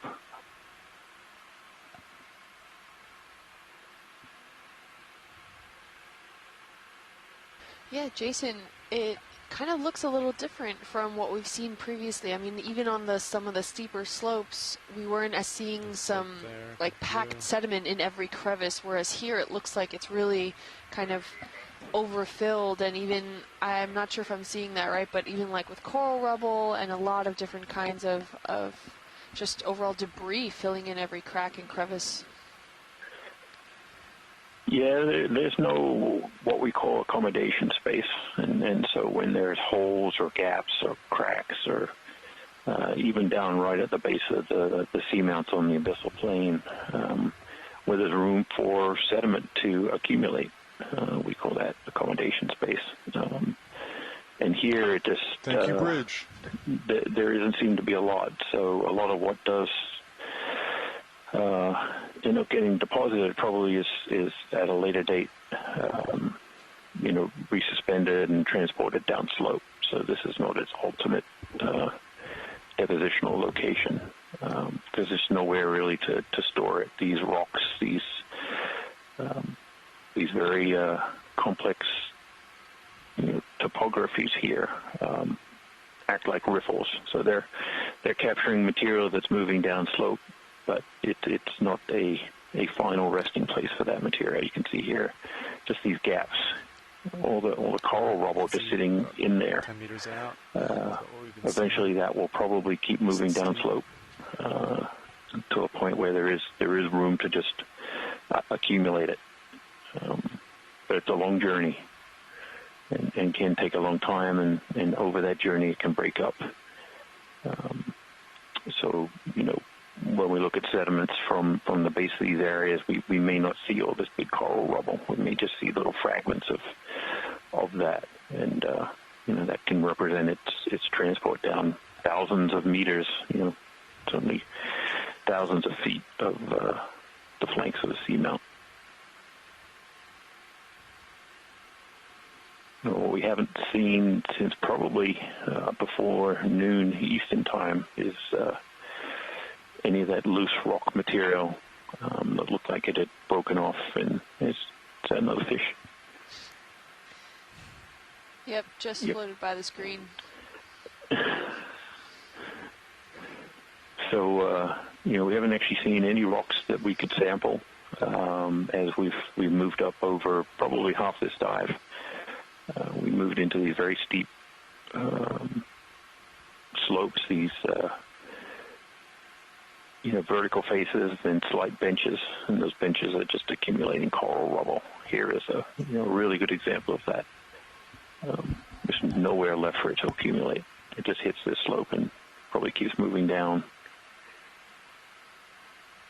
I don't know that I've ever seen it this thick, and just filling every space, and then not really seeing the location where it always might be coming from. Yeah, we're seeing now some of these yellow sponges. I'm not sure if we've seen them before, but they're quite neon highlighter yellow. Can we get a snap zoom on that coral that just appears to be on the top of that boulder? Yeah, copy that.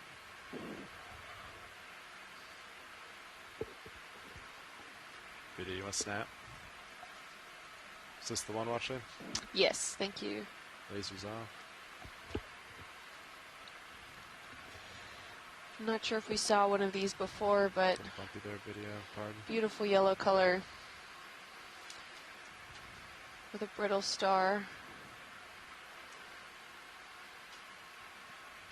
Another octocoral. Slide there.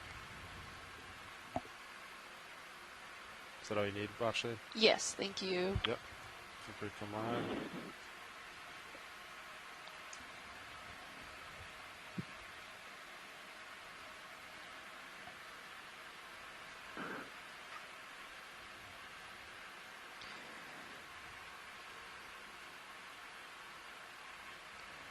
And you can see also all of the marine snow that's in the water column just floating all around. And what we refer to as marine snow is all of either sediment particles or some of that organic or detrital debris that's hanging out in the water column. And oh, it looks like another fish. Yeah. They're just fighting a little bit of the current, but all of this debris helps bring these organic particles to not only corals, but the sponges that are also filter feeders or suspension feeders, and then all the other animals that rely on the corals, just like we saw before. That yellow coral had a brittle star attached to it, and these brittle stars don't eat the corals. They're actually using them to help them come up out of the water column and reach for their own kind of particles to consume then in the water column themselves. Oh, that looks like another nice coral, possibly bamboo. Oh, was there a sea star? I didn't see it.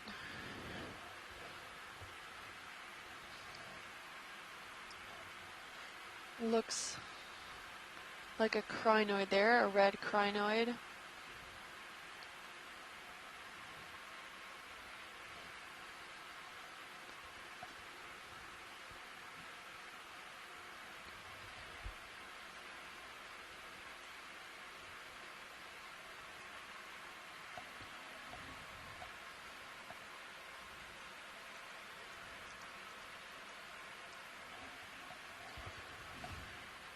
Looks like we have quite a diversity of sponges just in one small group. What looks like a Geodia mixed with some of the sponges that we just collected. Also that neon highlighter sponge there. And it looks also that there are quite a few sponges that are dead also in this area. All that kind of brownish, dense texture is all dead sponges. And what looks like also like really an entire coral rubble field. Let's see. Tag on another 5. That's amazing. Pretty good. I don't know if we can get a zoom in on the rubble field. Seems like the sponges are living on top of it. Yeah. Pilot, this is Watchley. Of the rubble field. Can we get a snap zoom on a lot of this rubble coral debris that's in this area? Yeah, just in view. Yeah. Yeah, that would be great. All right, Biddy, you want to come on in?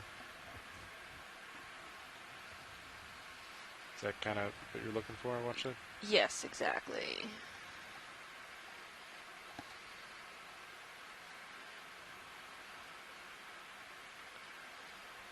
Yeah, I'm not sure exactly if these are solitary cup corals or if this looks like some other form of scleractinian. I can't really tell if these are branching or not. Put the move in or wait? Yeah, go for it. Thank you. They all look encrusted by that ferromanganese. Copy that.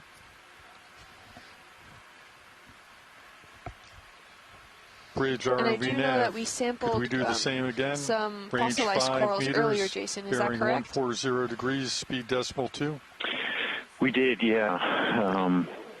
And probably picked up some other things, but you know, this is really just amazing.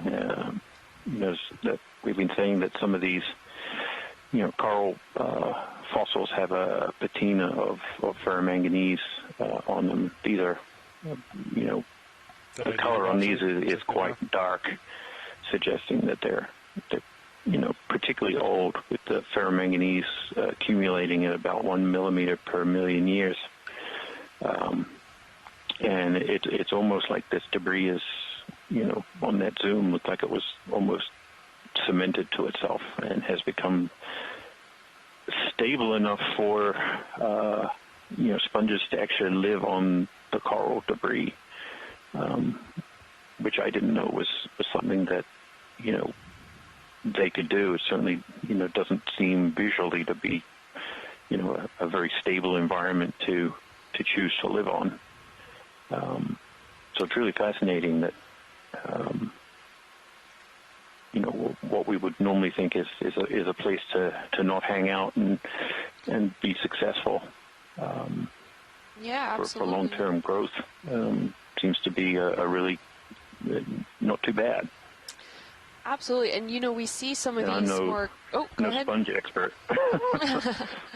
Well, we see a lot of these kind of carbonate coral mound features on the Blake Plateau and in the Straits of Florida, where over time you have the accumulation of scleractinians and the framework itself becomes the foundation, and over hundreds of thousands of years you have the developments of these carbonate mounds that accumulate sediment as well as that detrital debris.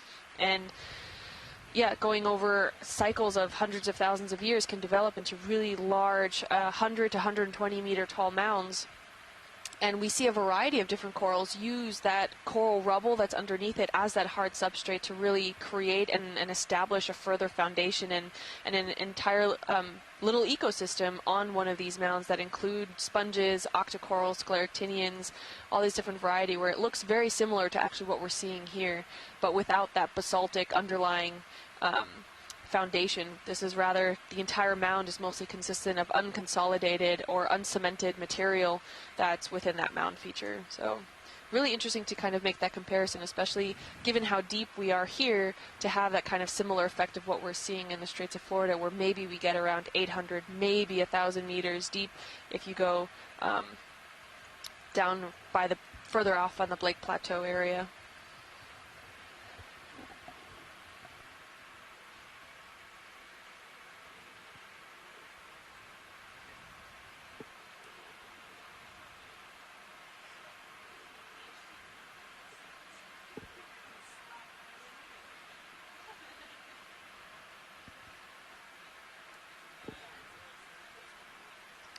Thank you, Bridge.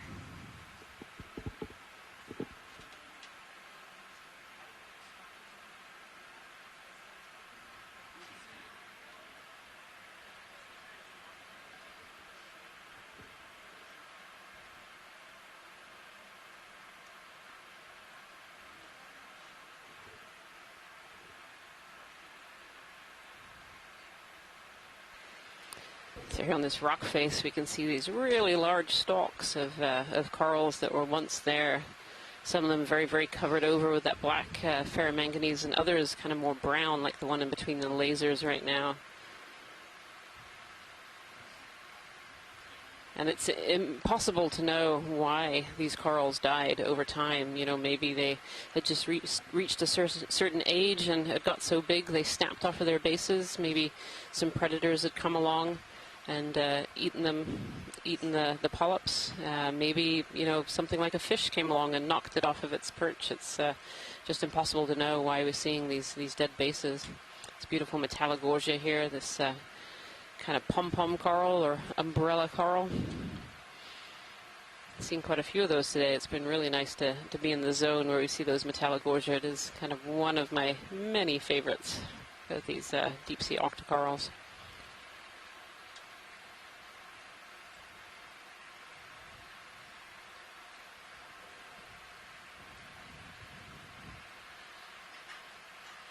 It's very interesting, you know, in amongst this fossil coral rubble, which is really dark and black, we see some of these, they kind of shine out really brightly white with the lights of the D2 ROV. And these are more recent coral skeletons, suggesting that there are more coral colonies above where these more recent skeletons have come from.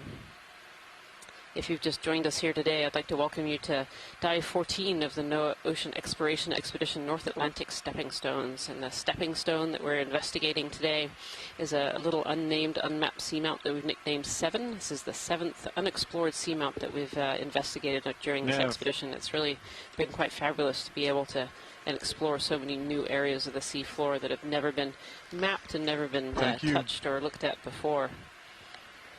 During this dive today, we started the dive at 2,175 about meters. 85 meters. And presently we're at 2,034 meters. We've come up over 100, nearly 150 meters so far.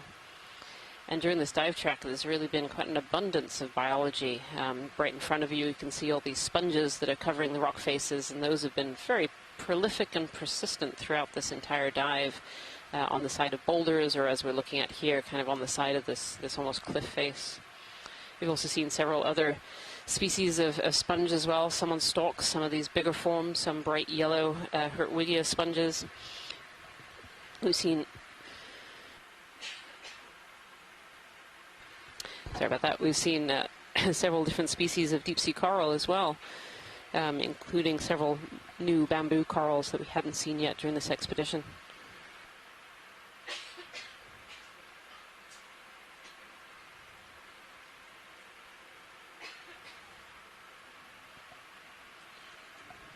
All right, goodbye. How do you feel about another 5 meters? Some of the other things that we've seen today as well is we've seen some of these beautiful big spiraling Iridogorgia corals, and we've seen some of these pom-pom metallogorgia with the beautiful iridescent stems, both of those, as well as some Paramercia, and then these bubblegum corals that have been grown over, or starting to be grown over by these gold zoanthids. We've seen a lot of fish fauna today as well, several different species of cuskeel and halosaur. The fish fauna has been quite abundant on this dive so far. So we've seen lots of good things, and we're continuing on this track. We're actually diving on kind of a northeast arm on the very northern side of the Seamount, kind of coming out of the current. We have quite a strong current on the surface today, nearly 2 knots, that has made diving a little bit exciting today.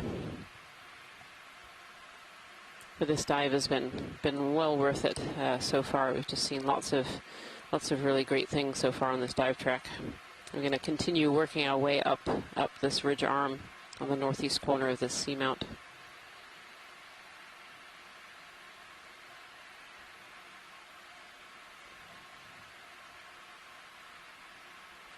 Some more of these whip-like bamboo corals, and then just this complete background of almost these painted sponges, you know, these whites and the brown skeletons that are left behind. We've been talking a lot about these sponges creating habitat for other organisms. You know, as these sponges, when they're alive, other organisms can come and sit on them and get themselves up into the water column, getting up into that extra food resource, that slightly faster water. And then as they die, they leave behind these brown skeletons that you can just see littered all over the bottom right now. Kind of all over the side of this cliff face, and these skeletons form habitat as well. Other organisms use the little nooks and crannies those skeletons have been left behind, and use those to be able to hide from predators and as food resources. And I'm just being really distracted by this beautiful coral over here to the left-hand side. It's kind of stretching up. I think it has a sponge in front of it.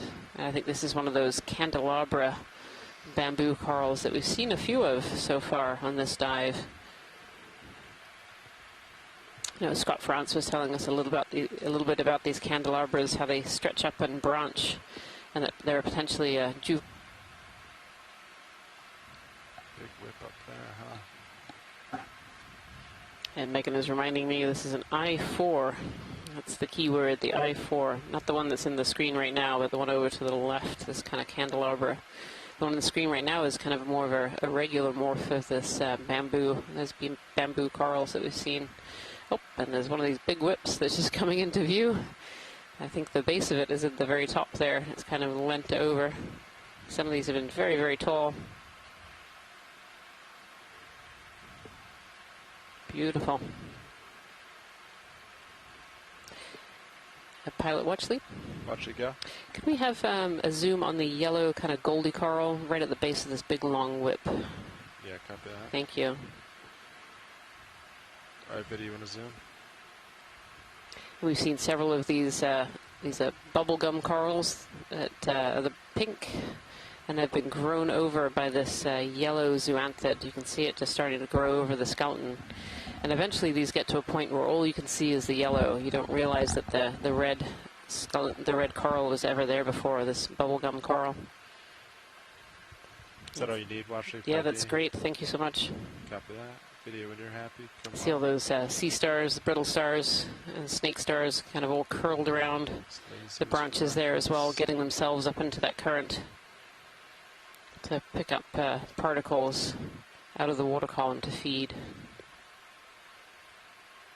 This is just an amazing view of the different forms of deep sea corals you can have. You can have these kind of more bushy forms, these fans, and then these giant, enormous whips, which are exceedingly tall.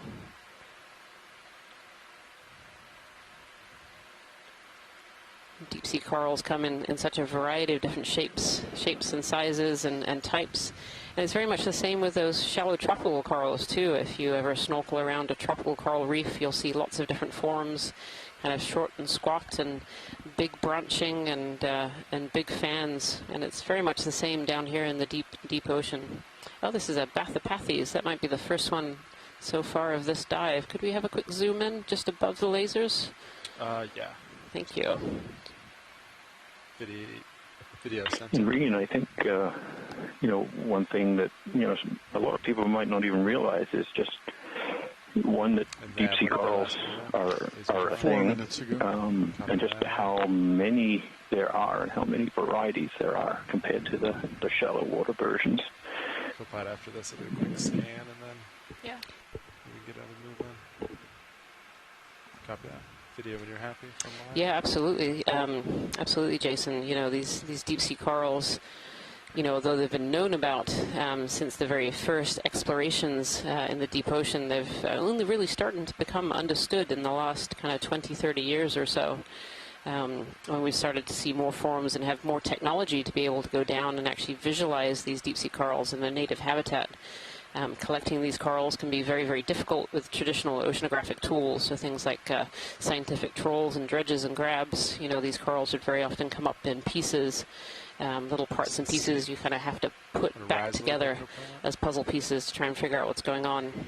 Whereas today we can come down with a ROV system and be able to visualize these in their native habitat, how they're attached to the rocks, what kind of organisms live around them. We're really starting to understand more about these deep sea corals than we ever have before. Then as we rise, you ready for another 5 meters, Copilot? Yeah. Yep. Nav, when you're ready, same thing, please. Bridge ROV nav. I'd like to request to move. I think one of the facts that I like to pull out when I'm talking about deep sea corals is that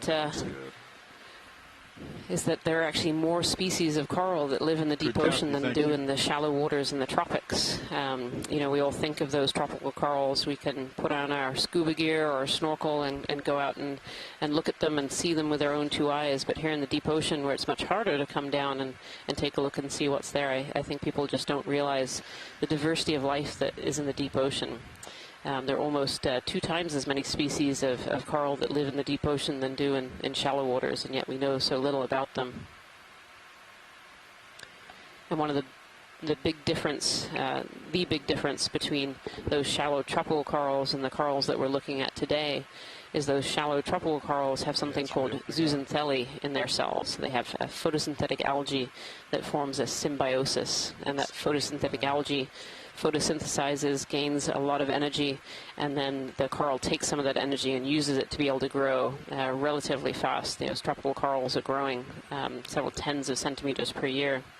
Whereas down here in the deep ocean, all of the forms that we're seeing today don't have that photosynthetic algae. They don't have that zooxanthellae.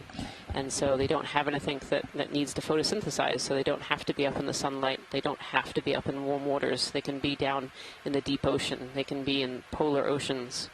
And instead, these corals are all relying on foodfall, on those particles that we're seeing in the water column right now, that marine snow. And because they're relying on that sparse food that gets down to the deep ocean, that's why they grow so slowly, just a few millimeters per year.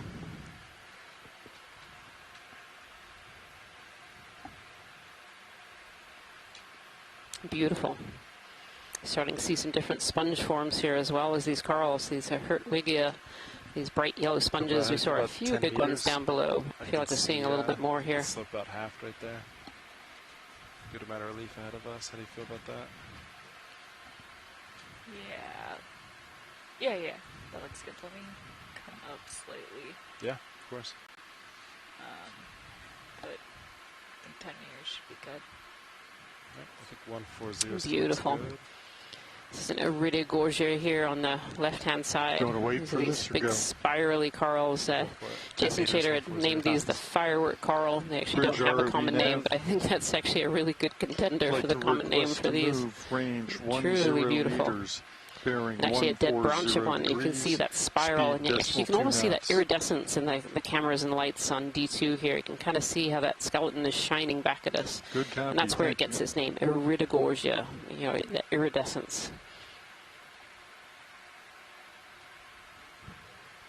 Beautiful. This has definitely been a deep sea coral dominated dive today, Jason. Yeah, we the geology is forming a an appropriate background for the extensive coral gardens almost that and sponge really that we've been seeing. So many different species of coral and just these endless fields of sponges that have basically since the start of the dive has been quite amazing. And we keep saying we're looking for where all this coral came from, and I don't know that we've found the ultimate source, and we certainly everything we've been going over has probably added to it when it dies, but it certainly hasn't stopped. It's probably over 100 or more vertical meters now of these coral debris fans almost that do when we zoomed on them just a little bit earlier. It certainly seemed like some of them were starting to almost form new substrate themselves. They had sort of agglomerated together, maybe with this ferromanganese crust into a substrate type of its own. It's really quite amazing. And Kim, who was on earlier, was talking about how these bioherms or these coral mounds in the Straits of Florida and on the Blake Plateau, how they form habitat. And this is something like that. And I never thought I would see that on, 30-plus degree slopes of seamounts, but here it is. Yeah, they're definitely creating those habitats, and there have been studies that have shown that often this dead coral rubble that forms this framework and this habitat can actually house more species sometimes than the number of species that live on these live coral reefs that we see down in the deep as well. They're just providing all those little nooks and crannies that I keep talking about. Those nooks and crannies provide perfect little hiding holes for other organisms to either settle as larvae or even to, if they're mobile fauna, to crawl in there and hide away.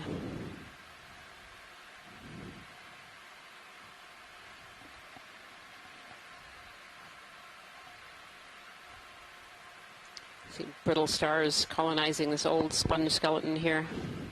And again, one of these bubblegum corals covered over by this zoanthid, this gold zoanthid, which I think I saw Megan Putz mentioned was a parazoanthidae. On a little Iridogorgia, towered over by some of these really long bamboo whip corals.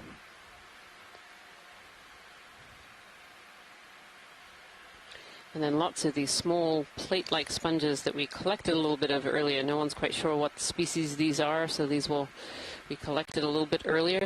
And all collections of this research expedition by the Okeanos Explorer and NOAA Ocean Exploration will go to public national repositories where any researcher from around the globe are able to access those samples to work with. Yeah, what's the layback now in serious? And this is just one of the ways that we involve the entire scientific community in the decision-making process for these research cruises. In the background here, we have something called the scientific chat room. So through the amazing power of telepresence, we're bringing the live video to you today with just a few seconds delay, but there are also scientists across the world watching this video and helping us behind the scenes in this chat room and on the telephone, helping us to identify what we're seeing, whether it's seafloor morphology or the different kind of organisms that live here. Jason and myself might be really good, but we certainly don't know everything that lives in the deep sea and every form of deep sea geology, and so we really rely on having these scientists in the background to help guide us and give us information on what we're seeing.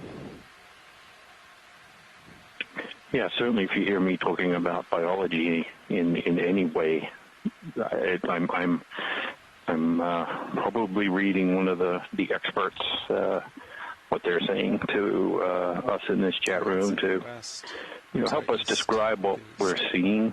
The video is amazing, and certainly something that we wouldn't have been able to do 10 years ago, to beam this pretty much live directly to you as it's happening. And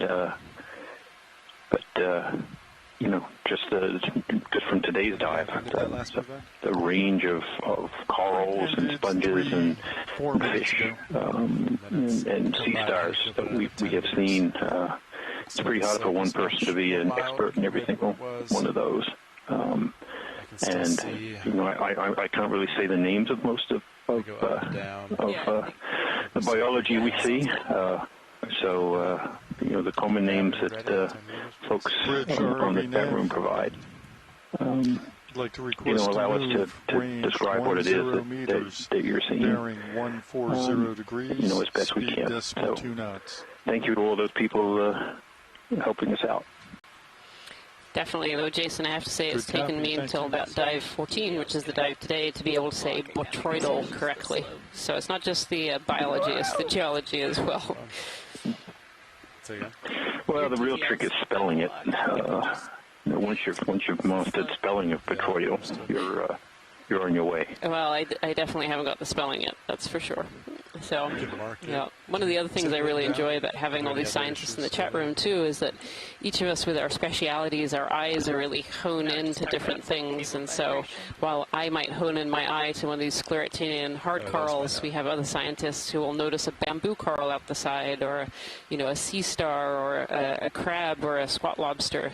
It really helps to have all of these different specialities kind of all in one chat room here, all watching the video all at the same time.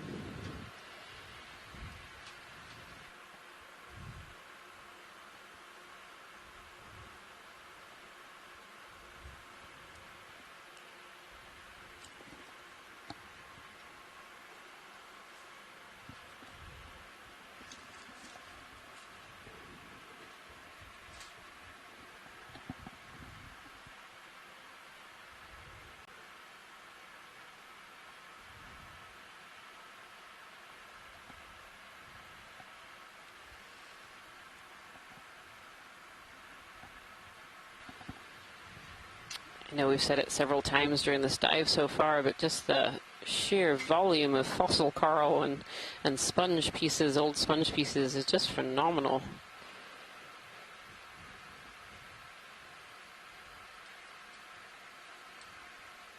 Oh, we can see over here on this little pinnacle here.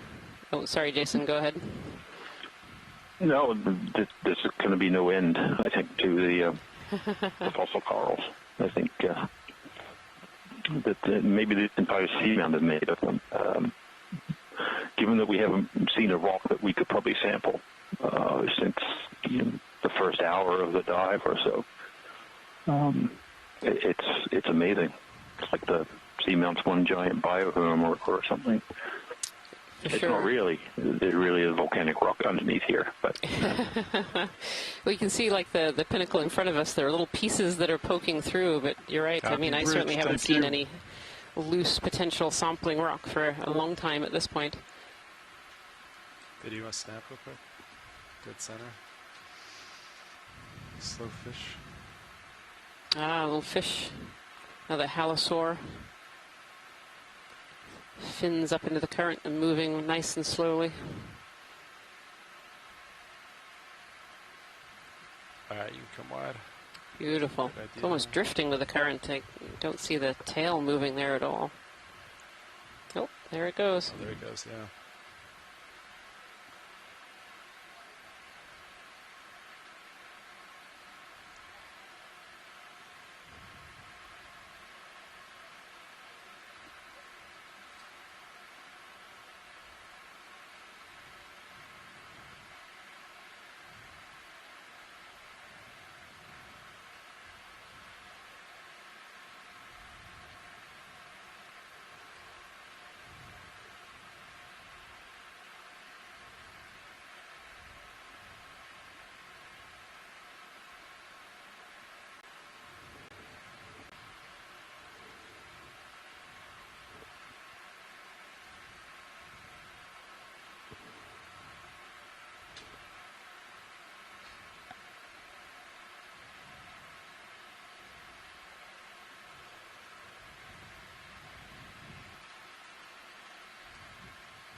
I'll set it up for a second. So this large kind of barrel-like sponge in front of us. It'd actually be great to have a little snap zoom on that pilot, if that's possible. Yeah, of course. Kind of yellowy, but it seems to be covered over with sediment. Yeah.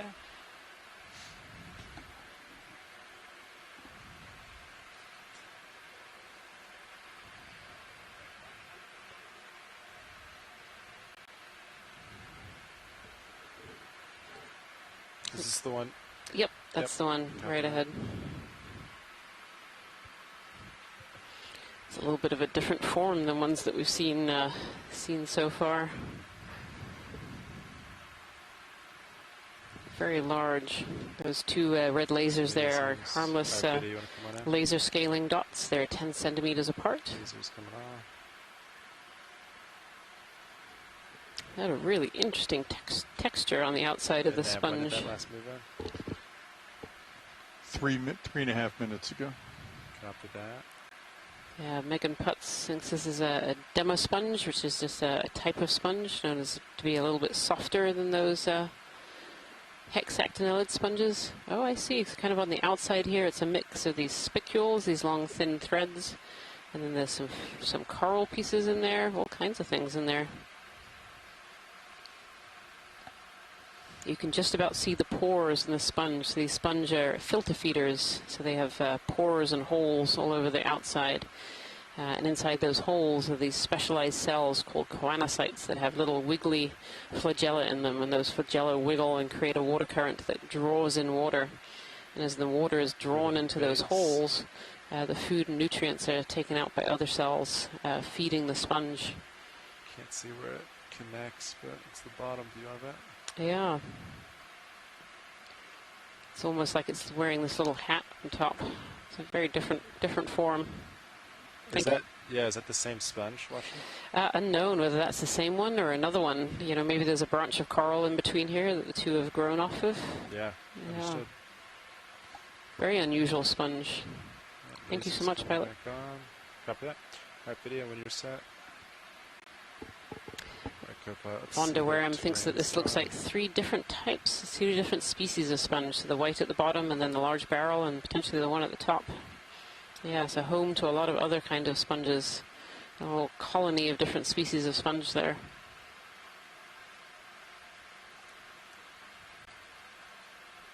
More of these iridogogia, these big spiral corals in the center, and then over to the right you can see more of these pom-pom or umbrella corals, the Metallogogia. Hey, watch it. We kind of came to a local high here. If it's all right, I'm going to lift up a little bit and kind of scan with the sonar. Absolutely. And see where the next slope is, if that works. Yeah, that would be great. Thank you, pilot. All right, co-pilot, I'm going to come up maybe 5 So the pilots here are just going to lift up a little bit so we can scan our surroundings and see what's up ahead of us here. We seem to be on a little high point.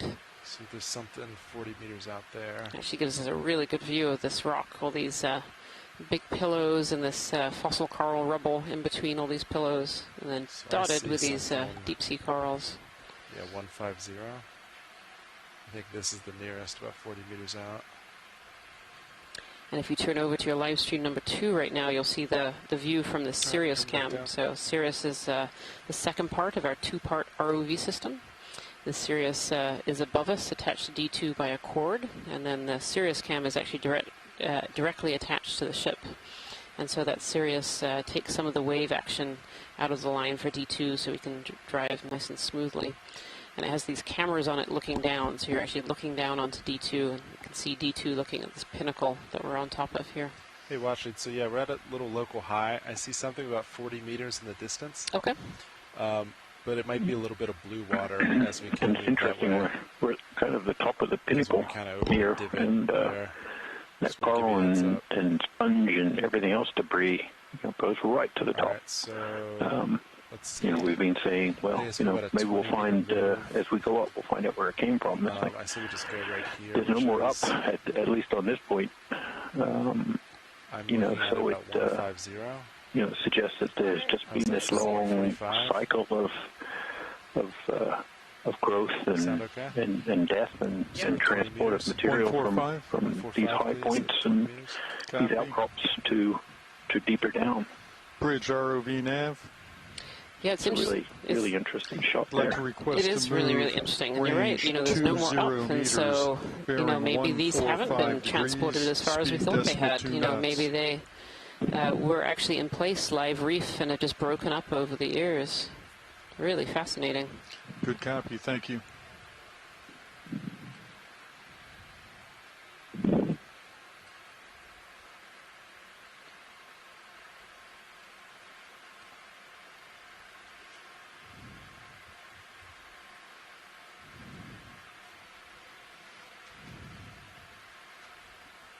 Yeah, that didn't show up on high pack, huh?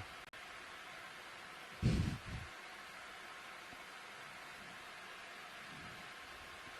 an approximation. It approximated wrong.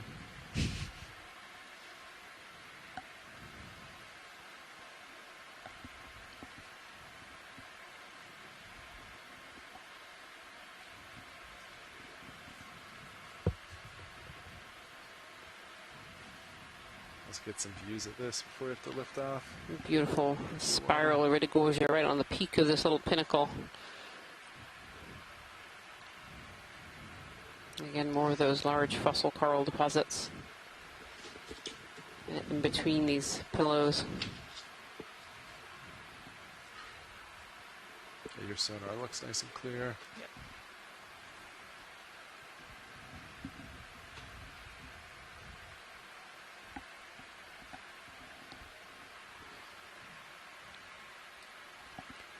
Metallogorgia, this kind of umbrella pom-pom coral on a stick there. We've been lucky enough today to see both the juvenile form, which has polyps and branches going all the way down to the base, and we've seen these more adult forms where you just have the live polyp material at the top.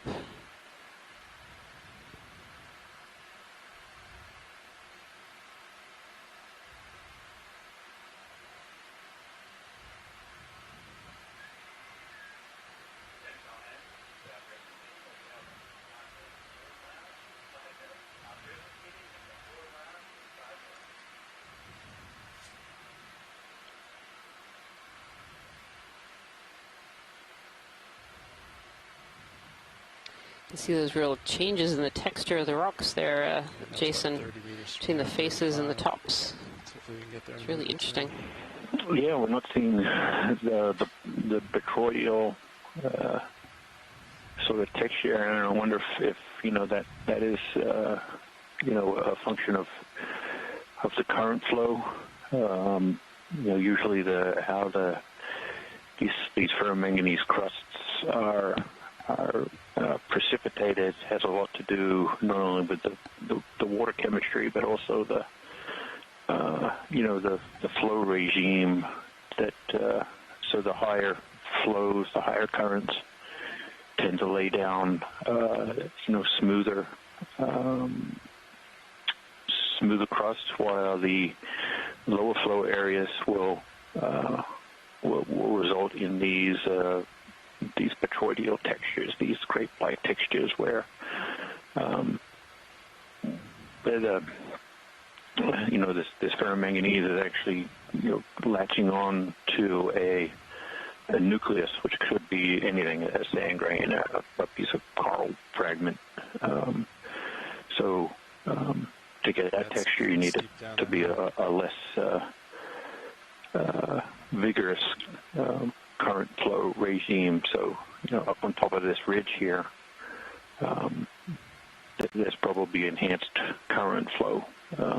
Thank you, Bridge. That gives us that kind of see smoother this is the texture direction to we're moving, and it just kind of drops off. to these rocks. Some blue water for a little bit as we reacquire the slope, about 40 meters out. And it doesn't take much. You see different textures on almost on the same pillow. It just depends on what part of it you're at. So. Yeah, beautiful. So we've kind of come up this pinnacle, and yeah. Sorry, Jason. I was just saying that we've come up this pinnacle, and so we're going to skip across to the wall, which is just on the other side. So you might see a little bit of blue water here as we go across if you're interested, you should look on the live stream number 3 and take a look in the bottom right-hand corner. You'll see a little screen that says Blue View, and that Blue View is a sonar that the pilots use to help them navigate and see where things are. And you can see those bright spots. So that's the wall on the other side, and you can just about see it through the darkness. A little bit of the texture of the other side. So we've kind of come up this pinnacle, and now we're going to skip across just to the other side to continue our dive. So yeah, doesn't look too far. That's where we're heading. Right, Nav, when did that move in? About 2 minutes ago. Copy that. So this is still 20 meters out. You can add need to play some water column music or something. Yeah. Like an intermission. Is that a bit like elevator music? Yeah, you know, just to relax too on the drive. Yeah, relaxing. Get comfortable. Yeah, sounds good. It looks like we can kind of see down the backside of this pinnacle as we make our way over to the wall. And it looks pretty similar to the other side. You know, it's covered in this fossil coral deposits and these sponges. The Geodia, the kind of large round sponges, look a bit like grapefruits. And these smaller, more fan-like sponges. Uretidae, potentially some Africalistes in there as well.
Alright. Alright. Pretty interesting geology here, huh? Yeah, we'll probably want another move, right? Yeah, it looks like last move completed at 1827. How does Sirius seem to you, co-pilot? Pretty steady. Pretty steady.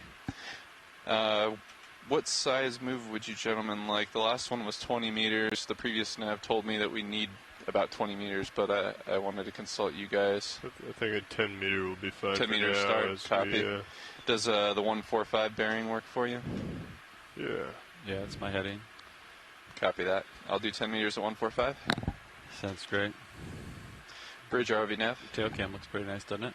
Yeah, definitely. Would like to request a ship move, please. We'd like to do 10 meters range at a bearing of 140 at decimal 2 knots. I think leave them outs fine. You got it? Good copy.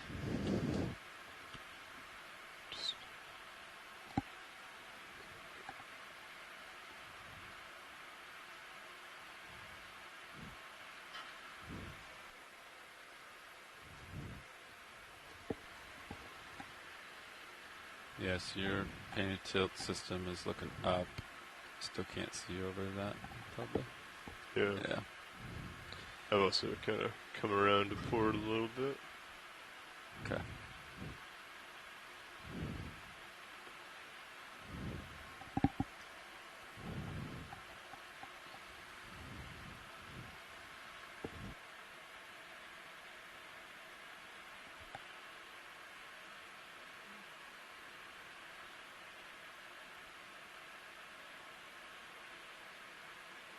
Once you get over this ridge, I think we can start exploring a little bit more. Okay. Yeah, so for reference, it's just outside this local guy's, just outside my 12.5. So once we see that start moving. That. We have about 44 minutes of bottom time, pilots, just be advised. Copy that. Understood, thanks. Looks like currents while we're moving, 2.6 through the water above us. So 2.4 maybe? Yeah, it's getting pretty high. Yeah, we have 2.4 on the surface. Okay. So we've just kind of come over the backside of this pinnacle, and you can really see that this backside looks pretty similar to the side that we've just come up. Maybe less of the boulders and more of the fossil corals, but still very much a base of fossil coral rubble. And these are really old corals. These are not recent corals that have died. They're all blackened and covered over by that ferromanganese patina. And if we learned from previous dives that this patina, this ferromanganese coating, can take 1 millimeter per million years to form. And so these fossil corals that we're seeing on the bottom are kind of covered over in that black and brown. And so they actually lived here quite a long time ago. These are not recent die-offs. These are die-offs way back in history, all the way back to the last glacial maxima about 20,000 years ago, or even more than that.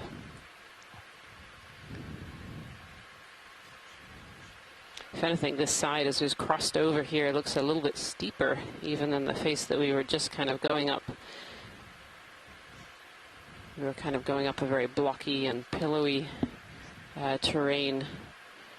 And this seems more of kind of a scree slope almost of these fossil coral deposits.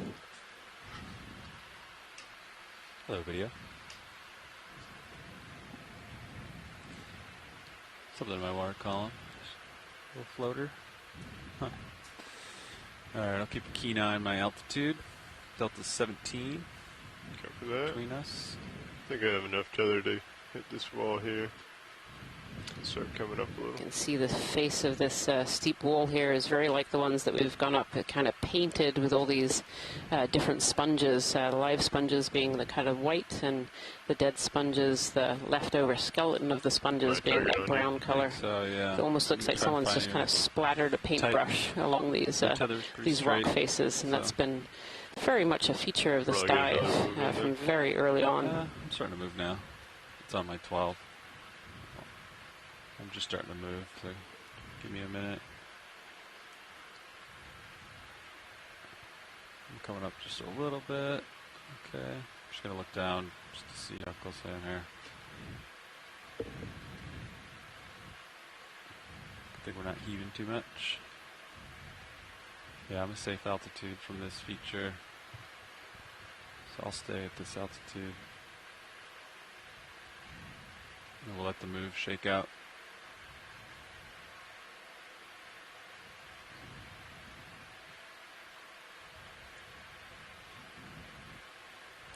Throughout this dive today, too, we've seen a lot of these particulate matter in the water column, so these little particles that are raining down, and you can kind of follow them a little bit to see what direction the current is going. You see it's moving really, it seems to be moving really quite fast across the screen.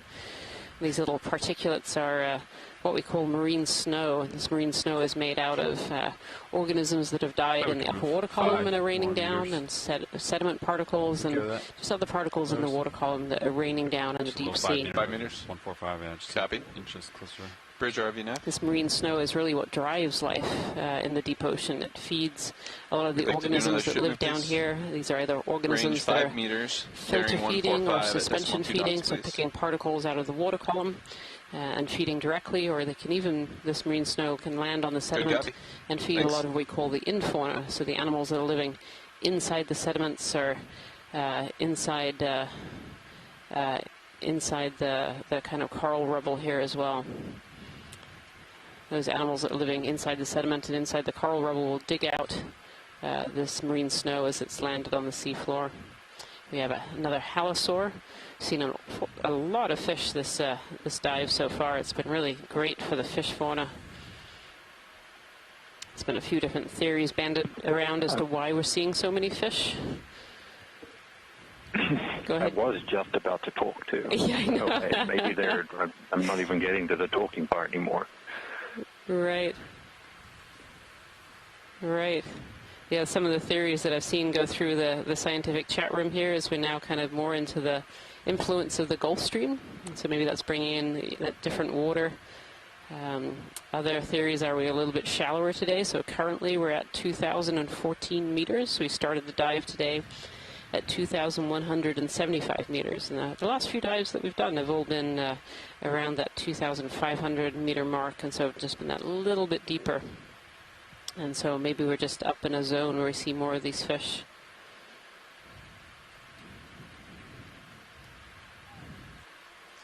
Copy, move complete. Thank you, Bridge. Oh, there he goes. Oh, straight into D2. Went the wrong way.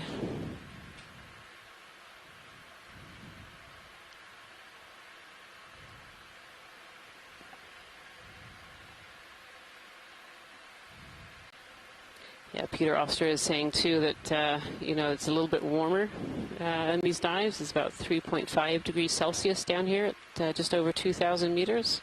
So that's a little touch warmer than it's been on some of our previous dives, and certainly a bit warmer than we see deeper. And so that could also be why we're seeing more species here.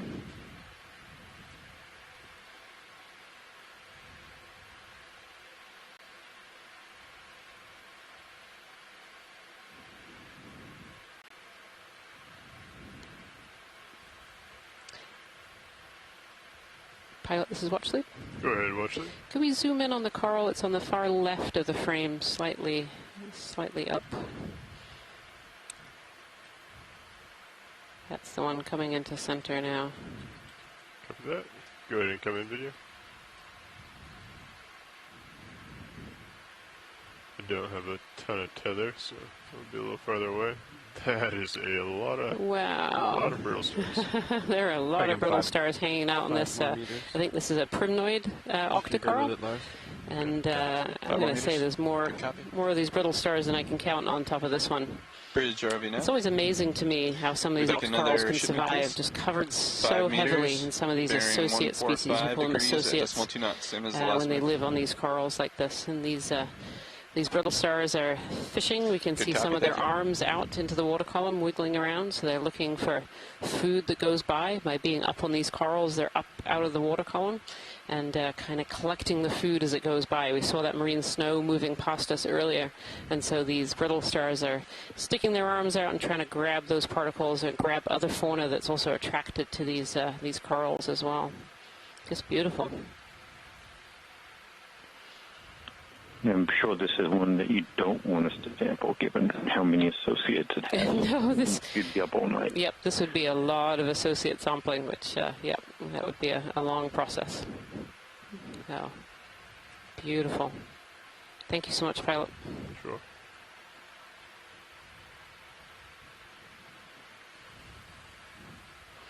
A round Geodia sponge in the background, look a little like grapefruits. Oh, I think I see so on this rock that's coming up, pilot, about midway up the rock, I think there's a Serianthid, which is a tube anemone. Go ahead and start coming in video. You can kind of see a circle. Oh, actually, it might be a cup coral. Right here? Yeah, actually, that's a cup coral. So there we are. That's our first live sclerotinian cup coral that we're seeing today. Just beautiful. Look at those tentacles. Thank you. And so, you know, we can't quite see the skeleton because we're looking kind of down directly on it, so we can see all of these tentacles. We can see it's a coral. By the skeleton that's kind of poking through, you can see that kind of, it's lighter pink. That skeleton will actually be a bright white color. And you can see these kind of ridges that are sticking up. Those are called septa. And it's very hard to tell these sclerotinian cup corals if you don't actually collect them, but I would hazard a guess to say that's probably a Desmophyllum dianthus, just looking at those septa and how high up they are. Beautiful. We've seen a lot of those Desmophyllum dianthus in these fossil coral deposits. Oh, that's a really beautiful shot of the tentacles. So if you look at all those kind of bumps on the tentacles, these tentacles contain cells that are called nematocysts or cnidae, and these are stinging cells. They actually have little barbs inside them, so that when some prey items come across, these barbs will go shooting out of these tentacles and capture that prey. It's very, very sticky, and then they'll be able to bring this prey into their mouths and eat it.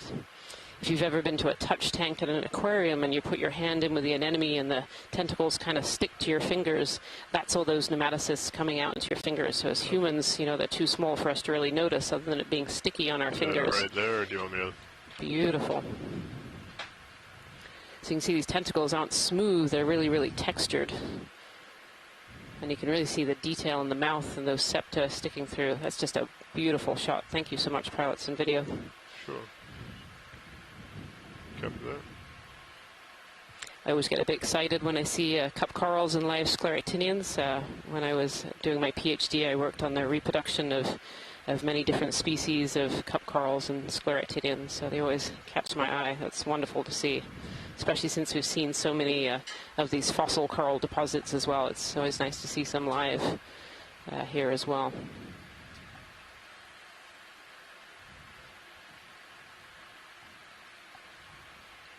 Give more tether now if you wanted to check out starboard, the steep feature.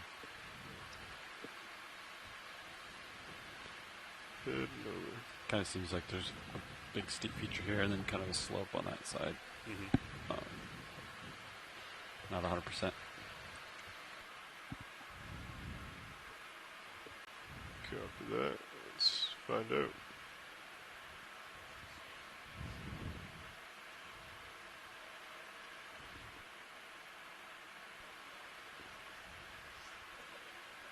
Let me just turn with you.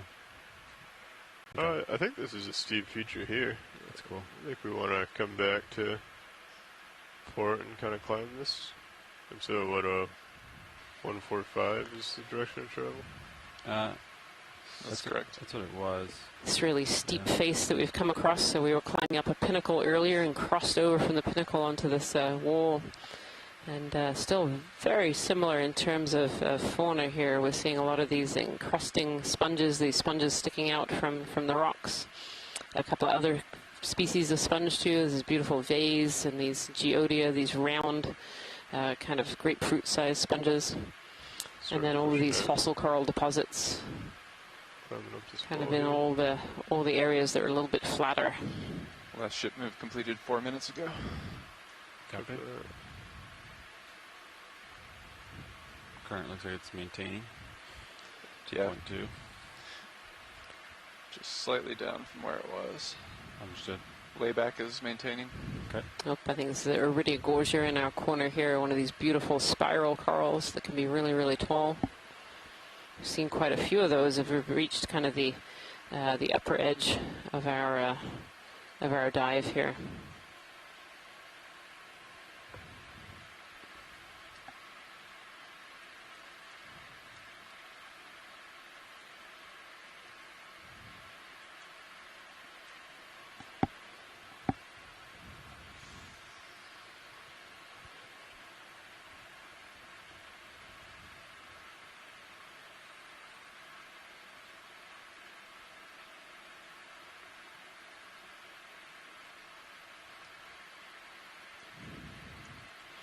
Scott Francis confirmed the one that we just went over, that big Iridigogia, is a Iridigogia magnispiralis. This is one of the large forms that can be very, very tall, forming these beautiful whorls. I think I'm going to try and stick to the port side of this. Okay. Looks like it might be another up and down on the other side. Oh, and look how long that that bamboo whip coral is. My goodness. So that's a 150 there. Direction of travel is 145 or 154? Sorry. Yeah, it's 145 pilots. My current heading's 150, but not even sure we can get the lasers on a full frame of it. Lasers are on now. Try to paint it. I'm going to try and see if they can get the lasers on it. Measure it. It's so big. I might have to put it on the rock instead. Measure it on stream 2. How many ROVs long is it? Yeah, maybe Sirius needs some lasers for this one. Yeah. What is it? Yeah, so the lasers are just on the rock. Some green lasers, you can tell the difference. And I think, doing a little bit of math, this is at least 2 to 3 meters. Looking at the little blip of the lasers I just saw. This is huge.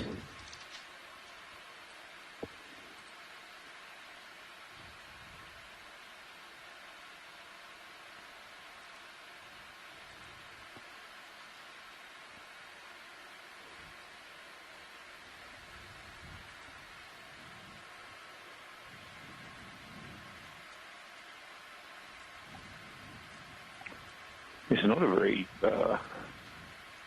big holdfast on it. It's kind of very small. So large, you think it'd stay on this side of it? So the attachment point to the rock is around this way? Yeah, it really is. Strong it is. Yeah. Yeah, I can poke up and over and just see what we see. Beautiful. But I would have to assume that it's one of those similar features that we just came over. Yeah, can't tell if at the base there's a second really small one, or if it actually has a we kind of like feed on the side of it so we can I think it's actually a second branch as we're going over it here. It looks like it's the second branch that had come off at one point in time.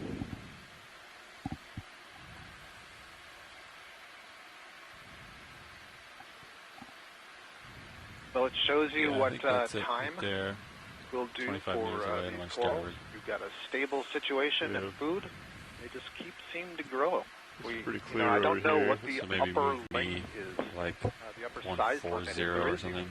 So I'm a little bit further away from it. Yeah. More of a stability thing than maybe 10 meters. Right, eventually becoming too heavy for the holdfast, or just eventually get picked off on the end. Do we have any idea on growth rates of these long bamboo corals, Scott? Copy.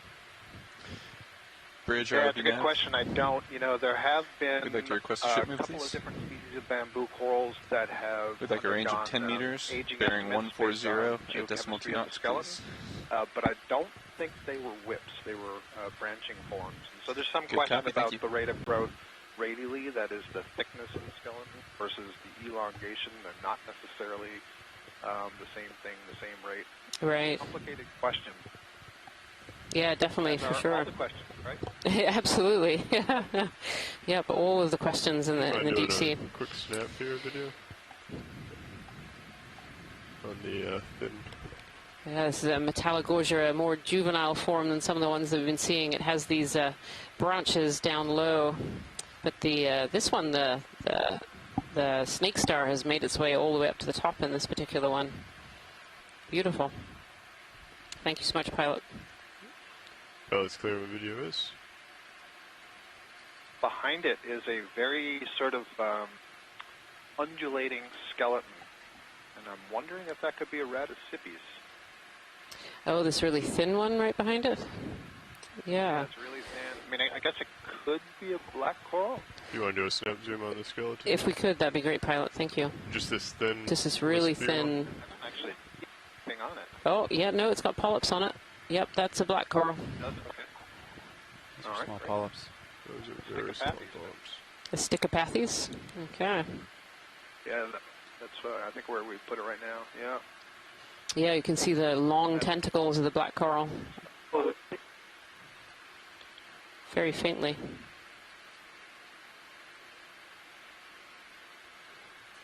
Beautiful. Thank you so much, pilot. That was great. Pilot's clear when video is.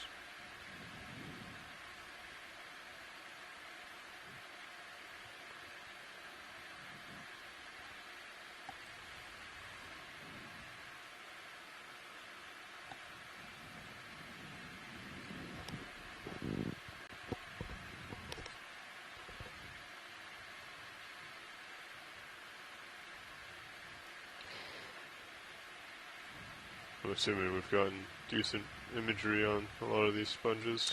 We have, yes. It's been very dominated by these sponge and sponge skeletons. It's been a good dive. So Peter Oster in the scientific chat room here is pointing out that over the history of marine science, it's really only been the last, I would say about 15 or so years that we could sit at home and see live from thousands of meters deep. Am I doing a quick snap video? Before having this kind of technology, it was many, many weeks that we would spend at sea, videotapes, images on film, and then waiting for all the processing. So it's really amazing to be able to beam this to you today from the NOAA ship Okeanos Explorer, and to be able to involve all of these scientists on shore as well. It's not just myself and Jason. Even though we may be the leads on this particular expedition, we are counting on this fantastic group of scientists who are working with us behind the scenes on the scientific chat room, helping us to identify seafloor features and different organisms as well.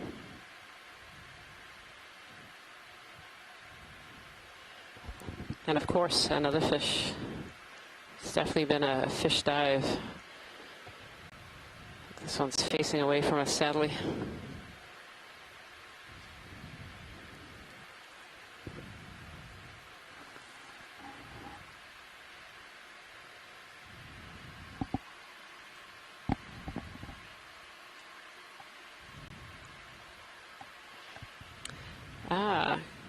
Watch lead, pilot watch lead. Go ahead. Could we have a zoom? It's kind of over in the right-hand quadrant. There's kind of a large bottle brush coral, and a large coral that's kind of sticking up with forks at the end. I see both of those. Thank you. Make our way over there. Thank you, Rian. Still moving? Yeah, this one's a little bit different from the ones that we've seen so far. It has much shorter branches. Is that pretty normal, Scott, or is that something different? Is that so one of the this is an early phase I4. This one, unquestionably, you can see in the center that one stalk coming up. That's a trident growth pattern. So this is unquestionably I4 clade. And a nice Chrysogorgia you pointed out next to it. And just based on the branching pattern, you can see kind of an opening tube. You can imagine if you look down on the top of that, you'd see this open tube where the branches overlay each other. That may be Chrysogorgia tricollis. Yeah. That is the unquestionable growth form of an I4 trident type member coral. If you want to start coming in on the trident. Yeah, I think that's the first Chrysogorgia that we've seen, but yeah, the trident is, yeah, that's quite stunning. So I was saying earlier, you know, before it has that growth spurt with the branches, it looks like a whip. And then you can see on the left side, especially that one curved branch that comes out of the node, what you can imagine is it just keeps adding branches on the left and right that curve out like that. So eventually you get this really wide candelabrum because those side branches don't typically branch themselves. Great. Yeah, it's beautiful. And how the branches there are coming out of the nodes, you can really clearly see that in this specimen.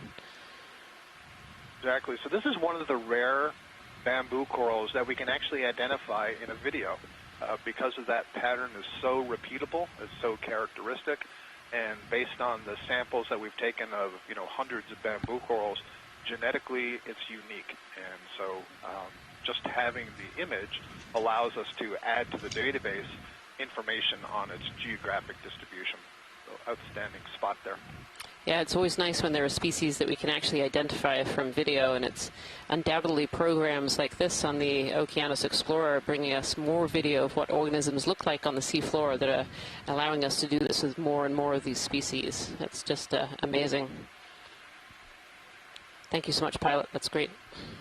Want me to rotate over to the... That would be great. Yeah, just get a confirmation that's a Chrysogorgia. A little quick snap zoom.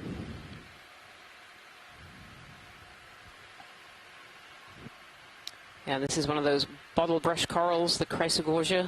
We've seen quite often on our dives, actually. We've seen quite a few of these of different forms. This one's quite a tight-knit bottle brush. And you can really clearly see from this image why they're called bottle brushes. They definitely have that form.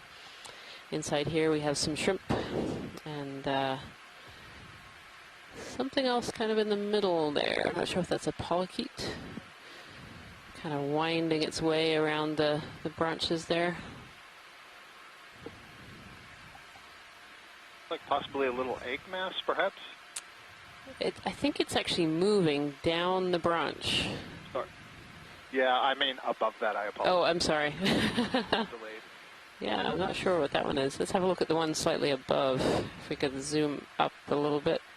Right there, what's that little mass? Yeah, that one's more stationary. That one definitely looks more like an egg mass of some kind. Hard to tell. I mean, both of these, I don't know. I can't tell if the other one kind of moved like a nudibranch or a slug. Yeah, this one might be a little too close to the coral as well, or it could be eggs laid by a nudibranch or slug. Yeah, that one actually it looked like it was curled over. I think that was either a polychaete. It definitely had kind of a worm-like shape. Sorry, my starboard toe is getting I believe a little that too close shrimp down to the there in that trident. colony, I did see a lot of purple, and those were probably the embryos being carried on the... Oh, good eyes, Scott. Good eyes. Thank you so much, Pilot. That's great. Okay, if you want to come back in video. Yeah, so as we could see in that bottle brush coral, these corals really form habitat for other organisms to live around them. They can provide protection within their branches for organisms to stay, and this is, as Scott was saying, this is a gravid, so this is a female shrimp that actually has eggs. And then we potentially saw some other organisms further up, maybe some worms or even some egg cases. And they're all kind of protected inside this little matrix that this coral is forming. And so these are great places. In the past, we've seen even Dumbo octopi egg cases inside some of these corals. They really just provide kind of a safe habitat, or a safer habitat, I should say, for eggs to develop and turn into embryos and eventually juveniles. Be advised, pilots, about 18 minutes of bottom time remaining. Understood.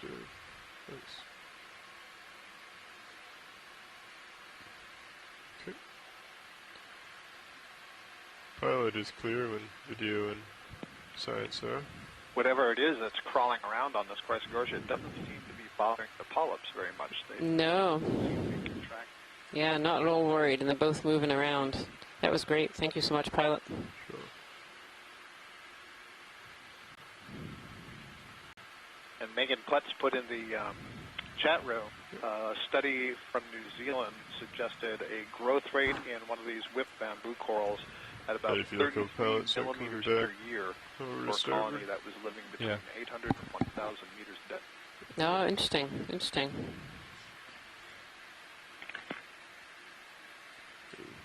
Sorry, video, I had you unlatched.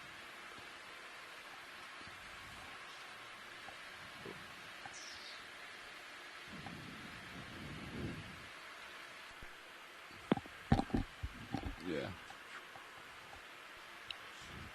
Go ahead, watch lead. Yeah, absolutely. Off bottom time is approximately 15:20 local or 19:20 UTC. You're welcome. So that's Off to our starboard behind us. So if you're just joining us today, we have about 15 minutes or so left of our dive. We are on dive 14 of the NOAA Ocean Exploration Expedition, North Atlantic Stepping Stones. And today the stepping stone that we've been exploring is a small unmapped and unnamed seamount that we've nicknamed 7. This is the 7th unexplored seamount that we've looked at during this exploration, unmapped and unnamed seamount. We are on kind of the northeast ridge of the seamount, which sits just a little east of the midpoint of the New England seamount area. And this has just been a fantastic dive. We started the dive today at 2,175 meters, and we've come up. We're now just a little bit over 2,000 meters depth. And we've just seen kind of a vast array of sponges and corals, and all kinds of other organisms on kind of a fossil coral plateau. Pilots, would you confirm moving up into these steeper sections. Is that correct? Sounds good to me. And here we see these Metallogorgia, these kind of umbrella corals. There's a juvenile in the front, which has polyps kind of going all the way down. And then we see adults, where all those lower branches and polyps have been eroded away or fallen away, leaving this very distinct umbrella shape. Oh, no, this is interesting. That's correct, thank you. Pilot watch lead? Go ahead, watch lead. Could we zoom in on the coral that's on the ground there? Sure. Just see it stretching out towards us. Yep. This looks a little bit like an Iridogorgia maybe that's fallen over, or video if we could come in, please. maybe one of these bamboos that's kind of fallen, or is it... No, this is a bamboo. Yeah, it looks to like one of these candelabrum bamboos that's become dislodged from the rest of the colony. Yeah, it looks like it's broken off at one of the branches, so this isn't the whole thing. I don't see the bottom of it. It's just one of these branches.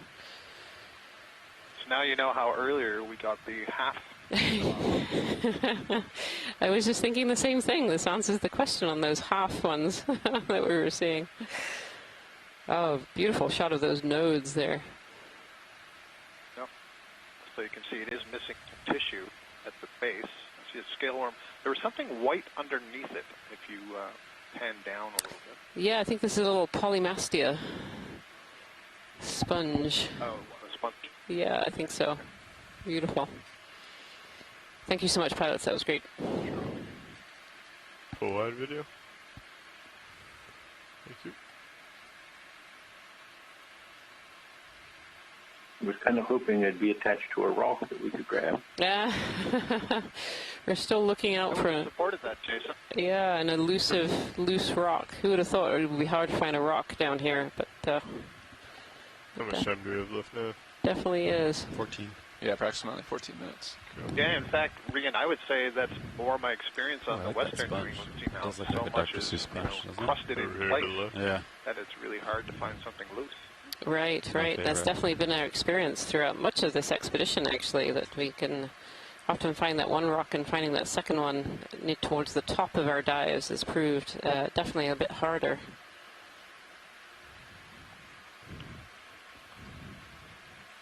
So I'm just going to work on finding cat sharks now for the rest of the dive. Cat sharks, that's your latest fish tapping videos. That's what I'm working on. The ground here. Well, Jason, if you want, as a coral whisperer, ask for stoloniferous octocoral, because those grow on little rocks. Oh, beautiful. Here's a little Cereantid tube anemone. Pilot's clear when video is. Living in the sediment, these anemones form these tubes that can go down, even several meters into the sediments. So their anchor is often longer than the piece sticking out the top. You could also see there the tube was embedded with sediments from the surroundings. They have a special cell called a tychocyst that is similar to nematocyst, except it's not penetrating, and it glues up mucus and material from the environment. And so there you can see lots of sediment on the outside of the tube incorporated into the tube. Yeah.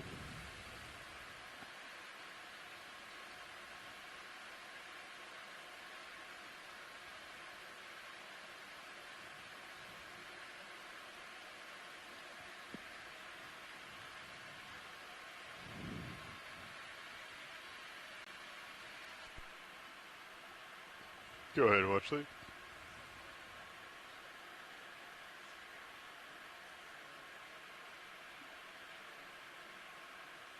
So it seems like we didn't, even that we just crossed over little guy. 2,000 meters water depth, and still seems like we're in volcanic morphology here. These pillow shaped. Should have more tether in the next couple minutes. Features, pillow lavas of some chemistry, probably at the salt. If you wanted to get 5 more. I was hoping this was a loose rock, but that looks... Look at that. Yeah. Maybe 10 more even. I think this one is cemented in place, Jason, I'm afraid. 5 or 10 meters? I think so. Comfortable with 10 if we would like to go. Up to co-pilot's discretion. Copy that. 10's good, yeah. Sounds probably the top of a bridge, a 15-ton rock underneath there. Yeah, I don't think the pilots are picking up a 15-ton rock today, I'm afraid. I think it'll be a while before we pick up a 15-ton rock. Right. Good job, B. Thank you. Yeah, we really, aside from the very beginning of the dive today, we really haven't seen much potential for picking up another piece of rock. Usually during these dives we are trying to pick up 2 rocks, one from the bottom of our track and one from near the top. And these rocks go to aid in trying to age date how old these seamounts are when they were formed. I think we're clear up there, right? So far we've managed it each dive, even though it's been difficult, but I have to say I'm wondering about this dive. I really haven't seen much in the way of loose rock material. Go ahead there, Jason. No, it doesn't appear we haven't really crossed over, the transition to a carbonate or a limestone top. So, we're still at this depth, still in this volcanic morphology. These rocks here over to start. Which is interesting. Yeah, I'm trying to find this one. Certainly other dives in this expedition. Yeah. By this depth, I would assume that'd be over here. We crossed over into tricky into that carbonate. Yeah, these definitely look like these pillows. They're just kind of sticking out of the sediment and kind of fooling us into thinking they might be loose. But maybe there is some loose material in here if we have a really good look for the last little part of our dive here. Sure.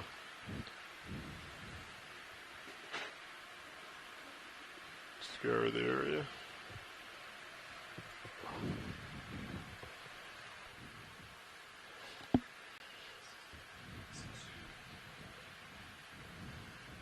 Feel free to call out any targets you all see.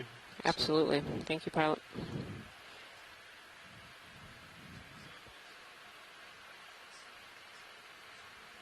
What about the rock just above the lasers? And now left slightly? This guy here? Yeah, Copy that. Move one complete. of those. We can zoom in maybe first. Yeah, if you wouldn't mind doing a quick zoom video.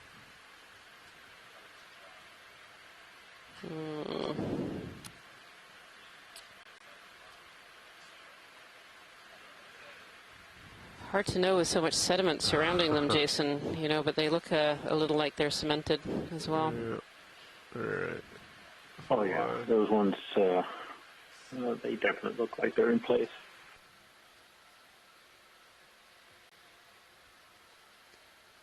Is that full video? Thank you.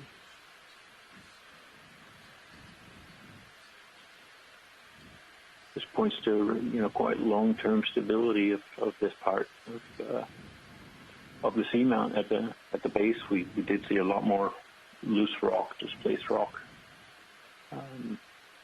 But we got to this steeper section. Things kind of got different.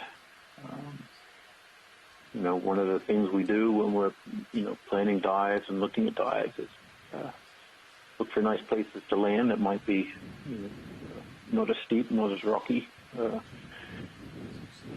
That might be pointing to where rocks accumulate as they move down slope, the breaking slope there. And as we move up, the flanks are more cemented. They're holding together better. So we don't see the rocks being loose so much. Yeah, it's really surprising because, of course, on face value, this looks a little bit like a rubble field, but in reality it isn't. They're all just hidden under this layer of sediment. Yeah, the coral rubble and the sediment really do hide the underlying texture of the outcrops. So, and there might be rubble underneath that sediment, but it's just hard to find that. Big.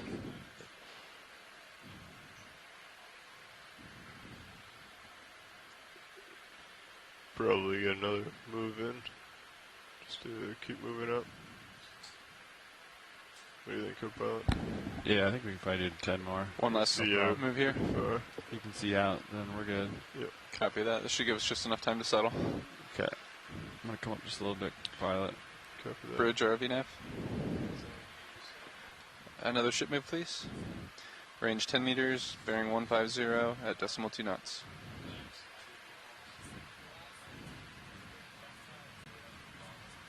Copy that. Thanks, Bridge.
This looks like an area of slightly finer material.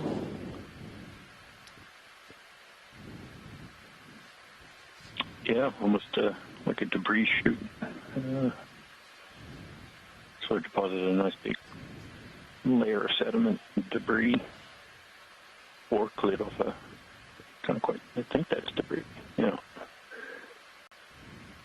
Yeah, it's interesting, that area kind of finer, and then moving over into this kind of fossil coral rubble again.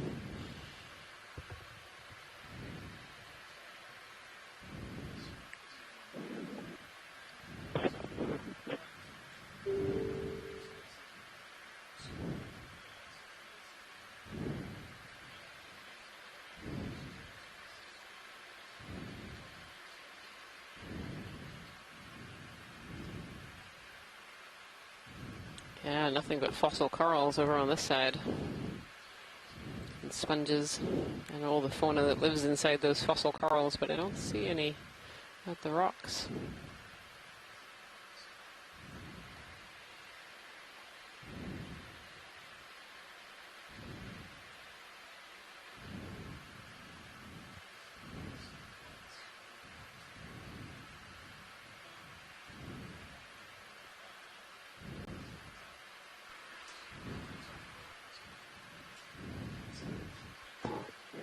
Yeah, it does certainly look like there's been some transport of material down the slope there. Snap zoom over here video. Yeah. Very straight kind of debris chute there. Object. That's. I think it's a coral rubble aggregate there. Understood. Yep. Oh no, maybe not. But I think it's part of the bedrock. That's well in there. Okay. Full wide video. Thank you. Yeah. Pilot's ship move is complete, and we have approximately 3 minutes left to bottom time. 3 minutes. All right. We have just enough time to do a quick scan, see if we see anything. It's pretty stunning how we just were flying over pillow lavas and other things, and then they're not here anymore. They're probably underneath this sediment. Yeah, it's like right at the very end of our dive here. We've crossed into yet another transition zone. Quick zoom over here, video. Watch lead nav.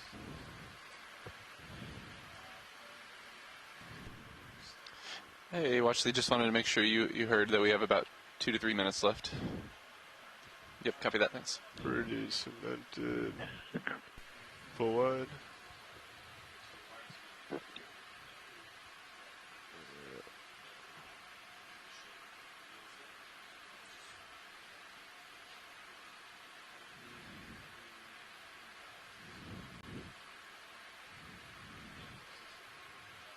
we'll just have to get 3 rocks tomorrow. three tomorrow, since we couldn't get 2 today. At the base of this rock on the right with all the sponges, I can't tell if there's one dislodged piece. Oh. You want to come in, video? Yeah.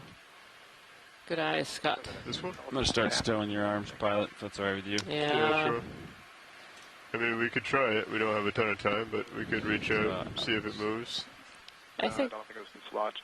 I think it looks like paint. I mean, it might be worth it. We only have a couple more minutes here left anyway, and we're certainly not seeing any other contenders. Let's try and give it a poke just in case. Copy that. Thank you. Co-pilot, can you ramp up hydraulics? I think we're going to try and give this a very quick poke, and then if it doesn't move, hydraulics are up. Thank you.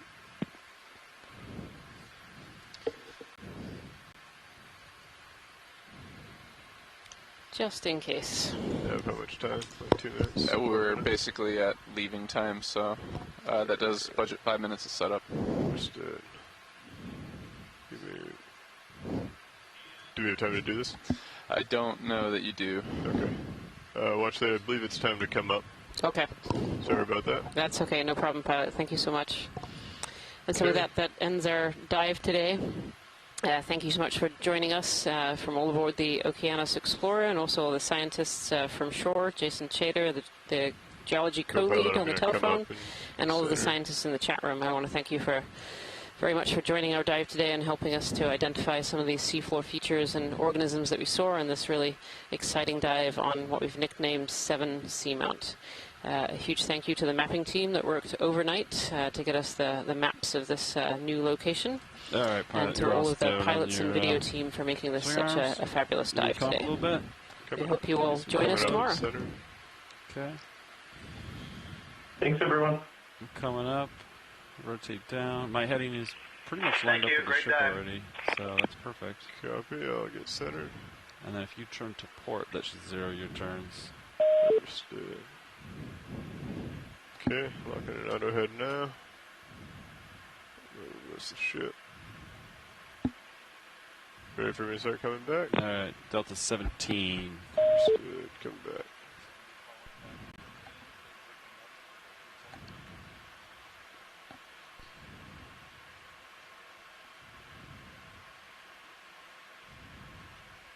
It's like, I can...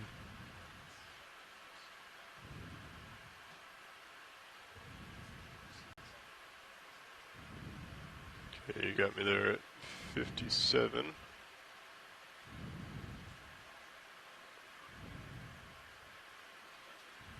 Okay. Looks like 90. I'm going to start coming to port. Getting rid of the turn. Got you in Titan. I can track you back. Understood.